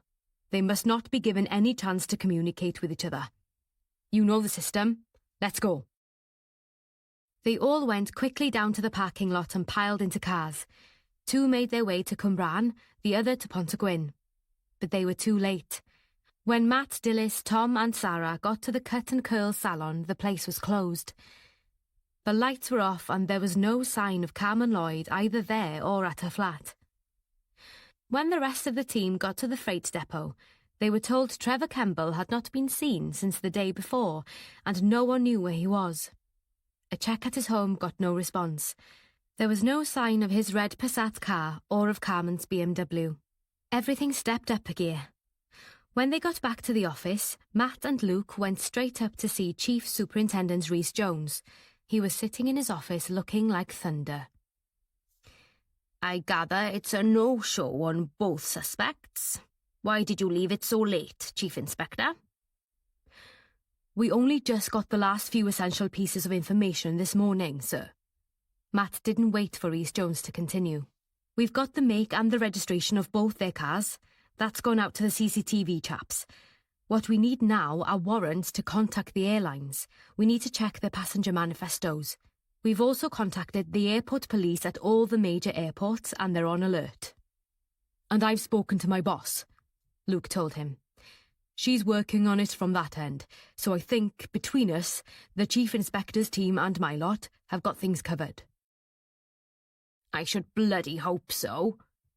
Get those warrants sorted and keep me informed. Now, get going. Luke and Matt clattered their way down the stairs in too much of a hurry to wait for the lift, and joined the hive of activity in the main office. Matt fell into bed beside Fabia at 3 a.m, muttered an apology for disturbing her and slept for 3 hours. At 6:30, after a quick shower, he gave her a kiss and drove back to the station. Fabia dragged herself out of bed 2 hours later, still feeling sick and achy, and decided to go and speak to the pharmacist at the chemist in the high street. It was probably just a reaction to the accident, but she wanted some reassurance, and speaking to the pharmacist was quicker than trying to get a doctor's appointment. She heard nothing from Matt all day, although Dilys did send her a text saying, "Bloody madhouse here. Looks as if we're finally going to be able to make those arrests. XX Dilys." Fabia smiled. Bless Dilys. She was so thoughtful. She still wished the text had been from Matt, but knew she was being unreasonable. Several times through the day she'd nearly given in and phoned Matt, but she managed to resist the temptation as she knew from experience that this stage of an investigation took all the concentration a person could muster. Having wasted the whole day, unable to settle to anything, and unable to stop the thoughts whirring around in her head, she sat down and tried to take in the local news. Maybe there'd be something about the case, but she couldn't really concentrate. At last, at 6:30 in the evening, Matt phoned. "I'm so sorry to have neglected you, darling," Matt said, "but it's been manic here. How are you feeling?" Fine, Fabia lied. What's happening? Good news. We've got them both. Carmen Lloyd at Birmingham Airport, en route for Spain, and Trevor Kemble at Heathrow, also on his way to Spain. Your info about her grandparents living in Seville was very useful. They're both under escort back to Newport, and we'll be interrogating them tomorrow. I'll be home about 10. Sorry it can't be earlier. No problem. I might be in bed. Are you sure you're okay? Matt said, concerned at this unusual lack of curiosity on Fabia's part. I'm fine, Matt, Fabia insisted, trying to put as much conviction into her voice as possible. It's just a bit of reaction from being battered about by that low life. I've got a casserole out of the freezer. I'll leave it keeping warm for you in the oven. You're a treasure beyond price. I'll see you later. At 10 o'clock on Sunday morning, Fabia opened the door to Luke and Dilys, who'd arrived at the same time. Thank goodness you're here. Matt's been refusing to put me out of my misery until the two of you arrive. He's got some strange idea that I must rest all the time because of the accident. But I'm not even wearing the collar anymore. I think it's just that he likes keeping me in suspense. All day on Saturday, the team had been working on the two suspects. It had taken intensive interrogation of both Carmen and Trevor and a lot of playing the one against the other before they'd managed to break through their silence. But around 8 o'clock on Saturday evening, they'd finally managed to persuade them to talk. Each blamed the other. Carmen insisted she would never dream of dealing in drugs, and this, they decided, was probably true. But she also insisted she had nothing to do with the people trafficking, and Trevor was adamant that he had killed neither victim. At last, a clear pattern had emerged, and Matt had been able to charge them both and return them to the cells to contemplate their future, as Dilys put it. They settled in the kitchen where Matt was busy making a pile of toast and scrambled eggs. I have a packet of smoked salmon in the fridge. Shall we add that? Sounds like a good idea, Luke said. I wasn't expecting to be fed. I was, said Dilys, grinning, and smoked salmon would be lush. Not for me, said Fabia. Don't fancy it somehow. Just scrambled eggs, please. But smoked salmon is one of your favourites, Matt protested. Fabia shook her head. Not today. Now, please tell me everything, all the gory details, or I'm just going to die of curiosity. They all settled round the table, and once Matt had dished up their brunch and Fabia had provided plenty of coffee and orange juice, Matt began. There's been so much information coming in from so many different people on this case that it's difficult to work out where to start.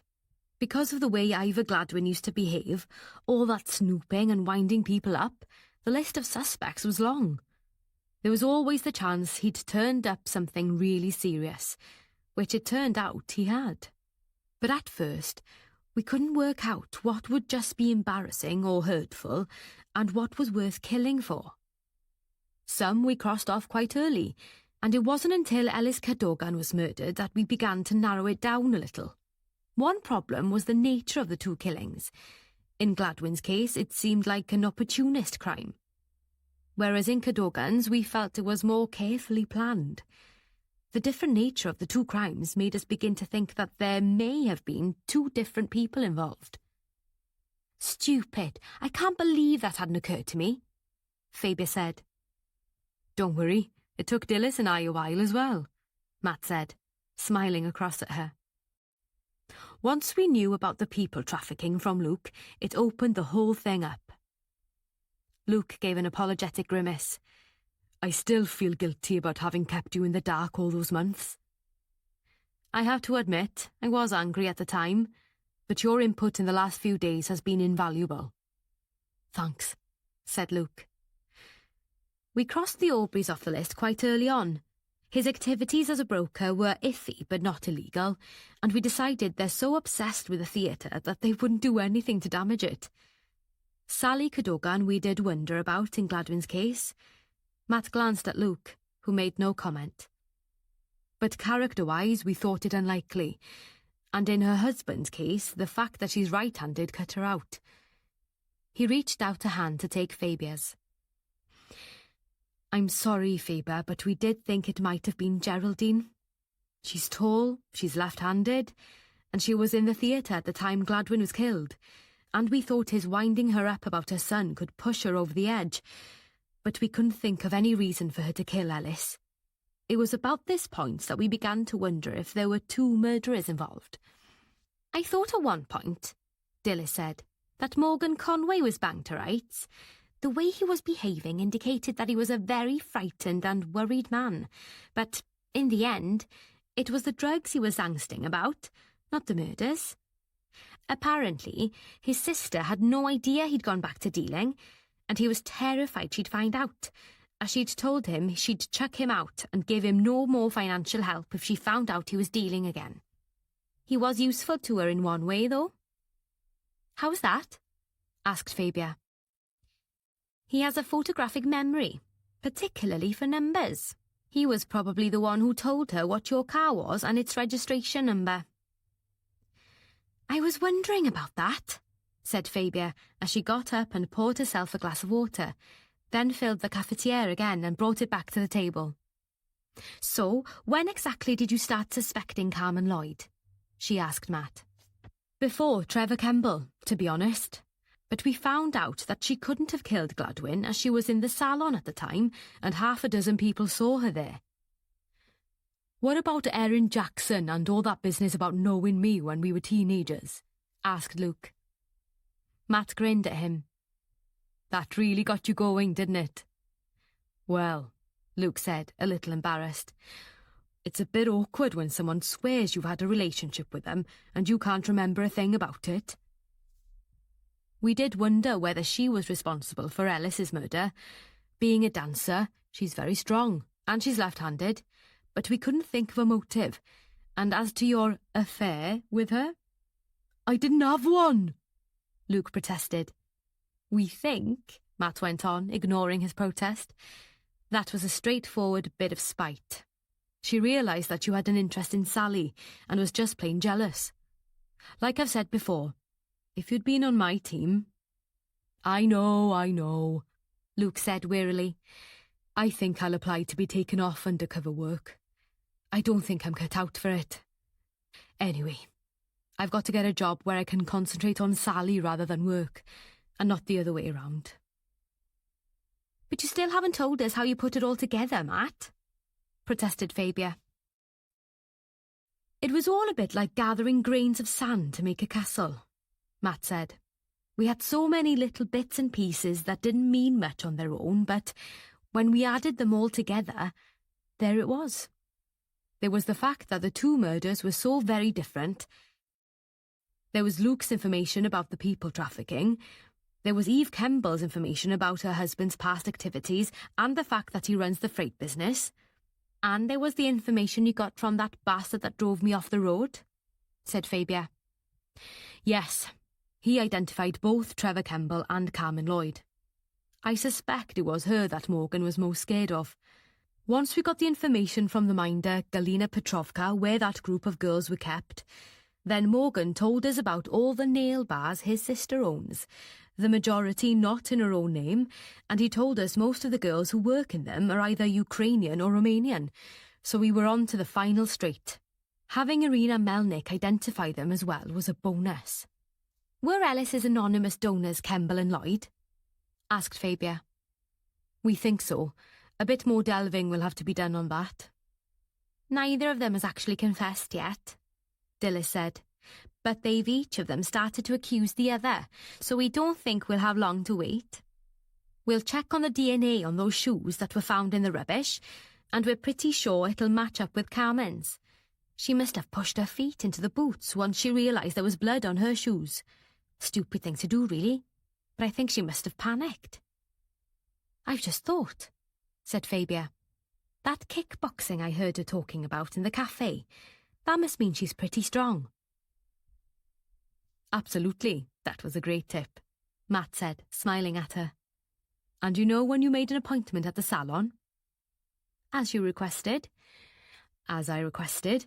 What you didn't realise was that the excuse you gave, about your own hairdresser in Usk having closed, didn't hold water. There's been no closure of a salon in Usk in the last 2 years, and she probably knew that. Oops, said Fabia. Of course, I realised when I was there that she was left-handed, and when she complained that someone had taken her special scissors, that made me double-check. I know, that tidbit was useful too. And when I was in the salon, a woman called Paula came in, and I recognised her as someone who's taken drugs in the past. That's why I thought that Carmen might be her supplier. But I'm not so sure now. Like I said, we don't think she was involved in the drugs, Matt said. But we're certain she's the main mover in the people trafficking. So it was her that put that shit onto me on the way to Tintern? Yes, he was told to put the frighteners on you. Bastard! He also told us they hired the vans they used to transport the girls from Ivor Gladwin's garage, which is one of the reasons Ivor clocked what was happening and did some further research. You look tired, Fabia, said Dilys. I think we should leave you in peace now. Matt gave Fabia a concerned look but didn't comment. Luke and Dilys got up, said their goodbyes, and Matt told them, I'll see you both in the office first thing. Matt told them, I think we'll be able to wrap this up tomorrow. Once Luke and Dilys had gone, Fabia and Matt settled together in front of the sitting room fire. Matt put his arm round her and pulled her to him. How are you feeling? Dilys is right. You do look very tired, and you haven't been your usual self for days now, even before the accident. Fabia didn't respond immediately, and Matt gave her a worried look. Darling, what's up? He asked.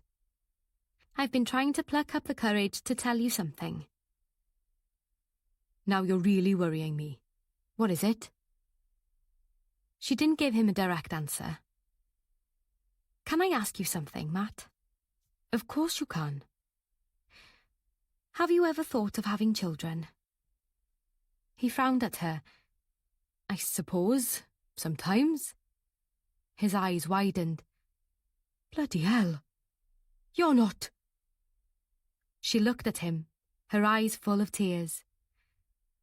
I'm pregnant.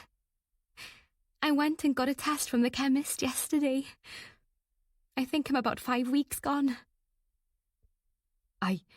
When? How? The usual way, I think, my love. Then why are you crying? Because I'm not sure you'll want it. We've never discussed children, and I'm so bloody old. She wailed. Matt burst out laughing. 42 is not old, you idiot. Oh, wow. Me a dad. So you don't mind?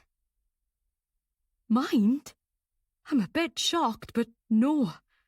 Absolutely not. He leant over and gave her a long, gentle kiss. My darling Fabia, I couldn't be more pleased. And I shall definitely have to stop involving you in my work now. No more being beaten up or run off the road by lunatics. Fabia gave him a watery smile. We'll see, she said. You've been listening to Murder in a Welsh Town, a cosy mystery about a dramatic crime by Pippa McCarthy, narrated by Elaine Llwyd. Published by Quest, an imprint of W.F. Howes Limited. This work is copyrighted 2020 Pippa McCarthy. This recording is copyrighted 2021 W.F. Howes Limited.